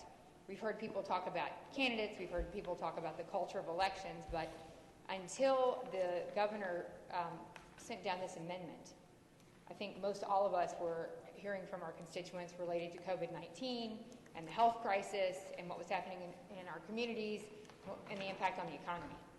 And when this happened, I can tell you from my perspective, that changed immediately. And suddenly I was inundated with correspondence from my local governments, from the elections community, from my registrars, from my electoral boards, and from people who wanted to vote. Because local elections really matter. And there were lots of people who have already voted, who have cast absentee ballots, who weren't sure if those were going to count. If this election is now moved to November, those are all gone. Those are all thrown out. Candidates were confused, and people are understandably very exercised about what they view as a public health risk of an election on May 5th. But there's a also very legitimate issue, a legal issue, an issue with our local charters, and frankly, an administrative issue with trying to run two totally separate elections on the same day in areas where the precincts are totally different, split precincts with completely different elections. And so in response to all of those communities, this is the senator from Fairfax City's response is quite practical. And I would urge the members of this body to respond to his motion, take this by, and then consider his request and what the minority leader has suggested, which could be a special session, to adopt those two measures, because it solves a very serious problem in a number of our cities and across the Commonwealth of Virginia, where we could both keep the May election in close proximity to the time that is currently May 5th, but move it beyond June 10th, which is the date that the governor has established. So his proposal would make it June 16th. And then we'd have the June primary moved to July 28th, and that would give our registrars a month between those elections, and they'd actually be able to administer two separate elections, but at the same time keeping people safe. And so I can't tell you how strongly my community feels about that and how many people around the Commonwealth have communicated with me, and I feel like it's my responsibility to say something because they'll be super mad at me if I don't. So thank you, Mr. President. Thank the Senator. For what purpose is the Senator from Eastern Fairfax, Senator Servell, rise? Speaking to the motion. Senator has the floor. Thank you, Mr. President. Ladies and gentlemen, I hope we'd oppose the motion. I feel like we're having a conversation with ourselves here, and we're in some alternate reality that I don't recognize. First of all, the body down the hall adjourned 30 minutes ago. They're gone. They've made their policy statement, and the one we have in front of us is up or down. And that's our choice. And unless somebody else wants to play ball, there ain't no more ball to play. When I saw the numbers today that came out around 3 p.m., the last 2 days we've had our highest positive test count yet We had 2 600 new confirmed cases per day in the last 2 days. We are now averaging right now 22 dead Virginians a day. That's the equivalent of this chamber dying in 48 hours. Every 2 days. 150 people a week. We have not crested out yet. We've not reached the apex. Pretty soon, COVID is going to be the #1 cause of death in the United States of America. Right now, I believe it's number 2 or number 3. We're in a pandemic. This hasn't happened since 1918. Last time it happened before that was 1849. This doesn't happen a lot, but we're all talking as if like there's not a pandemic going on. Just so we're clear. Gentlemen, yield for a question. I'll yield when I'm done talking. Senator won't yield. You have the floor. It came out this morning that in Wisconsin, they had 19 cases they've tied to the election. 19 cases of COVID infection they've tied to the election. Who knows how many people those 19 infected? And who knows how many people those 19 infected? Who knows how many are going to spread beyond that? Okay? Having an election on May is going to cause further elections. Now, I know we all have lots of friends in local government. I know these people who are running are unhappy that they happen to be running in a local election that happened to be in a pandemic for the first time since 1918 in 102 years. But, you know, this kind of stuff happens every once in a century. And we have to deal with that appropriately. This is not just about those towns and those cities. Okay? My father had a kidney transplant 8 years ago. He takes immunosuppressant drugs every day. He's diabetic. He has to work in a city that wants to have one of these elections in May. God forbid that city turn into a COVID hotspot because we chose to go forward with an election. I have to work in that city. My 29 employees have to work in that city. This is not only about the towns and the cities that we are talking about. It is about everyone. We're all in this together. And if we take a step that causes further deaths in this Commonwealth, that's on us. Now, just note that I think what's going on here is there's a famous psychology dilemma. It's called the trolley dilemma. Look it up on Wikipedia. And it says, suppose you're standing at the switch of a railroad track, and the train's coming down the track. And there's 5 people. If you don't touch the switch, 5 people get run over by the train. If you pull the switch, 1 person gets run over by the train. Do you pull the switch? And I think that's what's going on here. I think we have people who have people they know who are saying things, and other people they don't, and we can't make a decision. From my perspective, the decision is easy, because this is about public health, it's about keeping people safe, it's about preventing COVID hotspots, and however many 30 or 40 jurisdictions are having these things, including, by the way, 2 in my district.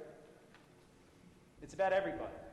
And I think we need to act on what the governor has given us. We can't assume that there's going to be a special. We can't assume that the House is going to decide to agree with us at some point. We need to vote on what we have in front of us, and I think we need to vote for it. And I'll be happy to yield. Senator yields. Senator from Fairfax City. Senator Peterson has the floor. I would ask the gentleman, if he thinks that postponing the election in May will save lives, wouldn't he agree that postponing the election in June will certainly save lives, because that's a statewide primary? Senator's the floor. Mr. President, what I would say to the gentleman is we can only go off the information that we have, and right now they're projected to pass the peak in the next week, and we'll be on the downswing, and we have time to deal with that situation when it arises. But the situation we have in front of us doesn't deal with the June, what is now, I guess, 20th primary. It only deals with May. Further questions? Senator Yield. I'll yield. Senator Yield, you have Would the floor. he agree that the words past the peak and the peak of the pandemic tends to be a somewhat variable term? Senator's the floor. I would agree that it depends on whose model you look at. The models have shifted, and the models have actually gotten better over the last 3 weeks, and so to the extent it's variable and it involves an unknown, I guess you could call it variable. Further question, Mr. President. Senator Yield. I'll yield. Senator Yield, you have the floor. If a locality has an election in which 80% of the voters vote absentee, and the number of voters that actually show up to the polling place are fewer than the number of people that will show up at the supermarket grocery store, on that same day, would he agree that we should not shut down the grocery store that day as well as the voting place in order to quote-unquote be safe? Senator has the floor. What I would say to the senator, Mr. President, is that we don't know what's going to happen. We don't know who's going to show up. All we know is that some people are going to show up, and the more time we push this out, the more time we have for people to vote by mail, and not less. And I can tell you that at least the experience in the two jurisdictions I represent, absentee ballots are not running ahead of where they were last year, the year before. They're actually running behind. Further question, Mr. President. Senator Gill. I'll yield. Senator Gill, you have the floor. Would the gentleman not agree it's worth our time to have a special session so we can actually adopt regulations for voter safety, which we do not have on the books right now for the State Board of Elections? Senator has the floor. As opposed to just moving dates around? Well, Mr. President, what I would say to the senator is that I would be perfectly open to having a special session, provided that I had assurances that my colleagues on the other side of the aisle on both chambers, whose votes would be required to do anything on an emergency basis because it requires 80% vote and requires waive reads, and the governor is all on board with a specific plan. And right now, there is no plan. All we have in front of us is a decision to move this to November, and I think that's the better course of action. Final question, Mr. President. Senator Gill. I'll yield. Senator Gill, you have the floor. Would he not agree with me that if we defeated this amendment, that the governor, being a physician and a man of honor, would recognize that this is a public crisis and would send down special legislation or call a special session so that we can address it? Senator has the floor. Mr. President, what I would say is, number one, he could also move this primary by 2 weeks, the town elections by 2 weeks to May the 19th, I believe. He has that statutory authority to do that right now. That's one measure he could take, but I'm not confident that's far enough. But number two, given all the speeches I've heard, the 5 speeches I've heard about what a horrible idea this is and this November election is, I'm not confident that we're going to be able to reach a conclusion. And also, the body down the hall has already made their policy choice, and they have not made clear that they will do anything different. And so we're making a lot of assumptions and crossing our fingers and hoping a lot, and I'm not confident that it's going to work out. No further questions. Thank you, Senator. For what purpose is the Senator from Northern Chesapeake? Senator Spruill rise. Thank you, Mr. President. Speaking to the Major. Senator has the floor. Mr. President and to the members, I want to know, can anyone in here tell me by November that it will be clear we can vote on this stuff by November? We don't know. So we are saying not to do it now because November is going to be better by November. We don't know that. Secondly, the question was, we would not be in this problem we have now had the administration talked with members of the Senate who were in local government. For an example, Senator Cosgrove now represents Chesapeake. Senator Lewis now represents Norfolk. No one from the administration talked with us. Senator Locke represents Hampton, Newport News. Senator, I believe Norma probably has part of that. No one. So they putting stuff out there without talking to us. So we keep saying what the governor can do.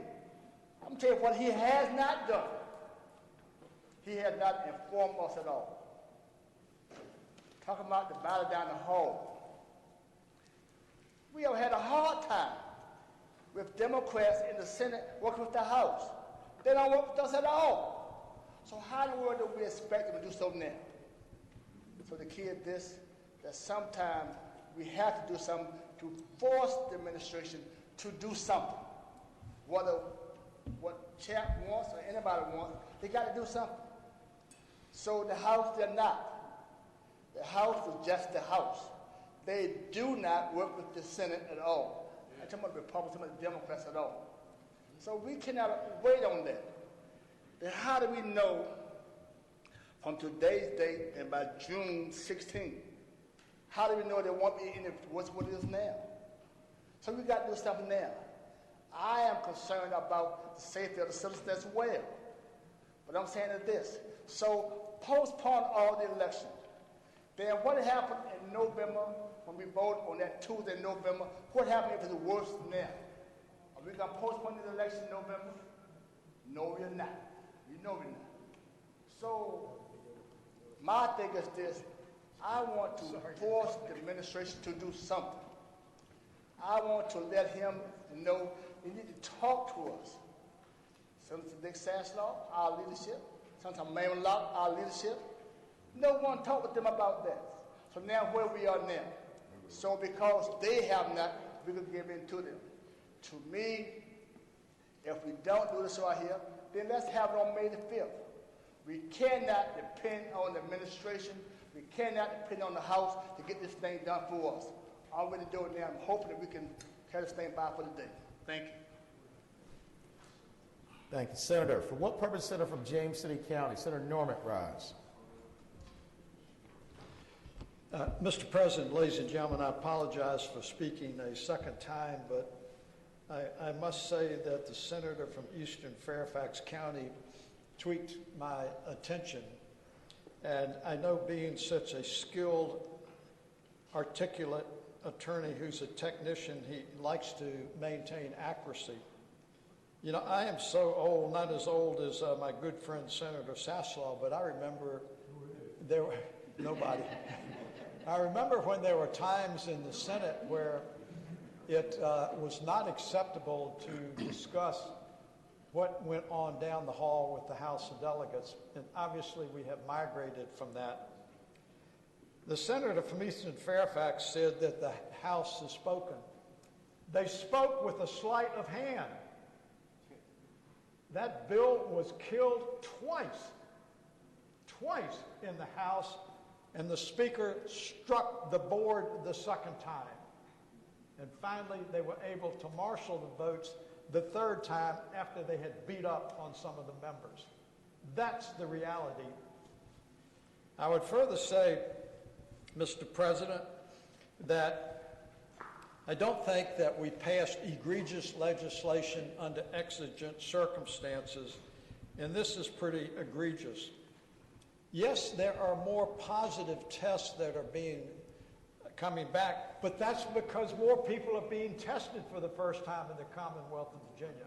Obviously, the more people you test, the greater the positive results that you're going to get, and that has been clamoring for weeks, and finally we are having more people tested. This business about models, I realize I'm getting to be a curmudgeon in my old age and have a jaundiced view. I think those models are dueling academicians who are trying to make their imprints. You know, the state of Washington came out with the first model, and the next thing we know, the University of Virginia is coming out with a model that makes it sound like there's a catastrophic occurrence that is right coming at us like a tsunami. And what have we gone from? Oh, we're going from June for it cresting. No, we're going to May. No, we're going to April the 24th. Now we're going to April. I would say to you, finally, Mr. President, in the form of accuracy, yes, there were positive diagnoses made as a result of the Wisconsin election. Do you know what happened in Wisconsin on that election? It was one of the greatest turnouts that they have ever had under a pandemic situation. There was an unbelievable turnout. And what that speaks to is the determination of citizens, whether you're in Wisconsin or Virginia, who want to protect their right to vote. Those are the facts, Mr. President.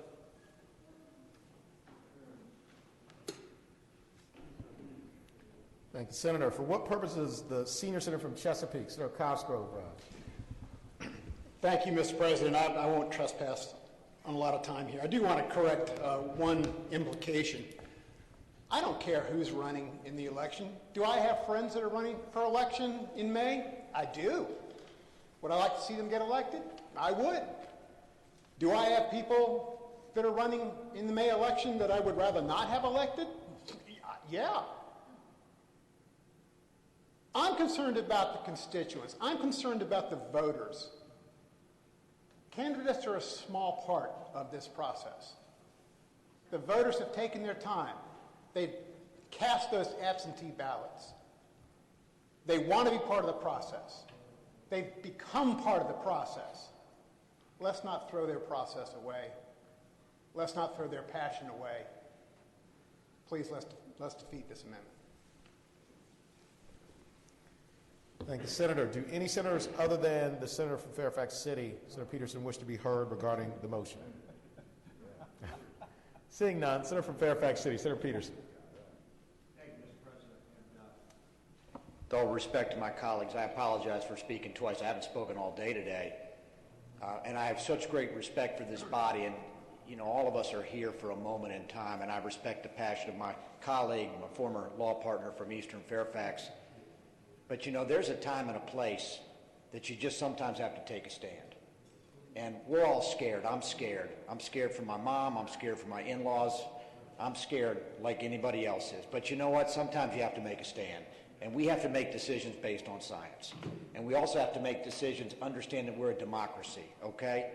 And part of the democracy is holding elections. And simply ignoring a local charter and moving elections to a date off in November when, again, science doesn't tell us that that's going to be any safer of a date. We have to tackle this problem. The only way to do that is through a special session. So I've taken my mask off. If people want to attack me on social media, here's my face. But the bottom line is we need to take a stand. We cannot make decisions based on hysteria. We have got to understand we're a democracy, we're a constitutional democracy, and our local governments play an important role in that, and we should not treat them as pawns in order to just gain plaudits on social media sites. So I ask that you support this motion to take by this amendment, and let's approach the governor and ask him to fix this issue, and let's get a solution. Thank you very much. Thank you, Senator. Question is, shall the governor's amendment number 36 to House Bill 29 go by for the day? All in favor of the motion will say aye. Aye. Those opposed, no. No. The ayes have it. The amendment will go by for the day.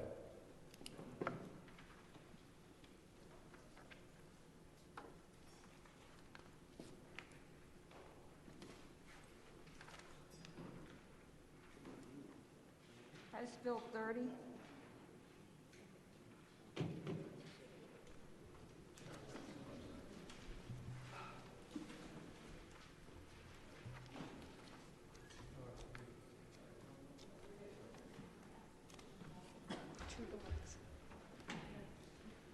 Senator from Northern Fairfax, Senator Howe. Thank you, Mr. President. I'm going to ask that the amendments in House Bill 30 be put in two blocks. Senator's floor. The first block will be all of those amendments, and there are 80 of them, that deal with the unallotting of items in the budget. As you know, that's an executive function, and it prevents an agency from spending the appropriation until such time as we reallot it as a General Assembly. And so the amendments that are in that block of the unallotted items, and there are 80 of them, so I'll read them slowly. There are numbers 2, 3, 4, 6, 9, 10, 12, 13, 14, 17, 18, 19, 20, 21, 23, 27, 29, 31, 32, 33, 34, 35, 36, 37, 38, 40, 41, 42, 43, 44, 45, 46, 47, 48, 49, 50,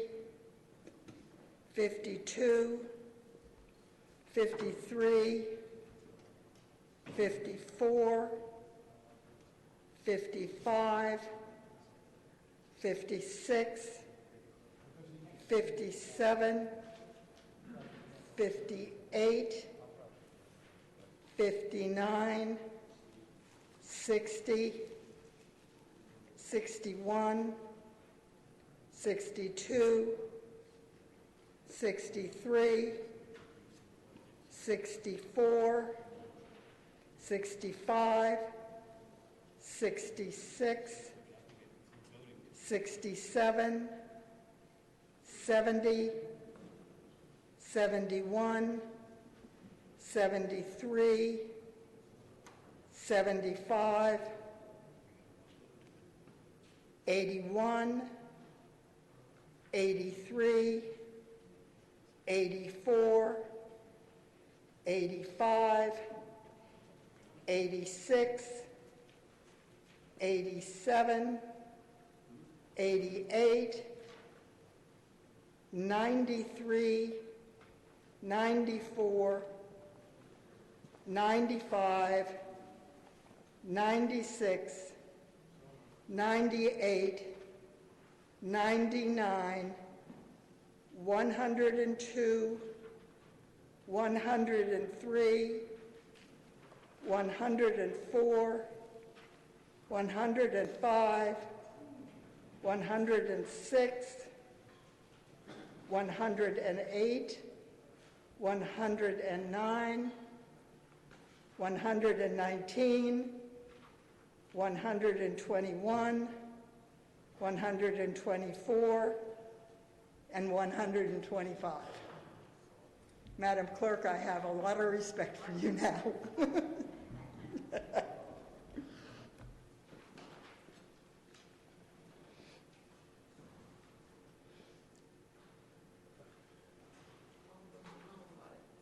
They're all on the bottom.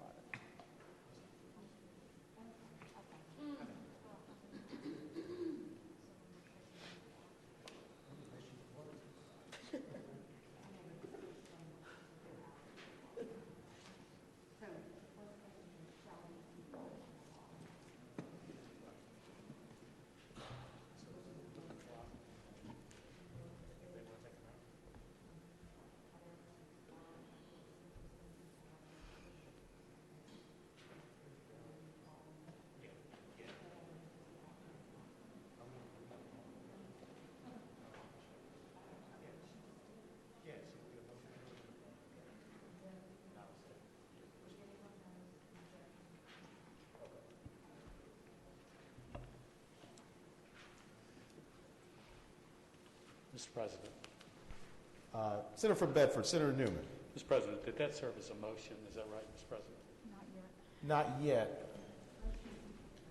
Yes. So, Senator from Northern Fairfax, Senator Howell, I think the best way for us to do this is to, this is one of two blocks, correct? This is the first block. Yes.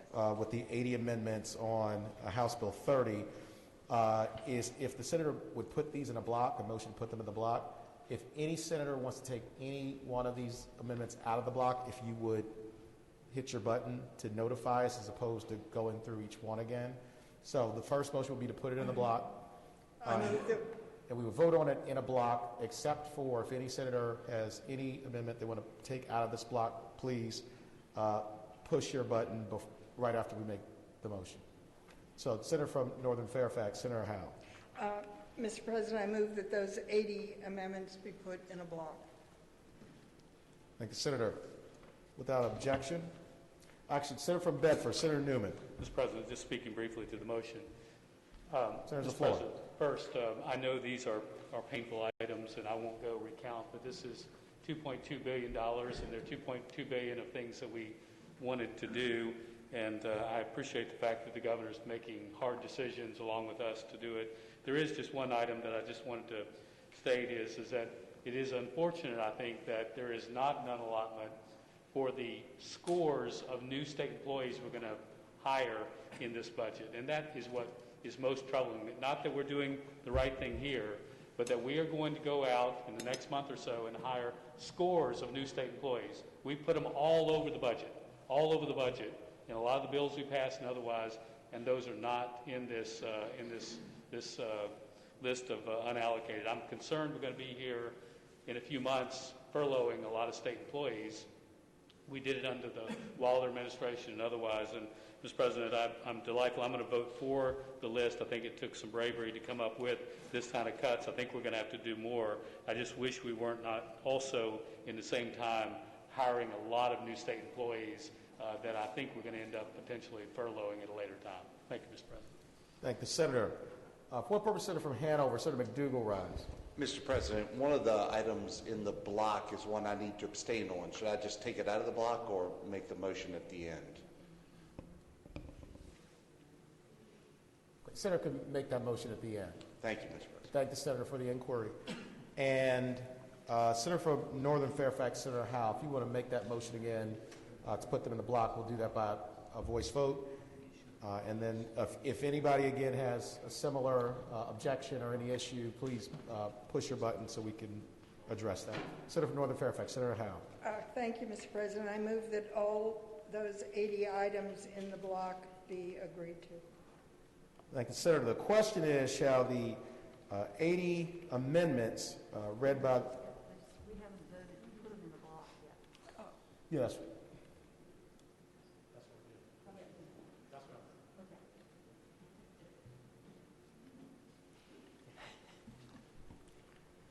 Question is, shall the 80 amendments as read by Senator from Northern Fairfax and House Bill 30 be placed in a block? All in favor of the motion will say aye. It's now the appropriate time to make the motion that I'll be voting on the block, but abstaining on Amendment 46. Yes. It's the perfect time. Thank the Senator. The journal will so reflect. Anyone else have an abstention that they need to make? Okay, seeing none, the question is, shall the 80 amendments read by the Senator from Northern Fairfax regarding House Bill 30 be placed in a block? All in favor of the motion will say aye. Aye. Those opposed, no. The ayes have it. The 80 amendments are before us in a block. Senator from Northern Fairfax, Senator Howe. Thank you, Mr. President. I move the block be agreed to. Thank you, Senator. Question is, shall the 80 amendments currently in the block be agreed to regarding adopting the governor's recommendation? All in favor of the motion will record their vote aye. Those opposed, no. Are the senators ready to vote? Have all the senators voted? Do any senators desire to change their vote? Clerk will close the roll. Ayes 36, noes 4. Ayes 36, noes 4. The Senate adopts the governor's recommendation with regard to the 80 amendments in the block. Senator from Northern Fairfax, Senator Howe. Mr. President, I would propose that we put the remaining amendments in a block as well, with any senator desiring to remove an amendment from the block, doing so after who shall read the amendments. Do you want me to, or do you want? I think you better. I better. And Senator, as you read them, do you know? So do you know approximately how many amendments are remaining? We had 80 in the first block. Well, there were 144 total, so okay, we 64. still have a lot to go. Okay. Yeah. Thank you, Senator. So if you wouldn't mind reading those amendments for this block. This is what I believe they are. Amendment number 1, Amendment number 5, Amendment number 7, Amendment number 8, Amendment number 11, Amendment number 15, Amendment number 16, Amendment number 22, Amendment number 24, Amendment 25, I believe, was defeated in the House. Amendment 26.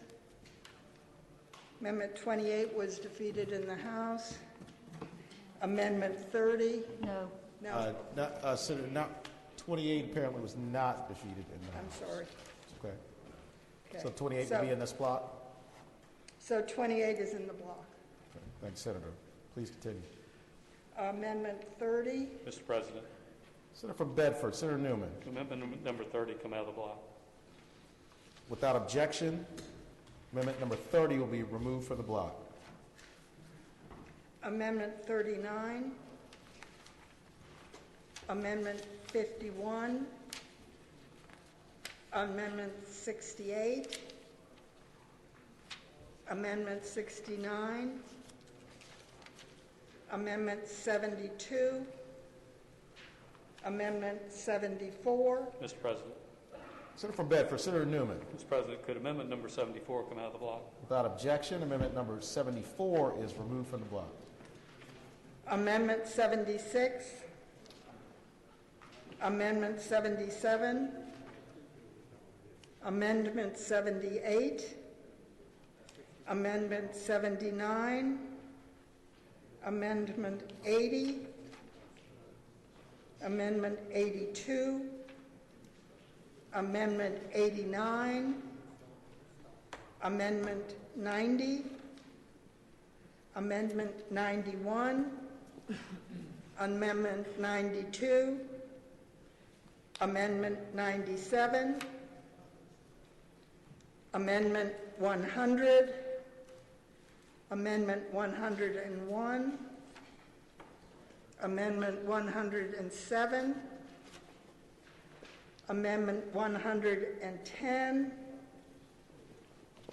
I believe Amendment 111 was defeated in the House. That's correct. Amendment 112. Amendment 113. Amendment 114. Amendment 115. Amendment 116. Amendment 117. I believe amendments 118 and 120 were also defeated in the House. That's correct. Amendment 122. Amendment 123. Mr. President. Senator from Bedford, Senator Newman. Could 123 come out of the block, please, sir? Without objection, amendment 123 will be removed from the block. Mr. President. Senior Senator from Virginia Beach, Senator D-Staff. I apologize, but can Amendment 101 come out of the block? Without objection, amendment number 101 will be removed from the block.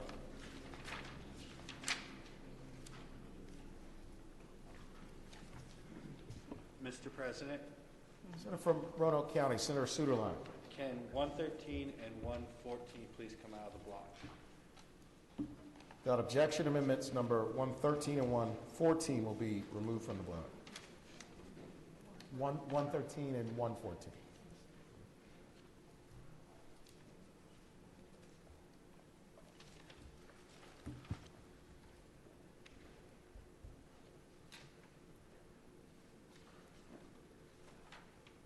I believe Amendment 126 and 127 were defeated in the House. Correct. Okay, Amendment 128. Amendment 129. Amendment 130. Amendment 131. Amendment 132. Amendment 133. Amendment 134. Amendment 135. Amendment 136. Amendment 137. Mr. President, could 137 come out of the block? Without objection, amendment 137 will be removed from the block. I believe Amendment 138 was also defeated. That's correct. Amendment 139. Amendment 140. Amendment 141. Amendment 142. Amendment 143. Amendment 144. And that's the block. That's the block. Thank you, Senator. So, Senator, want to make the motion, if you have not already, to put them in the block? I know you read them We just move to put those in a block. You don't have to say the numbers all over again. Okay, I would move that the amendments that have been listed be put in the block. Thank the Senator. Question is, shall the amendments to House Bill 30 as read by Senator from Northern Fairfax be placed in a block? All in favor of the motion will say aye. Aye. Those opposed, no. The ayes have it. Those amendments will be placed in a block and are now before us. I move that the amendments in the block be agreed to. With the ones pulled out. Without the, yes, with those, Yes. without those that have Yes. been pulled out. Does the Senator want to speak to that, or the block? No, you move. Okay. The question is, shall the amendments as listed by the Senator from Northern Fairfax in the block be adopted with regard to the governor's recommendations? That's all the amendments listed, with the exceptions of amendments number 30, 74, 123, 101, 113, 114, and 137, which were removed from the block. All in favor of adopting the governor's recommendation with regard to the amendments in the block will record their vote aye. Those opposed, no. Are the senators ready to vote? Have all the senators voted? Do any senators desire to change their vote? Clerk will close the roll. Ayes 33, noes 7. Ayes 33, no 7. The Senate adopts the governor's recommendations with regard to the amendments in the block. Returning to Amendment 30. Deanna? Senator from Hampton, Senator Locke. Thank you, Mr. President. Amendment 30 addresses the TAG awards, and what it does is it clarifies the issue of what we did was to it was initially going to phase out online awards of TAG grants, but what the amendment does is it now clarifies this phase out and eligibility requirements for tuition assistance grant for students, and also addresses those students who may be affected by COVID-19 and displaced for fall 2020. And it also addresses the fact that the amount for TAG was going to go up to, I think, approximately $4,000, but it is now going to be at approximately $3,400 per student. Thank you, Senator. Do any other senators wish to be heard regarding amendment recommendation number 30? For what purpose, Senator from Bedford, Senator Newman rise. Mr. President, I thank the gentlelady for making further explanation on the TAG grant. I just say that I don't know that this goes far enough. We made a determination to kind of phase out the online, and I think there are more and more students that are going to be needing online services, especially during this time. This does make some provisions to allow them to do it more. I would hope that we would eliminate that provision that phases out the online. So that's the reason why I have some concern about the amendment, sir. Thank you, Senator. Question is, shall the Senate adopt the governor's recommendation with regard to amendment number 30? All in favor of the motion will record their vote aye. Those opposed, no. Are the senators ready to vote? Have all the senators voted? Do any senators desire to change their vote? Clerk will close the roll. Ayes 22, noes 18. Ayes 22, noes 18. The Senate adopts the governor's recommendation with regard to amendment number 30. Amendment 74.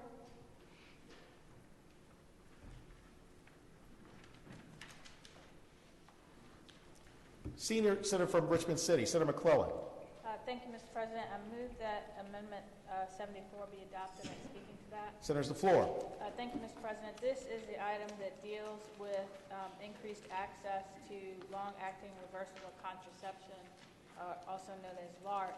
As the budget passed, it limited the program to only hormonal-based LARCs, but for some women, they need non-hormonal LARCs for a wide variety of health reasons, whether it's for breastfeeding, side effects from the hormones, or other medical reasons. And I think that is a decision that should be made by the patient, the woman, based on consultation with her doctor and what is best for her, and not mandated by the state. Thank the Senator. Do any other senators wish to be heard? Senator from Bedford, Senator Newman. Mr. President, just briefly, Senator, the floor.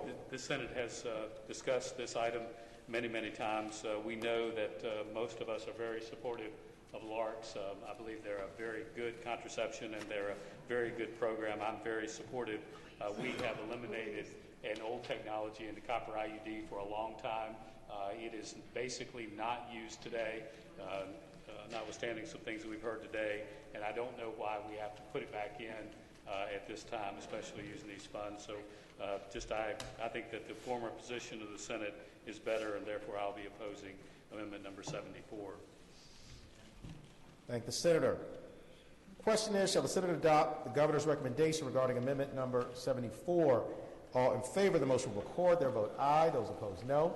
Are the senators ready to vote? Have all the senators voted? Do any senators desire to change their vote? Clerk will close the roll. Ayes 24, noes 16. Ayes 24, no 16. The Senate adopts the governor's recommendation with regard to amendment number 74.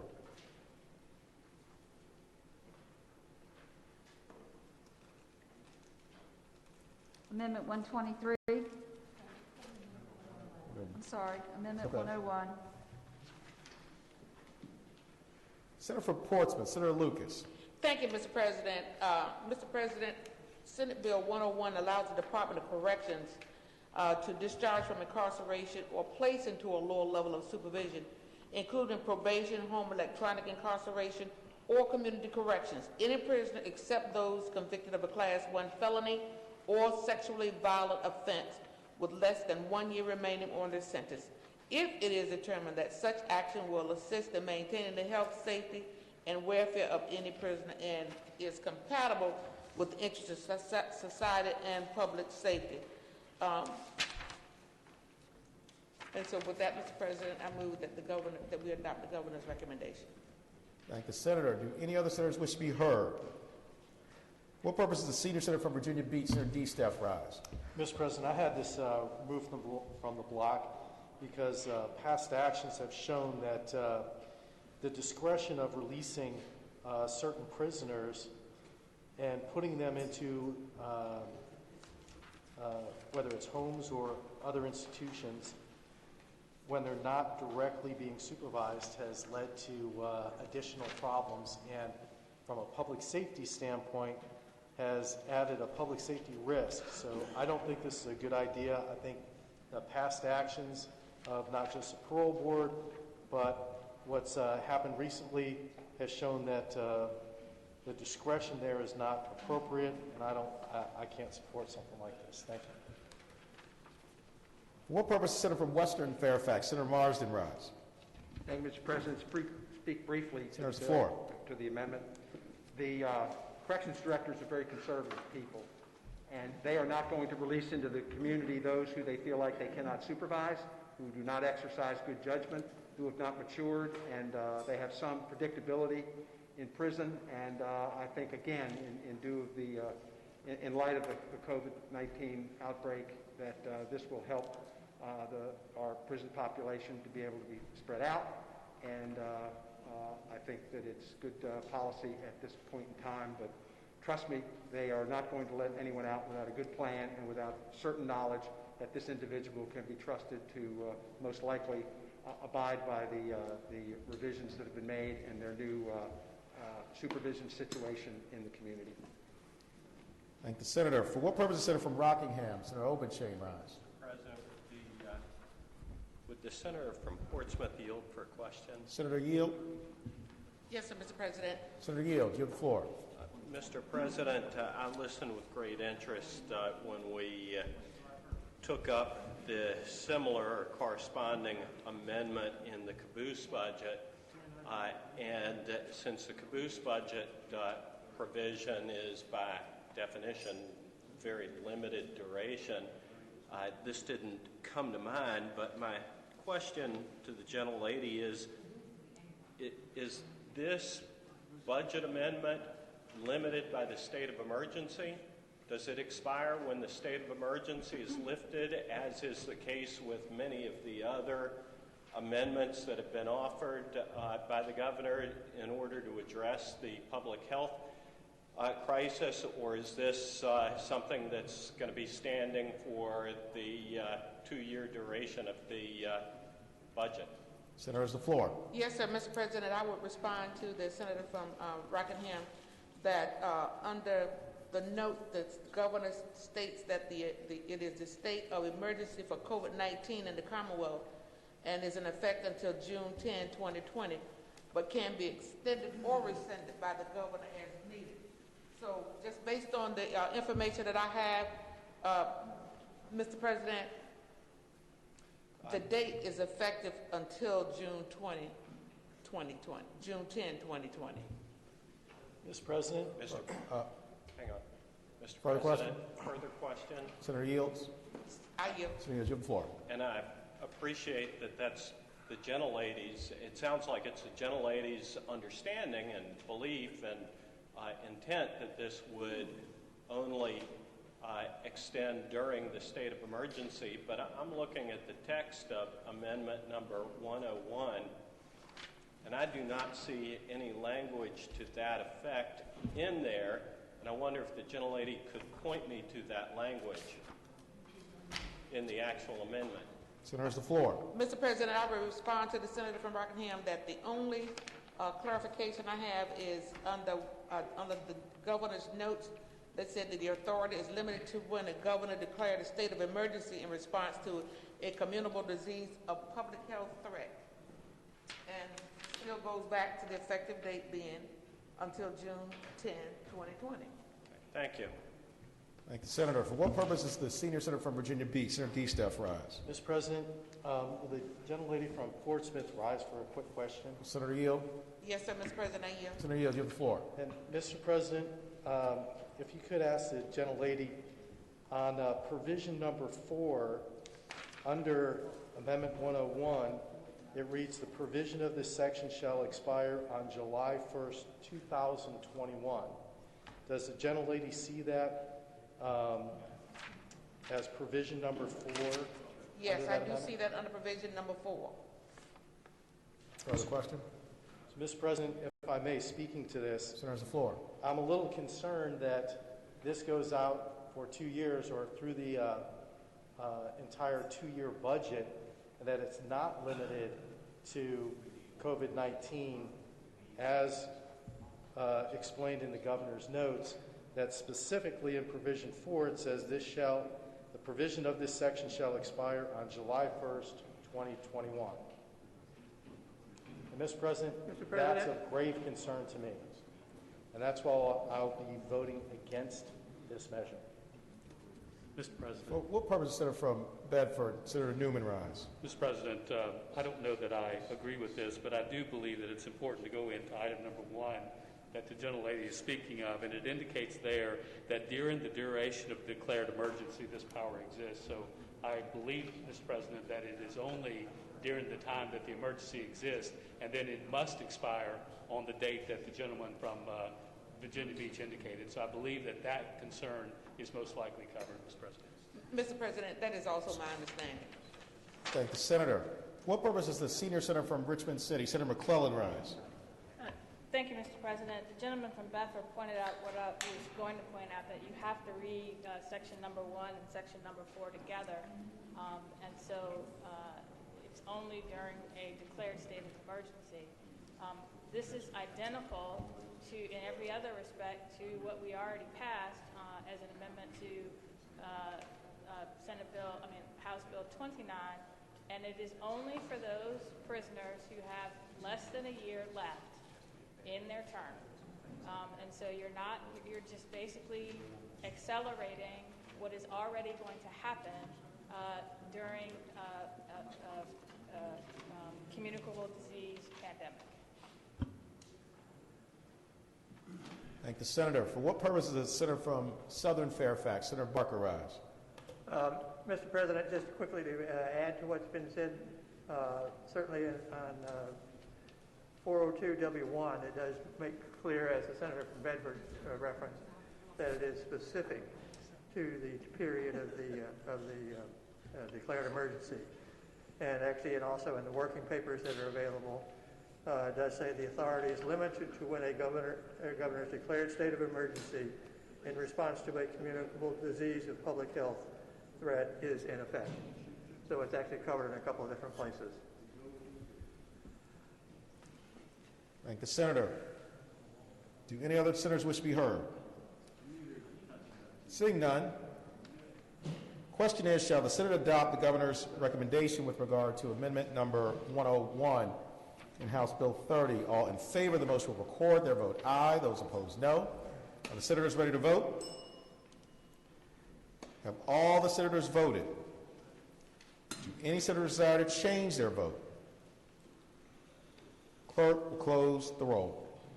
Ayes 21, noes 19. Ayes 21, noes 19. The Senate adopt the governor's recommendation with regard to amendment number 101. Amendment 113. Senator from Northern Fairfax, Senator Howe. Thank you, Mr. President. I move that the amendment be agreed to. This is a technical amendment that reinserts existing language authorizing the Department of Motor Vehicles to impose a $10 surcharge on all first issuances of Real ID compliant credentials. Because there has been a delay in the Real ID implementation in response to the pandemic, we're going to need this language to be continued throughout the whole biennium. I move its adoption. Thank the senator. Do any other senators wish to be heard regarding governor's recommended amendment number 113? Seeing none, question is, shall the Senate adopt governor's recommended amendment number 113? All in favor of the motion will record their vote aye. Those opposed, no. Are the senators ready to vote? Have all the senators voted? Do any senators desire to change their vote? Clerk will close the roll. Ayes 26, noes 14. Ayes 26, noes 14. The Senate adopts the governor's recommendation with regard to amendment number 113. Amendment 114.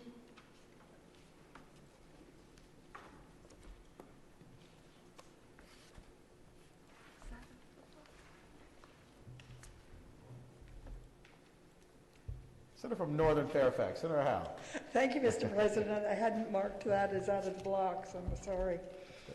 What this does is adds language authorizing the Hampton Roads Transportation Accountability Commission to dedicate I-64 toll revenues to support other related projects if mutually agreed upon by HRTAC and the Commonwealth Transportation Board. Thank the senator. Move its adoption. For what purpose does the senator from Southern Fairfax, Senator Barker, rise? Senator, I think your microphone's not on. All right, just add a little bit to what the senator from Northern Fairfax had specified. It does say that such funds may be used to support other related projects if mutually agreed upon by the Hampton Roads Accountability Commission and the Commonwealth Transportation Board. So there is it's adding flexibility as to how the funds could be used. Thank the senator. For what purpose is the senior senator from Chesapeake, Senator Cosgrove, rise? Thank you, Mr. President. I have a question for the gentlelady from Northern Fairfax. Will the senator yield? Senator from Northern Fairfax, Senator yield for a question? I would yield to the Senator Barker. Senator yields. You have the floor. Thank you, Mr. President. I'd ask the gentlelady, and this is just for clarification. Who am I asking? Senator from Northern Fairfax? Or okay, Senator from Southern Fairfax, Senator Barker. Oh. I'd ask the gentleman in the cage. All I have is the verbiage that I'm looking at here in the printed edition we have here, but it says the Hampton Roads Accountability Commission. I just need to have clarification.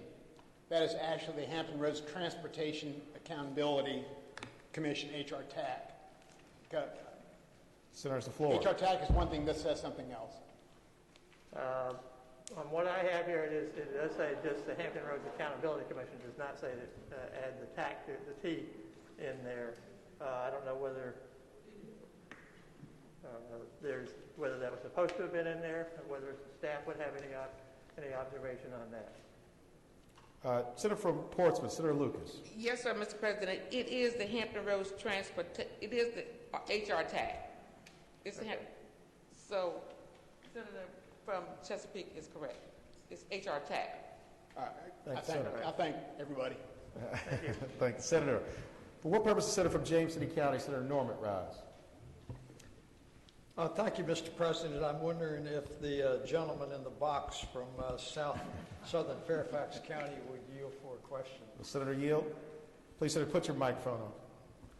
Thank you. Senator yield, you have the floor.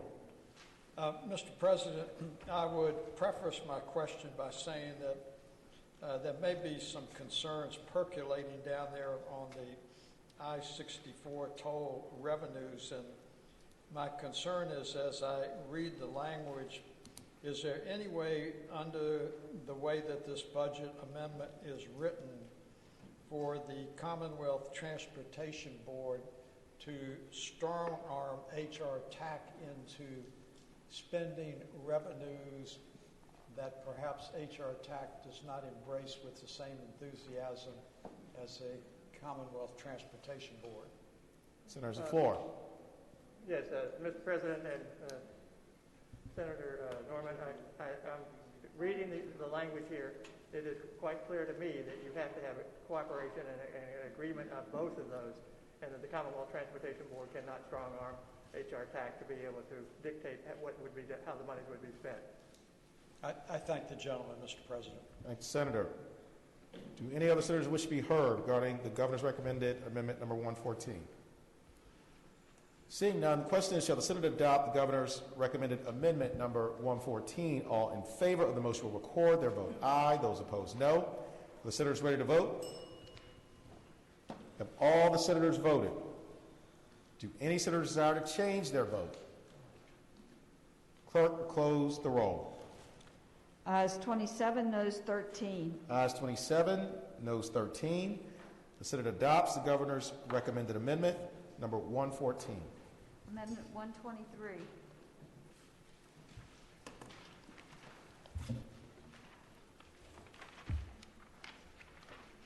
Senator from Northern Fairfax, Senator Howe. I would move that this amendment be adopted. Senator the floor.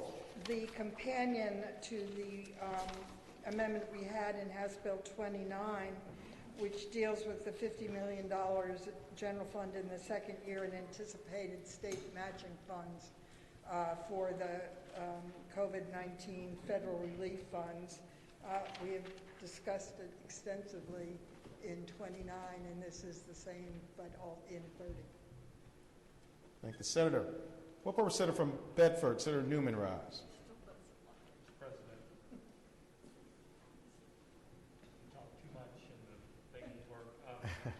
President, I have the same concerns about this as I had about the other item. I am more concerned here. It basically takes all the CARES money, $3 billion, after we allocate. Microphone, please. After we allocate what we're supposed to do or not do, Mr. President, they're going to be able to spend the rest of the $3 billion, set up small business relief funds and otherwise without our assistance. And Mr. President, I think that's problematic. I would have hoped there would have been an end date in this that could have very clearly indicated when that stops. This is no longer an emergency situation because it's after July 1st, and I do not believe this needed to be in this portion because we certainly should have the ability to overview those things, Mr. President. So that's my concern about this item. Thank the Senator. Do any other senators wish to be heard regarding the governor's recommended amendment number 123? Seeing none, the question is, shall the Senate adopt the governor's recommended amendment number 123? All in favor of the motion will record their vote aye. Those opposed, no. Are the senators ready to vote? Have all the senators voted? Do any senators desire to change their vote? Clerk will close the roll. Ayes 21, noes 19. Ayes 21, noes 19. The Senate adopts the governor's recommended amendment number 123. Amendment 137. Senator from Northern Fairfax, Senator Howe. Thank you, Mr. President. I move that this amendment be agreed to. This is the same as the amendment we had in House Bill 29, and it enables policymaking boards to meet virtually during emergency declarations. Thank the Senator. For what purpose does Senator from Hanover, Senator McDougall, rise? Mr. President, would the Senator from Fairfax yield for a question? Will Senator yield? I yield. Senator Yield, you have the floor. Mr. President, I did not pick this up in House Bill 29, but in looking through this, is the declared state of emergency limited to one of communicable disease of public health threat, or is this any state of emergency that a local board like a board of supervisors would not have to meet publicly but could do so only virtually? Senator, the floor. Mr. President, I'm sorry, I don't know the answer. Mr. President. Senator from Prince William County, Senator McPike. If I could assist with the response to the gentleman from Hanover. If you look at the language, it is the fourth line down under I. The nature of the declared emergency makes it impractical or unsafe. And so it anticipates both a biologic issue. It could apply to other things as well, but it really is focused on the fact that you could have council members that are sick and or have a compromised immune system, and we're actually putting local governments in jeopardy. I know we had a lot of debate earlier today about how many of us came from local government. The actual language comes from a letter I sent to the Office of Attorney General for an opinion on this, along with the gentleman from Arlington. The response was essentially they can only meet electronically if it relates to the emergency itself. And so a lot of local governments have put off all other business because of this fact right now. And so this language allows our local bodies to begin to meet and get back to some normalcy while still protecting its members and the public, still meeting the requirements of FOIA, having electronic access. And this language is also vetted by Virginia Press Association and others with the FOIA concerns to get to this point. Mr. Chairman, Senator from Hanover, Senator McDougall. Would the gentleman yield from Prince William yield for an additional question? Senator Yield.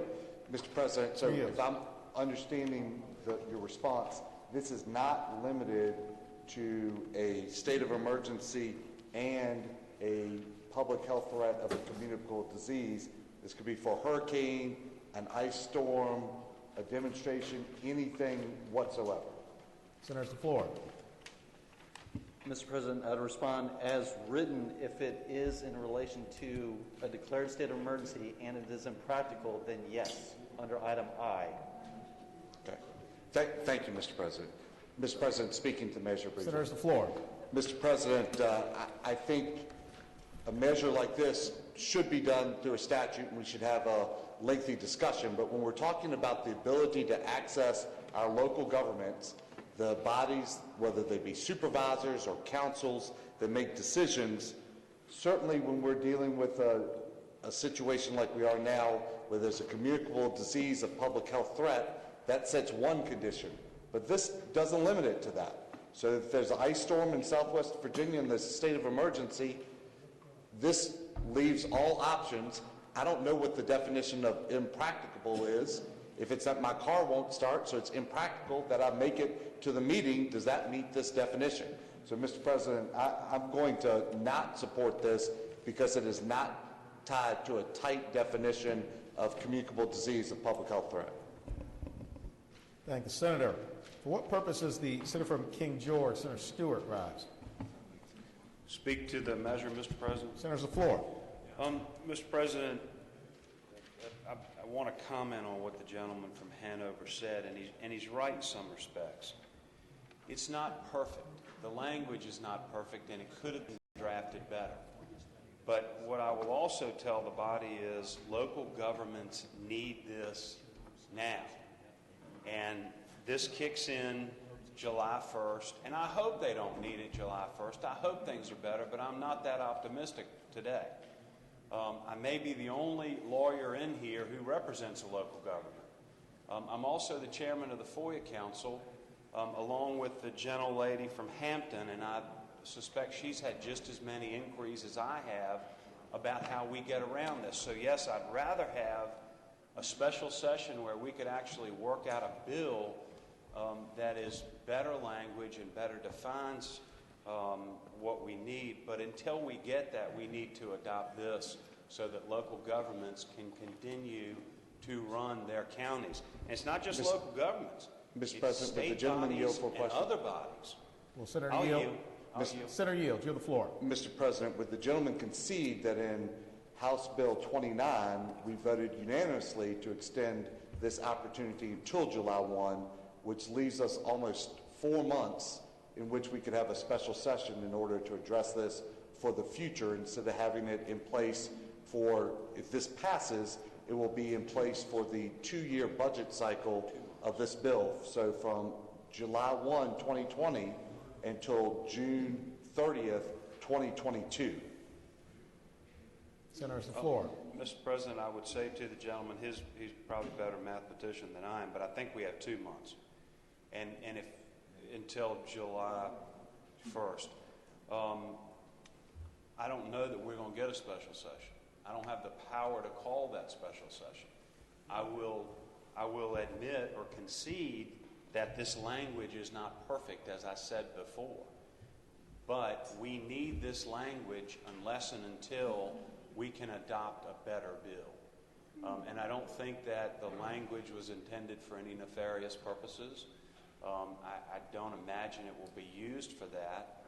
But I know that these local governments and other agencies need the ability to meet and conduct regular business, not emergency business, not continuity of government business to keep things running, but the things that our citizens expect them to do, like land use cases, like Chesapeake Bay Act cases. There are a multitude of things. And there are safeguards in this. You have to provide, and I know what the gentleman's concerned about, clandestine meetings where the public can't observe it, but there are safeguards in here to provide for electronic viewing, for transcripts of the meeting and hearings, but for you not having to convene a physical quorum, you otherwise have to comply with all of the requirements of the FOIA statute if you read this amendment. So I hope the body will support the bill because it really is necessary. Thank you, Senator. For what purpose is the senator from Henrico, Senator Donovan, rise? Thank you, Mr. President. I just wanted to speak to this amendment for 1 second. I find this a conflict as well, because we all want our local governments to be able to meet and conduct business, that they have to conduct budgets and other things that have been a challenge for them with COVID-19. But specifically in this past legislative session, we entertained a bill in local government that spoke to this issue specifically about increasing the number of electronic meetings that could occur for illness of an individual that was on the board, and that did not survive the scrutiny of committee work, and it did not survive the scrutiny of the FOIA Commission. And so I am concerned about the extension of this particular amendment into that area, and I think we need to be very careful as we go forward. We can work on the budget and have that conversation, but I think that I agree with the senator from Hanover that we need to make sure this is the kind of thing that's discussed in a bill where we can get a lot of input and not slipped into the budget. Thank you, Mr. President. Thank the senator. For what purpose is the senator from Eastern Fairfax, Senator Surville, rise?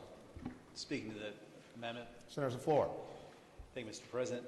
Ladies and gentlemen, I think it's also important to remember this amendment is not just about local governments. It's also about community associations. I know we have 430 local governments. There are 10,000 community associations that right now don't have any authority to have any kind of meeting unless they're two people sitting in a room looking at each other. And the genesis of this amendment was in part a discussion that I started with the CAI to try to work out some statutory language to them to give them that authority, and it morphed into this. I'm personally not particularly happy with the language that we have, but like the debate we just had earlier, it's the only thing we got in front of us. And right now we have 10,000 community associations that have decisions to make, they have meetings they need to do, they have things, and they practically can't do anything because they don't even have the authority local governments have. So, this isn't perfect, but, as I said earlier, it's the first pandemic in 102 years. It's all we got. I think we need to vote it, and next time we have a chance, we need to take a good hard look at the code and come up with some good language that is much better than this. But we got to pass this now because we got to keep functioning. Thank the senator. For what purpose is the senator from Southern Fairfax? Senator Barker rise. Mr. President, just to add a little bit to the discussion here, Senator's the floor. and addressing some of the issues raised by the senator from Hanover, it's specific to two things have to be met. One, the governor, it has to be during a period of time when the governor has declared a state of emergency. And secondly, it has to be when it's impractical or unsafe to assemble a quorum in a single location. So those are the two things.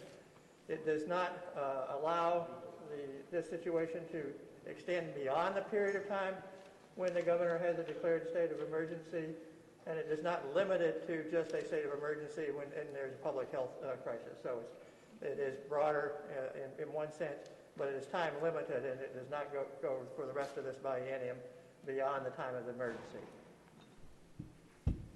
Thank the senator. For what purpose, senator from Alexandria, Senator Eben rise. To speak briefly to the amendment. Senator's the floor. First, I just wanted to respond to the senator from Enrico about the bill that she was referring to that would have allowed one or more than one individual because of a family illness to participate remotely.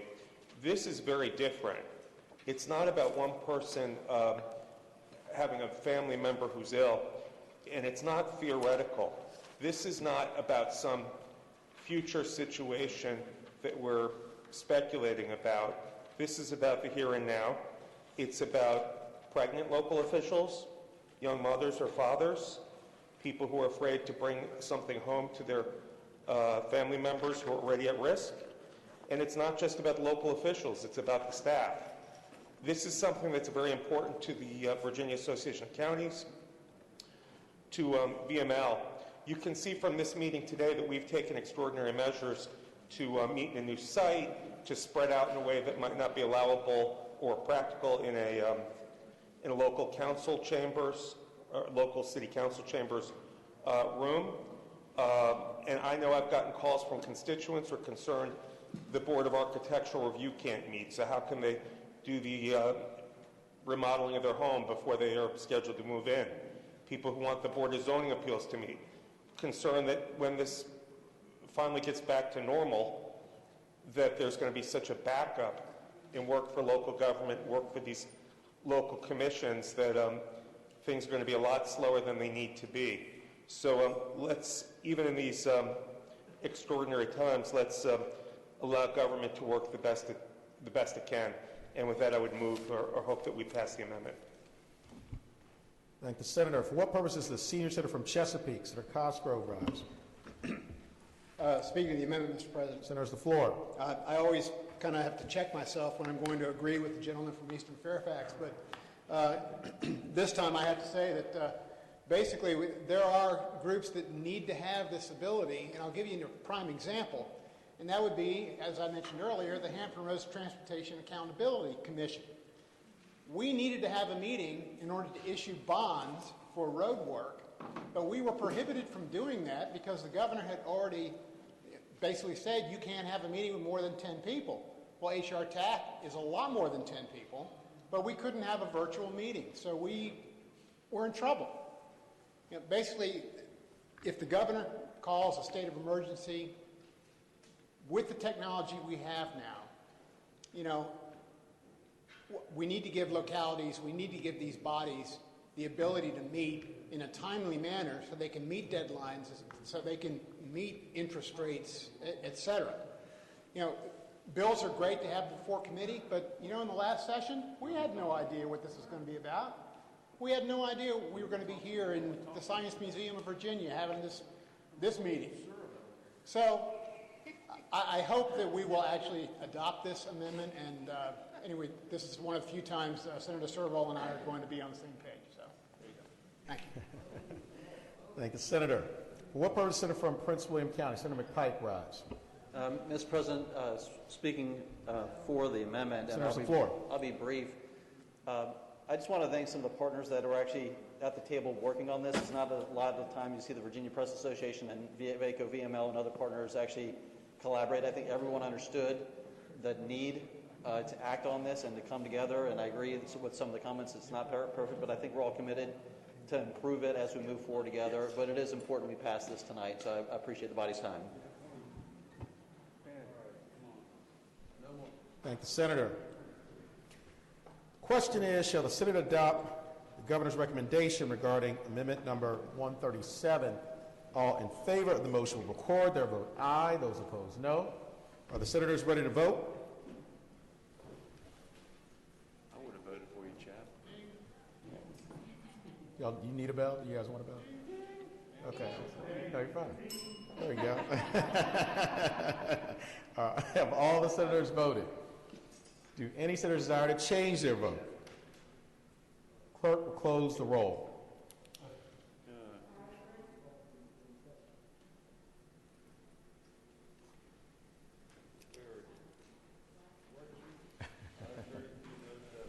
Ayes 32, noes 7. Ayes 32, noes 7. The Senate adopts the governor's recommendation with regard to amendment number 137. Senior Senator from Fairfax, Senator Saslaw.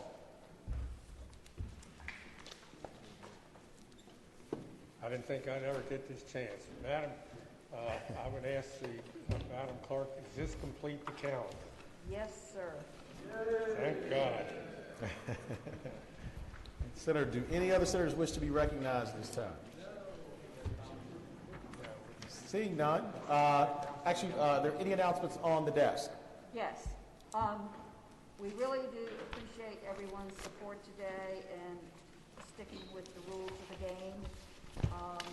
We are going to ask that you remove all personal items you brought with you, and please dispose of all food and beverage items from your desk. There are large trash containers on either side, and we would really appreciate it if you would take the time to clear off your food and beverage items. And also, because I have been asked this question, please do not take the hand sanitizer home. We are going to need it for that special session whenever it is. And also, don't take the tissues. Thank you very much, and have a safe trip home. Thank you, Senator. Is there any other business to come before the Senate? Seeing none, call the Senator from Portsmouth, Senator Lucas. Thank you, Mr. President. Mr. President, I move that the Senate do now adjourn sine die, and that it so doing in memory of Booker T. Washington and K. Smith. Thank you, Senator. Question is, shall the Senate adjourn sine die, and that when it does so in the honor and memory of both Booker T. Washington and K. Smith. All in favor of the motion will say aye. Aye. Those opposed, no. No. The ayes have it. The motion is agreed to. The Senate is adjourned in the honor and memory of Booker T. Washington and K. Smith. Sine die.